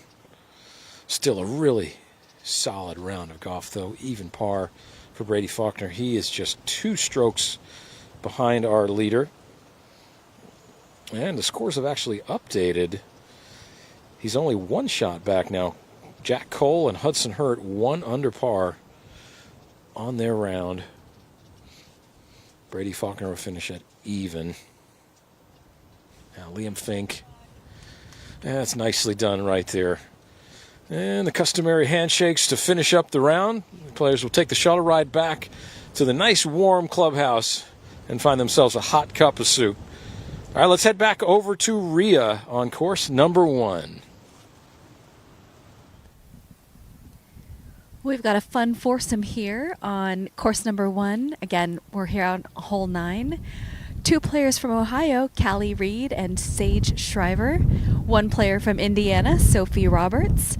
And a local Pinehurst gal, Severa Sandhu.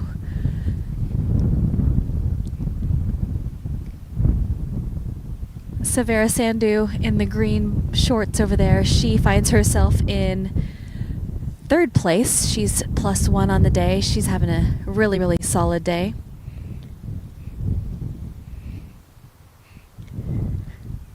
Again, we're seeing attire all over the map here today. It's as I put more layers on, I feel like these gals are shedding the layers. Temperatures dropping. Sun has gone away. Cloud cover's really rolled in. I see a shift happening here. And I think this cold front is here to stay until tomorrow.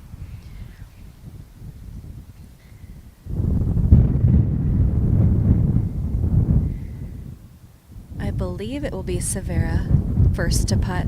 Oh, actually, that will be Sophie Roberts there. She had to take a drop from that little sprinkler. So she's just off the green in the red skirt over here on the left.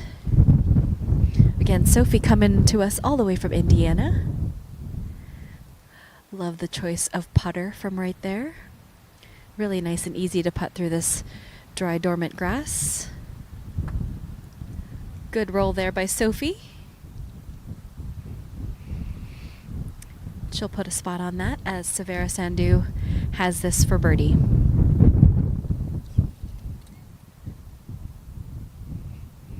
Or she'll just knock it right in.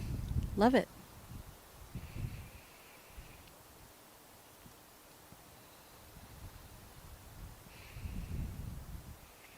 Again, Severa in solo 3rd right now. I'm going to guess that the wind putting back into it is a factor as to why some of these players haven't been able to get this putt all the way to the hole.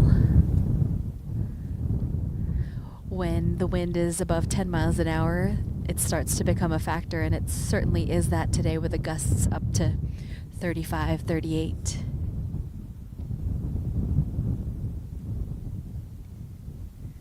Sage Shriver there. Putting up, that was for her par. She hit in the bunker short left on her approach.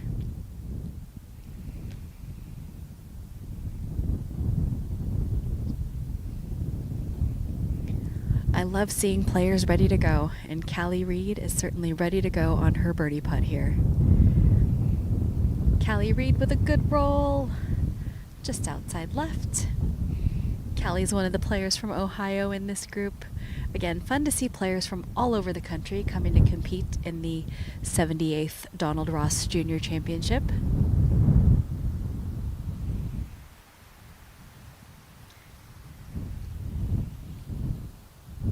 Sage Shriver looking to get cleaned up here.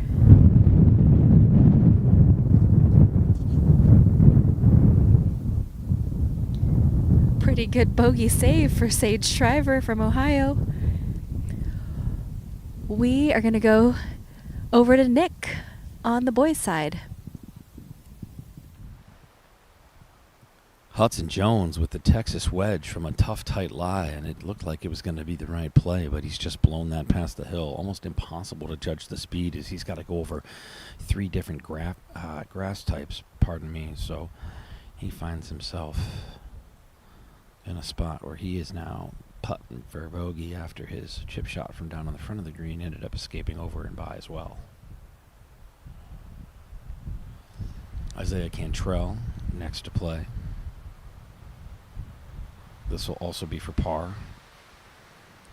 His first shot attempt was short, and this hole wreaked havoc on this foursome, gusting at about 20, and then as they hit, it dropped to about 10. So 2 balls went long over the green, almost to the cart path, which is a miss of about 50 feet. This putt come up a little short, and the wind has picked up. The cloud cover has rolled in, and that temperature went from no jacket, no pullover to 2 layers now. Bogey for Isaiah Cantrell.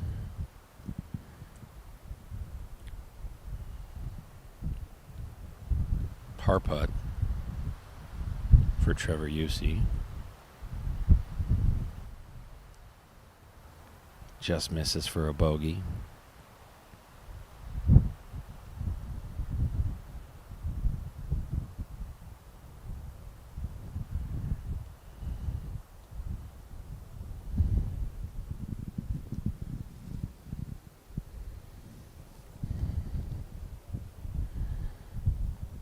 Hudson Jones for par.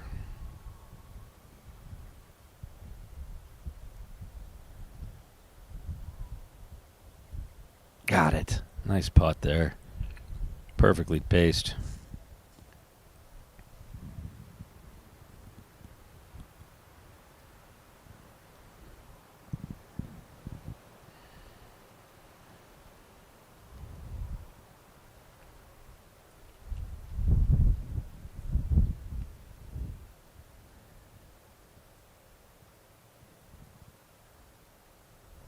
Tap in there, not too bad.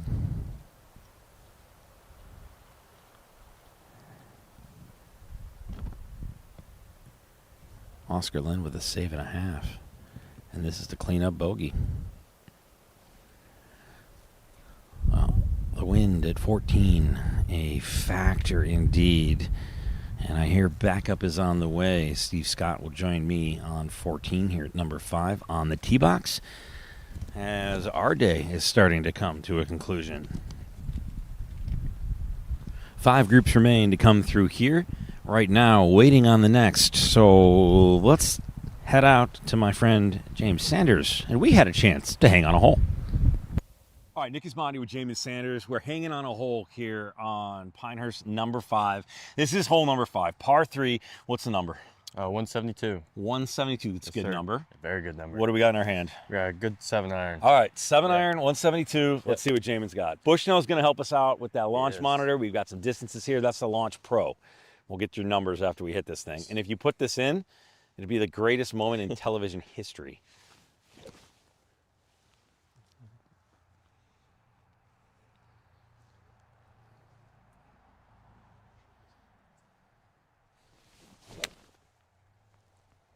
Pressure. Hit well. Tracking a little left. Yep. All right. Pin high. Thank you. Yeah. Let's go check those numbers. Wow. All right, I like the ball marker. We were just talking about it. Congratulations. Thank just you. committed to Southern Illinois. Yes. How much of a relief Oh, man. is that? Every swing is much, much freer. Definitely. Check this ball marker out. You got to get a shot of that. Get in here, Brandon. SIU, come on. Oh, yeah. There it is. See that? Nice little divot, too. All right. Well, left to right. All right, little left to righter. Talk me through it. Greens seem fast. Greens are great. Okay. A little grainy. Okay. Just got to move some pine straw and leaves.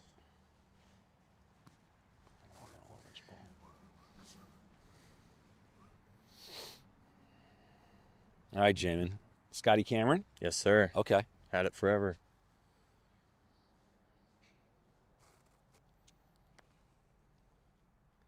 Oh, I like this. Go in. Oh. Give it to him. Give it to him. Right in the heart. Good on a camera, though. Yeah. Brandon, I would give that to you, my cameraman. You could have that. I wouldn't make you putt it. It's a good 3. That's a good 3. Yeah. That was easy. Yeah, appreciate it. Pars, tap in, give Very me pars good. are easy. Nothing wrong with that. Just your thoughts on this golf course and how you'll play it in the next couple days. Take driver out of the bag, just rip through it everywhere. It's pretty much an easier course doing that. Yeah. Yeah. Any difference because of the switch? You guys are playing 2 different courses, obviously 5, obviously 8. 8 a little trickier. Yeah. Played 8 a lot more times than I have here, so definitely play more conservative at 8, just because you can mess up a lot more. All right. Listen, good Yeah. luck this week. Thank you. Congratulations Yeah. on committing. I know what a Thank you. relief that is. And good luck. Thank you. Christina Murphy there just hitting her approach into 9 green. Great approach shot. Again, she caught a gust of wind right there. I'm sure you can hear it on my microphone. Getting tougher and tougher to gauge the distances, and these women and girls, players, everybody coming through. You can see the leaves just blowing across the screen. It's getting tougher and tougher, and these players are really, really impressing me today. Distance control, haven't seen anybody too far off. Again, these women are playing it from 129 today. I bet it's played anywhere from 115 all the way up to the full number, just with how much variance there's been on the day.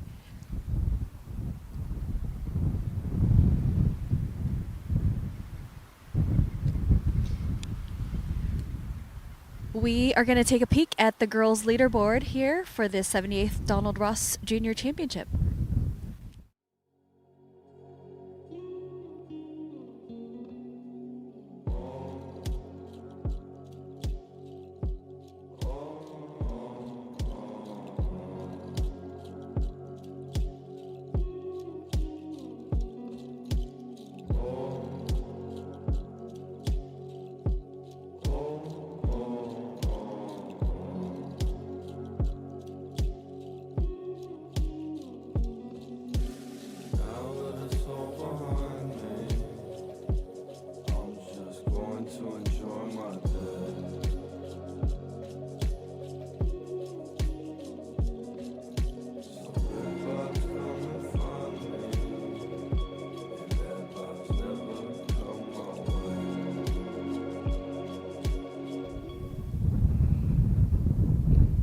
Erin Mullen here, ready to hit.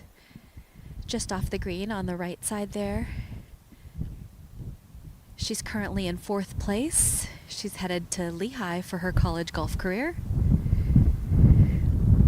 That's that zone that's kind of in between. Players are, right in between chipping and putting. Erin not too pleased with that, but I think she can handle that putt. Mackenzie Muller now from that middle of the green, just below.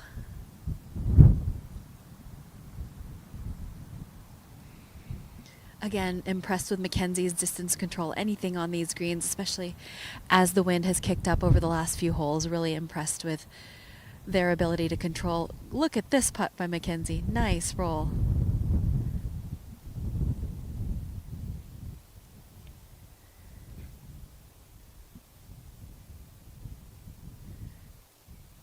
Birdies are getting harder and harder to make there.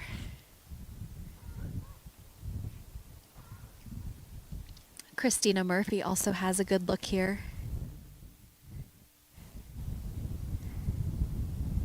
Looks like it's just under 15 feet for Christina.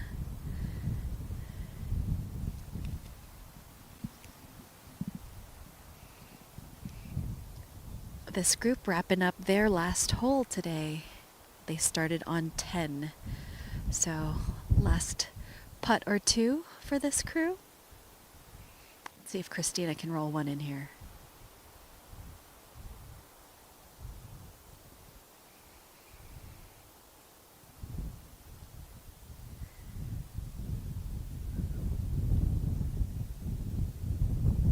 Christina gave it a run. A little too much pace there. I'm sure more work than she wants on her last putt on the last green. Again, Erin Mullen now looks to clean up for her up and down after missing the green short right.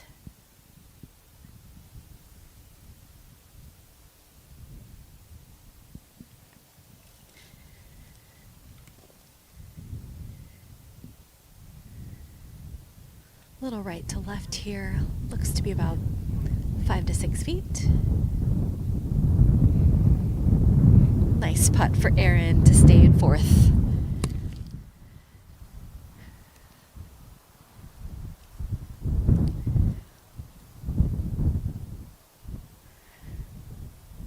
Not sure how things will shake out here in the last hole or two for all of the girls, but Erin might be in the second to the last group, or maybe can even sneak her way into that final pairing. Always nice to be in that final pairing. Or in the pairing right behind, and just to be in striking distance and to just focus on your own game. That's nice too. Christina Murphy here getting cleaned up.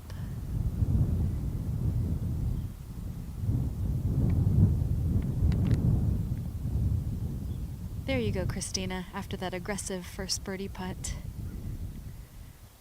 Nice little 2-putt par.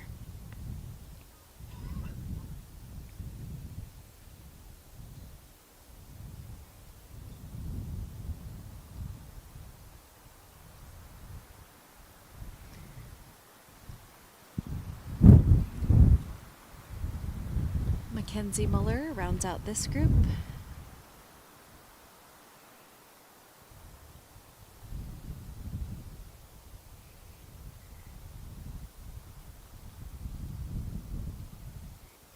And probably wants that one back as well.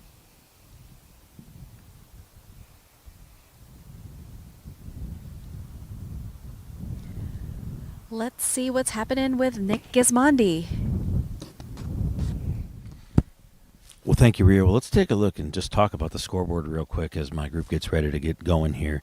As predicted, most of the low scores have come off of this golf course. Number 5, Spencer Mills, Emmett Walsh, Jake Brady, Nick Anderson, who we saw a little bit earlier, Harris Camp, Sam Terry, and Connor Wolf. All of them had tied at 1 under, a slew at even, and then a few more at +1 and +2, but the carnage really happened over on the tricky number 8. Now, everybody here on 5 today will play 8 tomorrow, so if you started on 8, the opportunity for the win, as long as you're not too far out of it, might come here. This is Brady Lena.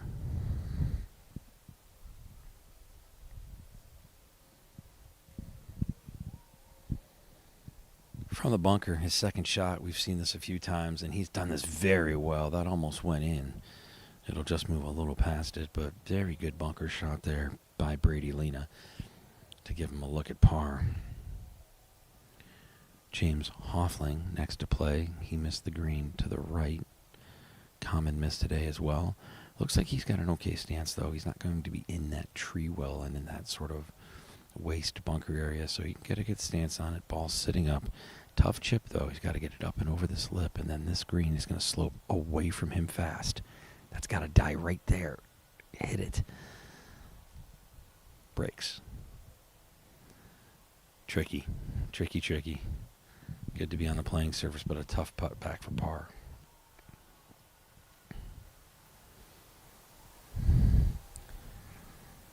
Ethan King also missed the green right. Had trouble judging the wind. He's going to wait for a couple of marks on those balls before he attempts his birdie chip.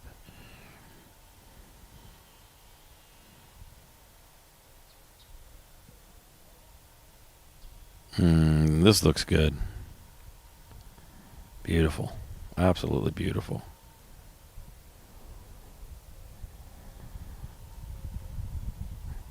All right, so par putts for all. First to play will be Aiden Wilson. Now that was Aiden's tee shot.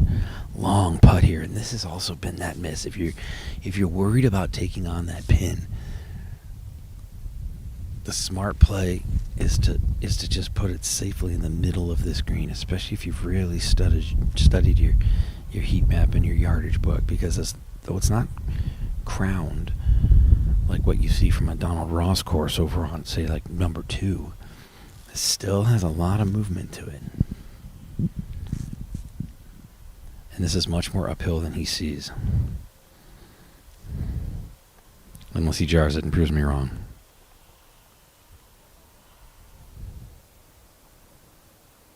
You got the pace right.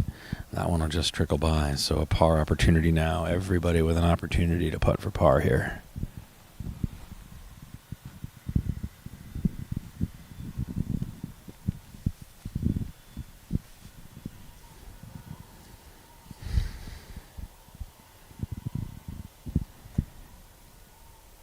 Aiden Wilson for the cleanup. Taps it in, and that'll be a 3.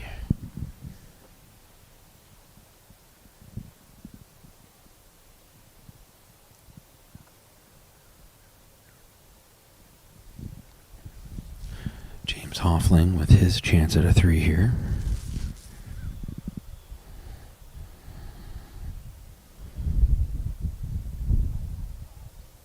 Putts on the way. Got it. Beautiful putt. What a save that was. Just kind of slid it in the back door. He's the first one to read that putt correctly.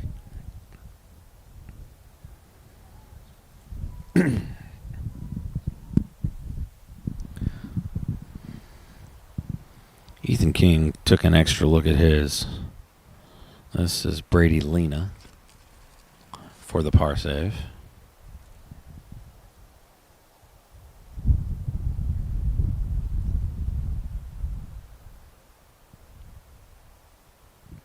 Got it. Par for Brady Lena. And that just leaves James Hoffling to save his and clean it up.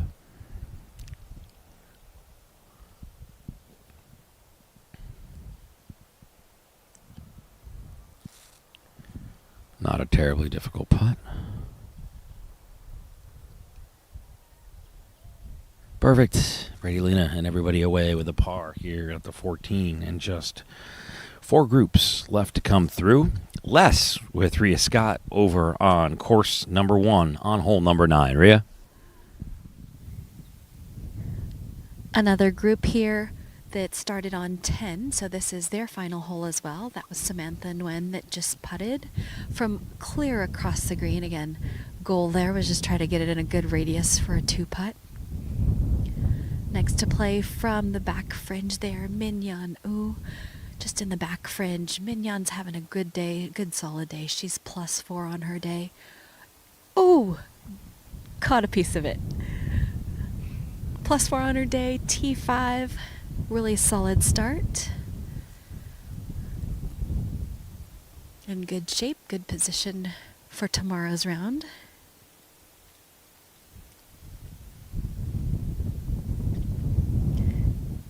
Hazel Peters from the middle of the green here for her birdie.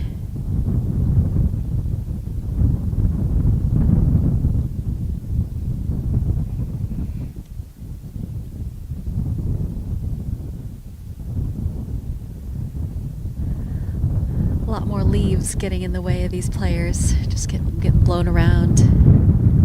You move one and then another one gets in your way.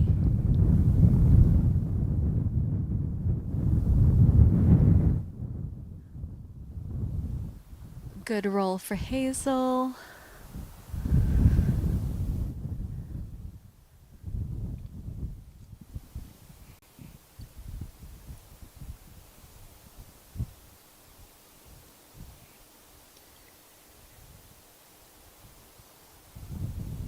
Hazel cleans it up for her par on her last hole of the day.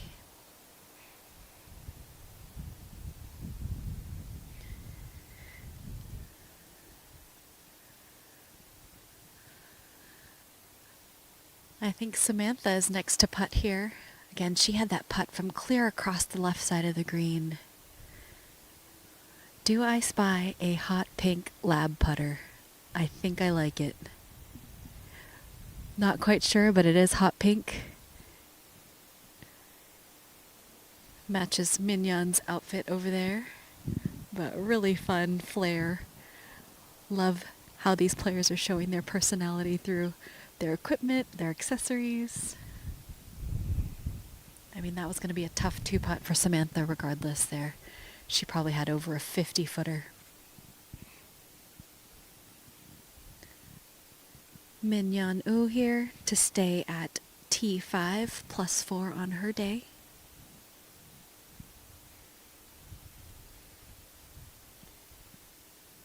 Good 2-putt. Actually, well, she putted from off the green there, so still good to clean that up for her par and to finish out her round in that way.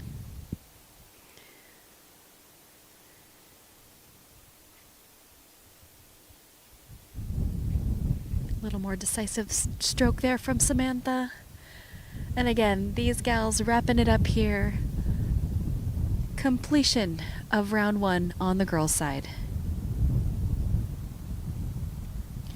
We are going to take a peek at the leaderboard and see how things stand at this point in the day.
All right, back with you here. The last man standing on a blustery, wintry day, and the wind you can see wreaking havoc.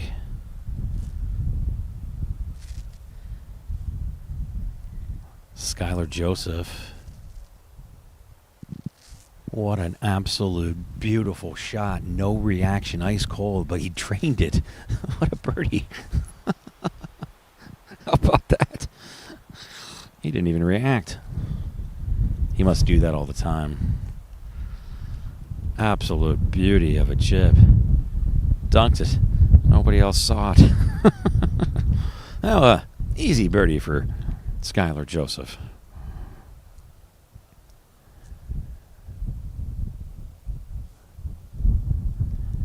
Colin McLeod tried to do the same thing from the bunker. Just puts it up past the pin, so he'll be putting for par.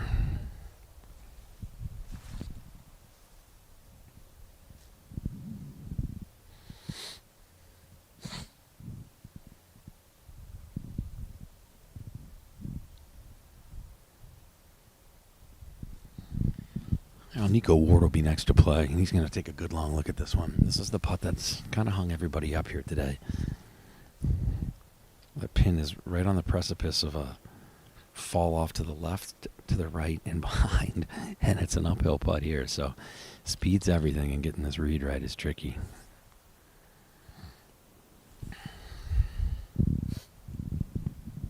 Nico Ward taking a good long look at this one. This is his attempt for birdie. He got the pace right. It just doesn't turn that much. We'll have just a little bit left to clean that up for a par. Skylar Joseph, well, he's got nothing left to do. He's going to be the gentleman and hold the flag.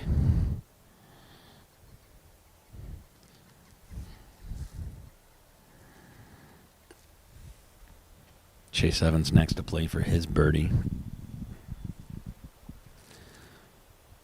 Hit a nice shot, just misjudged that wind a little bit, came up short. Tricky putt here. This is going to fall to the right on him.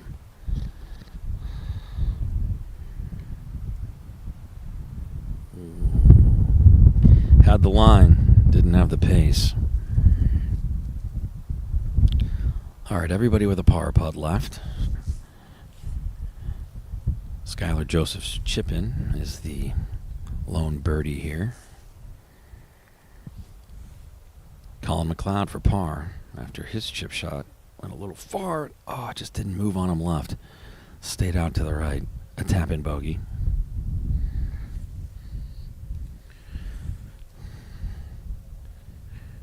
And Chase Evans will take a good long look around this one, looking for his par.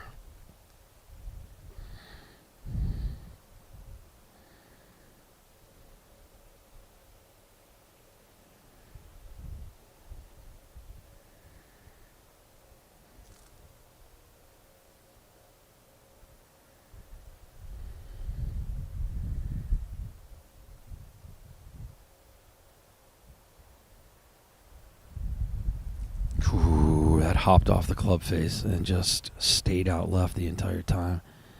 Pushed it. And another bogey. So 2 bogeys, a birdie, and 1 chance left at par. This is Nico Ward's attempt.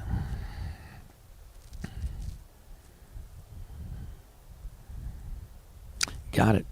A birdie, a par, and 2 bogeys. And we're coming down to it here with just 3 groups left to come through. Number 14 here on hole number 5. And we'll go back topside for Steve Scott. Welcome to the party, pal. Yeah, fun to be here, crisscrossing this golf course through all of the homes and the people and so many players all across the way here. Really, really cool.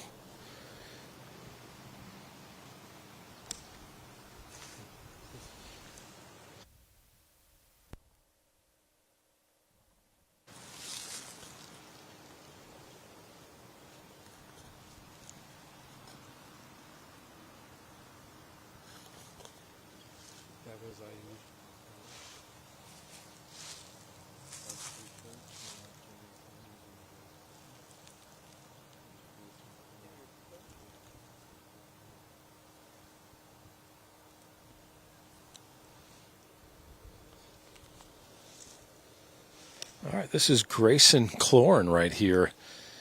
Trying to fire it at it, left to right, strong wind here. Oh, what a golf shot. That was right at it, just maybe 10 feet short with that wind whipping left to right and into the players. Little shorter than that, Steve, from that angle up there. I know it's tricky to see. Probably more of about a 20-footer here. You know, it was whatever it was painting the flagstick, I'll have to say. This is Jamin Sanders here.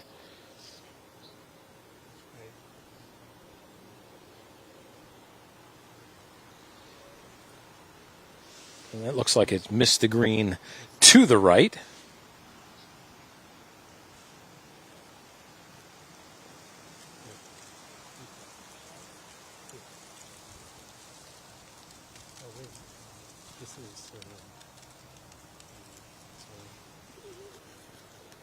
All right, Ayush Bansali here, starting it at the middle of the green, trying to push it from left to right. That's a good, solid shot right there.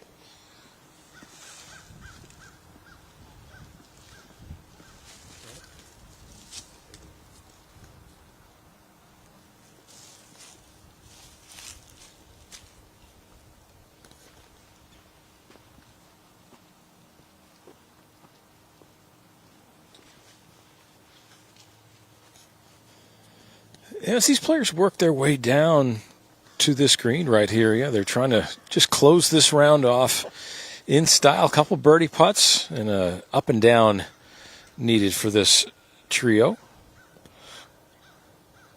One of the players looks like Chase Duncan has not playing. He must have withdrawn, so this only a 3-ball here right now, which is not always great for pace of play in the midst of a bunch of foursomes. So these players had to wait on the tee for some 6 to 7 minutes.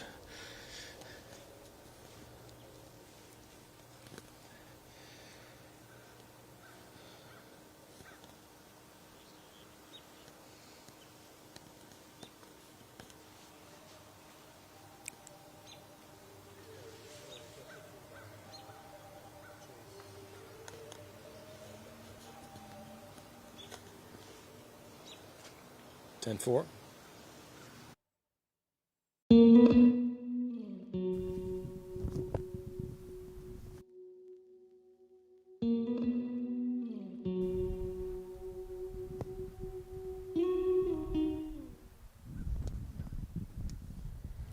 All right, well, a quick look at the leaderboard there, and we'll get you back to that here shortly. Spencer Mills is sitting at 2 under. Jake Brady at 2 under. Sam Terry at 1 under, and Emmett Walsh at 1 under. This was a 4-ball to start the day. Chase Duncan is a withdrawal. Jamin Sanders, who we hung out with earlier. Yeah, played a hole with him. Southern Illinois commit. Great young man, talking about the pressure that is the recruiting process and just how much easier and lighter the swing feels. He also told me that you'll never, ever catch him in pants. He'll probably have to change that if he makes it on tour. Look at this chip. Be good. Nicely done from where he was. A downhill lie. Had to dive into the hill. He nestles this one up, and a good look at an opportunity at par for Jamin Sanders.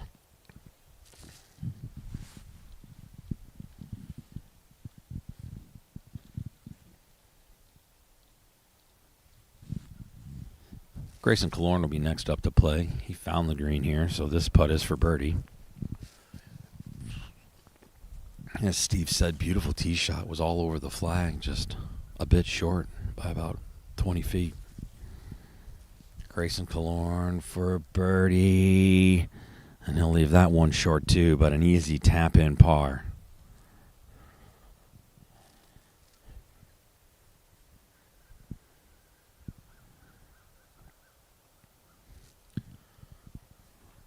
Ayush Bansali takes a good look at this one.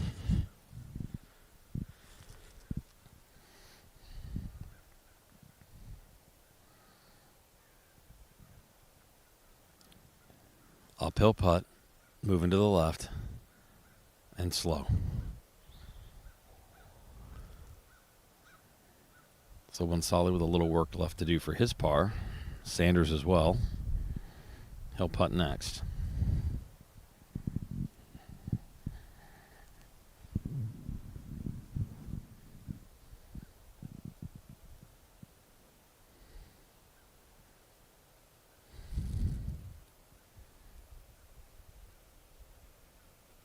Sanders with a good save from a difficult tee shot. Nice chip. Manages that for par.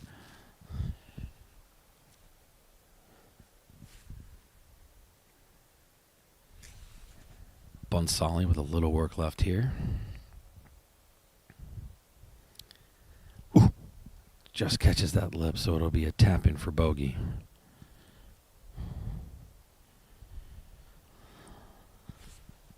Two more groups to come through here on day number 1 of the 78th Donald Ross Jr. Championship from the legendary Pinehurst. Let's get you back up top for Steve Scott. Steve. All right, well, we've got Ryan Baker up here on the tee first.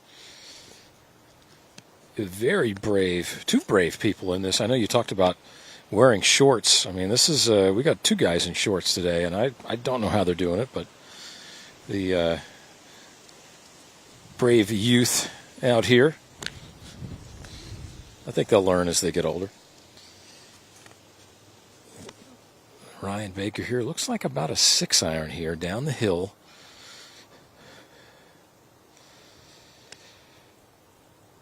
It starts just right at the hole. I don't think it's going to come back. And it's going to miss the green to the right.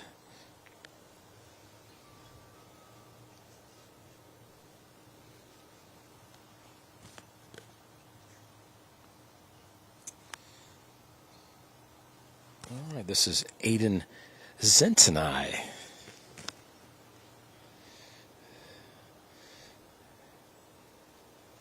It looks like he's safely aiming towards the center of the green here. May have caught that a little bit heavy.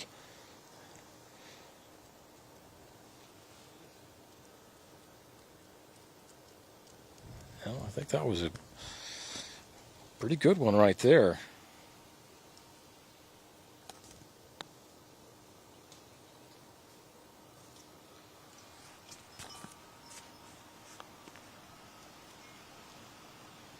Yeah, that one right below the hole, maybe 20 to 25 feet away for Aiden.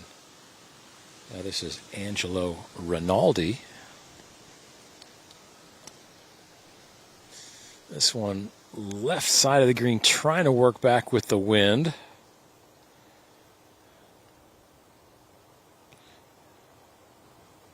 And that'll find the front left portion of the green. That'll be a long range birdie effort there.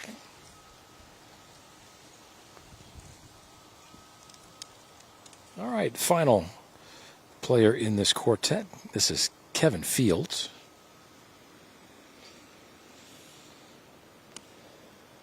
And this also starting on the left side of the green. A little bit of a pull, hoping the wind would push it.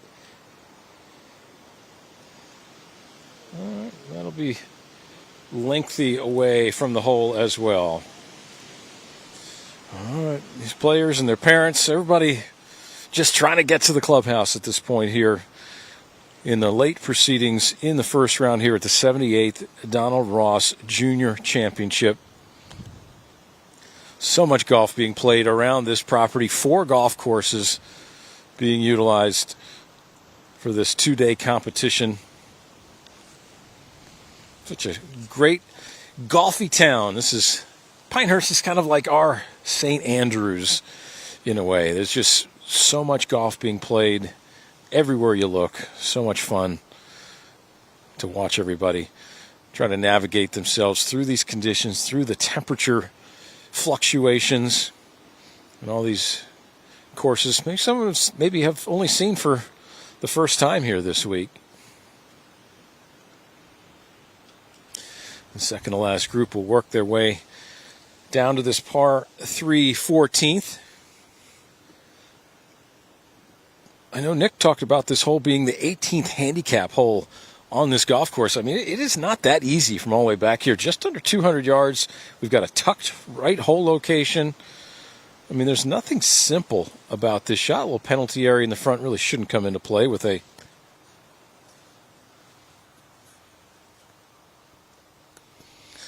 All right, let's head over to Rhea right now.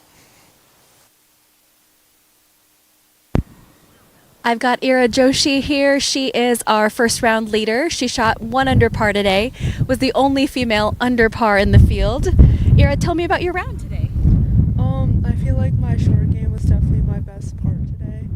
On like the last few holes, the wind really picked up, so like my irons were missing like almost every green. So yeah. Must have been pretty good though, considering you made 3 birdies. Yeah, it was. So Ira is here from Pinehurst, and she's had a couple great finishes in some of her recent tournaments. She won the PKB National Tournament of Champions a couple weeks ago, and then I saw she also had a top 5 finish at Landfall at the PKB Invitational this fall. So Ira, how have those finishes prepared you for this tournament? I just like learned from my mistakes from past rounds, and I just worked on it, and yeah, that's all. Any plans for tonight? What are you going to do to prepare for your round tomorrow? Probably just like work on my short game a little bit more today, and that's basically what I'm gonna do. Well, good luck tomorrow. Keep up the great work. Let's take it back to Nick with the boys. Oh, Ryan Baker found himself in trouble off the right of the tee, stayed inbounds, but was between two trees in the pine straw. Just chipped this one up and on, and it hit the flagstick. So that is a tap in for par that he almost drained, Steve, from an impossible position. I don't even know how he did that. Died it into the hill. Beautiful shot. Just a little bit left there for par. And Ryan Baker with a huge save here on 14. The rest of the boys are just laughing at him. He's going to just tap it in here. Easy par. Just like he drew it up.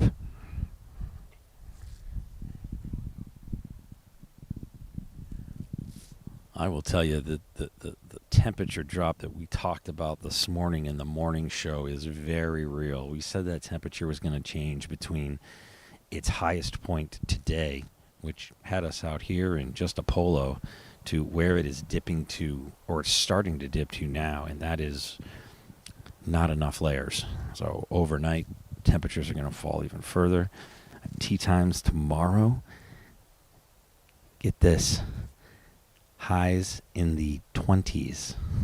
The high for the day will be 40. Super.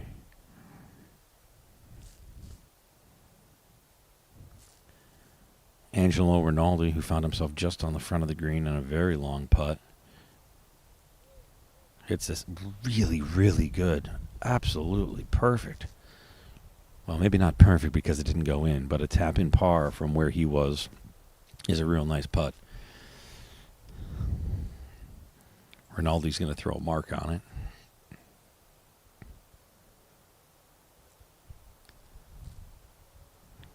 Kevin Fields next up. This is his birdie attempt. Also just managed to eke its way onto the green here.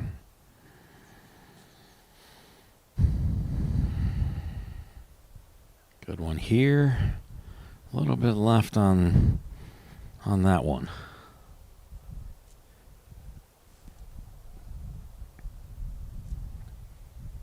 So par putts all around, except for this one last attempt at birdie. Aiden Zentane.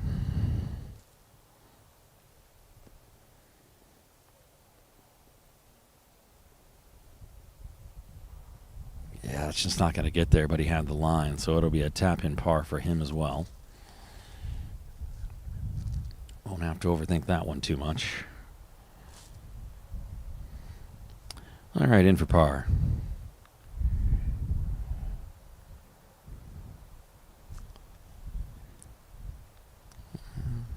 Kevin Fields will have this one here. You're going to have to take a good look at this one. This one moves more than he thinks. This has been a tricky one for everybody all day from not only this distance but this angle.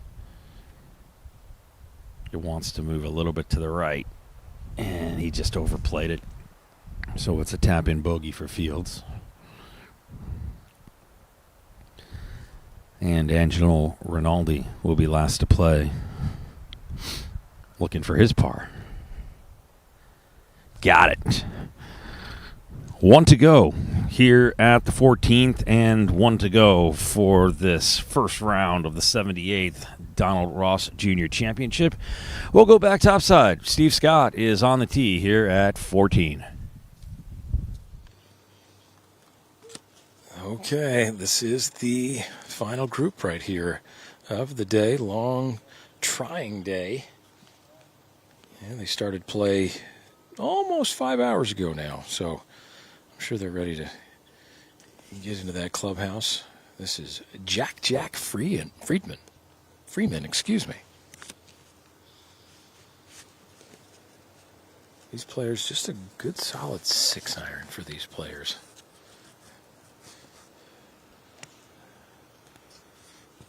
This one starting left and not coming back. It looks like it gets the front left of this green.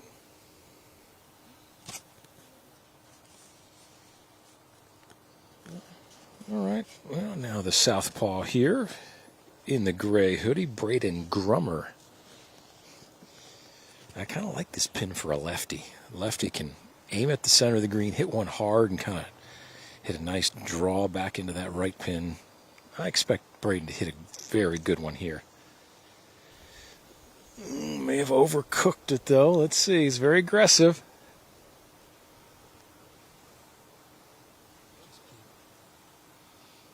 Maybe just a touch long.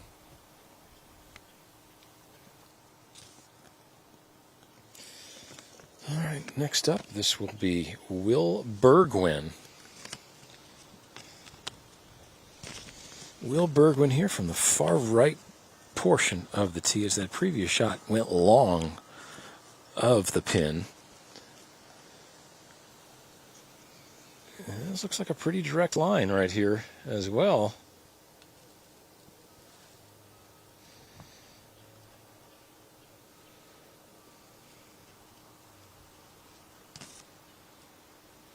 And last but not least, Noah Andre.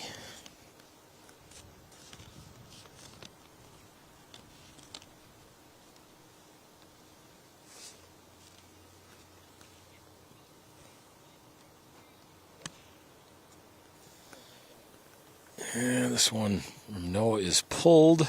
That may miss the green to the left.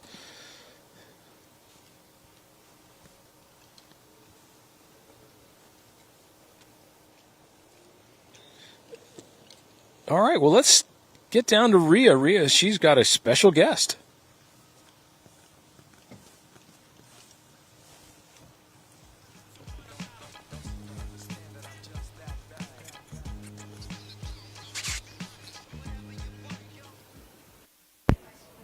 I've got Keegan Lilly here. He had a great day today, and he's worked himself into the last group of the boys 11 and under division here at the Donald Ross Jr. Championship. Keegan, tell me about your day.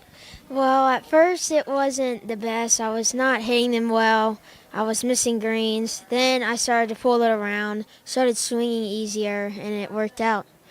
When it's breezy, swing easy, right? Have you ever heard that saying? Great job. It looks like you birdied your final hole. What else did you do to kind of right the ship, and what else did you do to prepare for this tournament? I've been working on my golf simulator about an hour hitting balls, just working on my swing and putting for like 30, 40 minutes.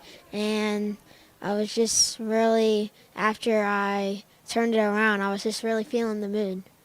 Great. Keegan, what are you going to do to prepare for tomorrow, and what's your mindset like for tomorrow's round? I know you're just within reach there, but how are you going to approach tomorrow? Tomorrow, I'm going to just take it easy. I know I'm in it. I have a chance. I'm going to work my butt off, practicing putting and hitting balls, getting my swing right, and get prepared for tomorrow. Sounds like Keegan's been working hard leading up to this tournament, will work hard tonight, and is in a good mind frame for tomorrow. He's another kid from Virginia, so I'm pulling for him. We will take a look at the leaderboard here for the Donald Ross, or take it to Nick Gismondi.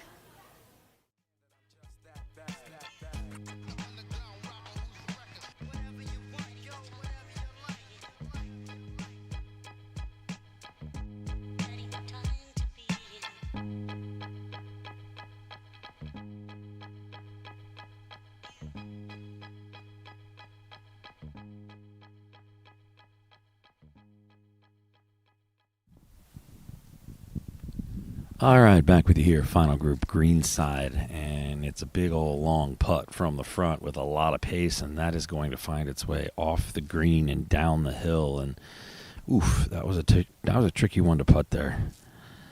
Not so sure that might have been the play, but Jack Freeman has a tough one coming back for par.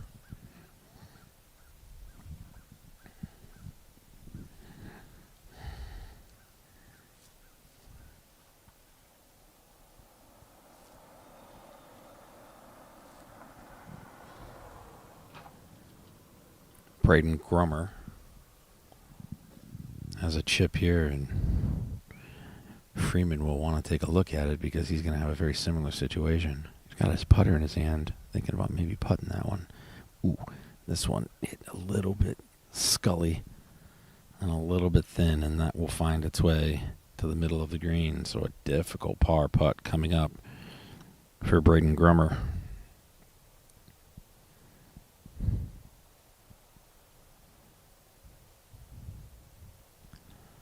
Well, Bergwijn is safely aboard, and he doesn't have to worry too much. But Noah Andrew now taking a look at what his situation is. He's going to wait. This is Jack Freeman.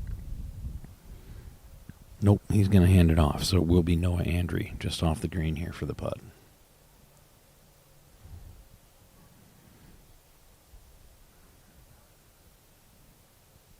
Noah Andrews' attempt at a birdie comes up just a little short, and now is Jack Freeman for par.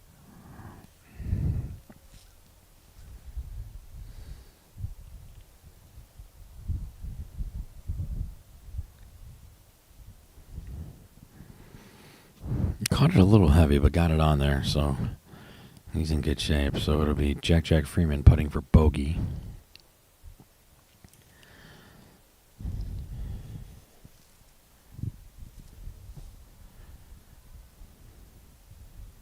Bergwijn for birdie.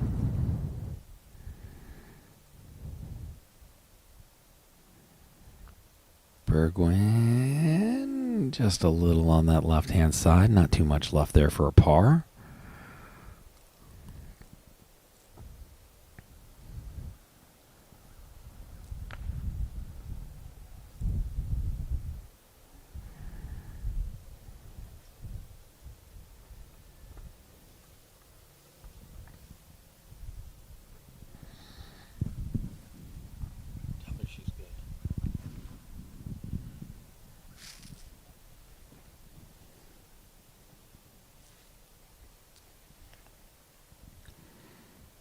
This one away.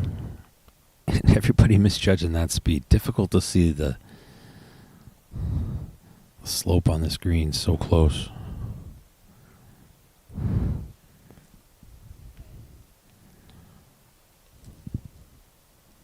Noah Andrew has this left for the par.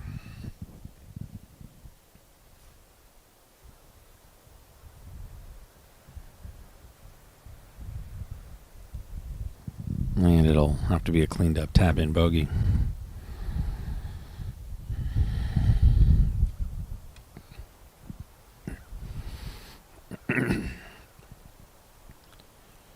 Well, Jack Freeman looking at a bogey putt here after his putt went off the green. Chipped up for par. And this now for bogey.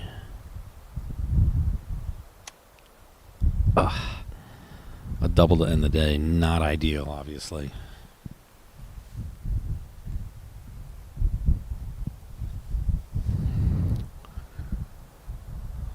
So Will Bergwijn can be the king of the group with a par here.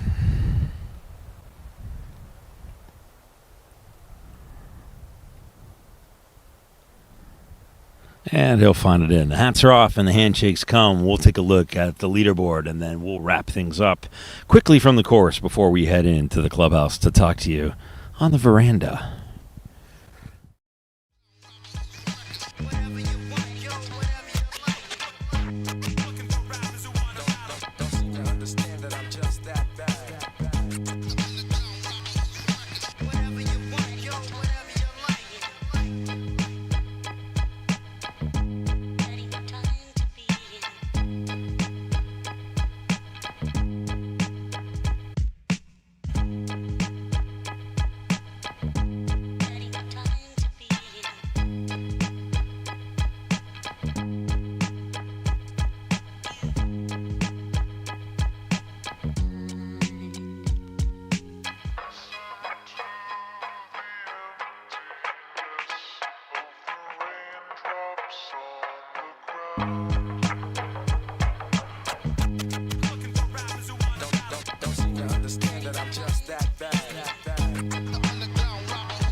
All right, Nick Ismati, Steve Scott, Rhea Scott back at the clubhouse already. Somehow she got lucky, but I pulled you back here with me, pal. What a interesting day weather-wise, and the scores, at least on the men's side, certainly reflected just a few players under par. The leader right now at just 2 under, several sitting at 1 under. Yeah, I mean, this was a trying day all across the property on all the golf courses. These players, coming over here, having spent most of the day on number 4, on the 4th hole on number 4, that golf course is a lot more exposed for the 12 to 14-year-olds than I felt right here, kind of within the confines of all the homes and some more trees over here. But, still a very difficult day for these players. And, I mean, anybody's ball game tomorrow. Come on, Pinehurst number 8. It's certainly going to be an interesting day. We'll have that coverage for you starting tomorrow at 11 o'clock. We'll be following the leaders, Rhea Scott, Steve Scott, and myself. Make sure you're following Baby Grand on their social medias. We do have features that we're updating that you might have seen in this broadcast, but you can watch them again, give them a like, and give them a share, give some of these kids some love. We will have a brief wrap-up show for you starting at around 5 o'clock from the veranda. Make sure you join us for that. Steve, Rhea, and I will put a bow on the day, and a chilly one indeed, but it's only going to get colder tomorrow. Pinehurst and the Claws are out on the place that Donald Ross built at his namesake tournament, the 78 Donald Ross Junior Championship. We'll be back with more at 5 o'clock. For Rhea Scott, Steve Scott, I'm Nick Ismati. For our entire crew, thank you so much for watching. We'll see you in about an hour.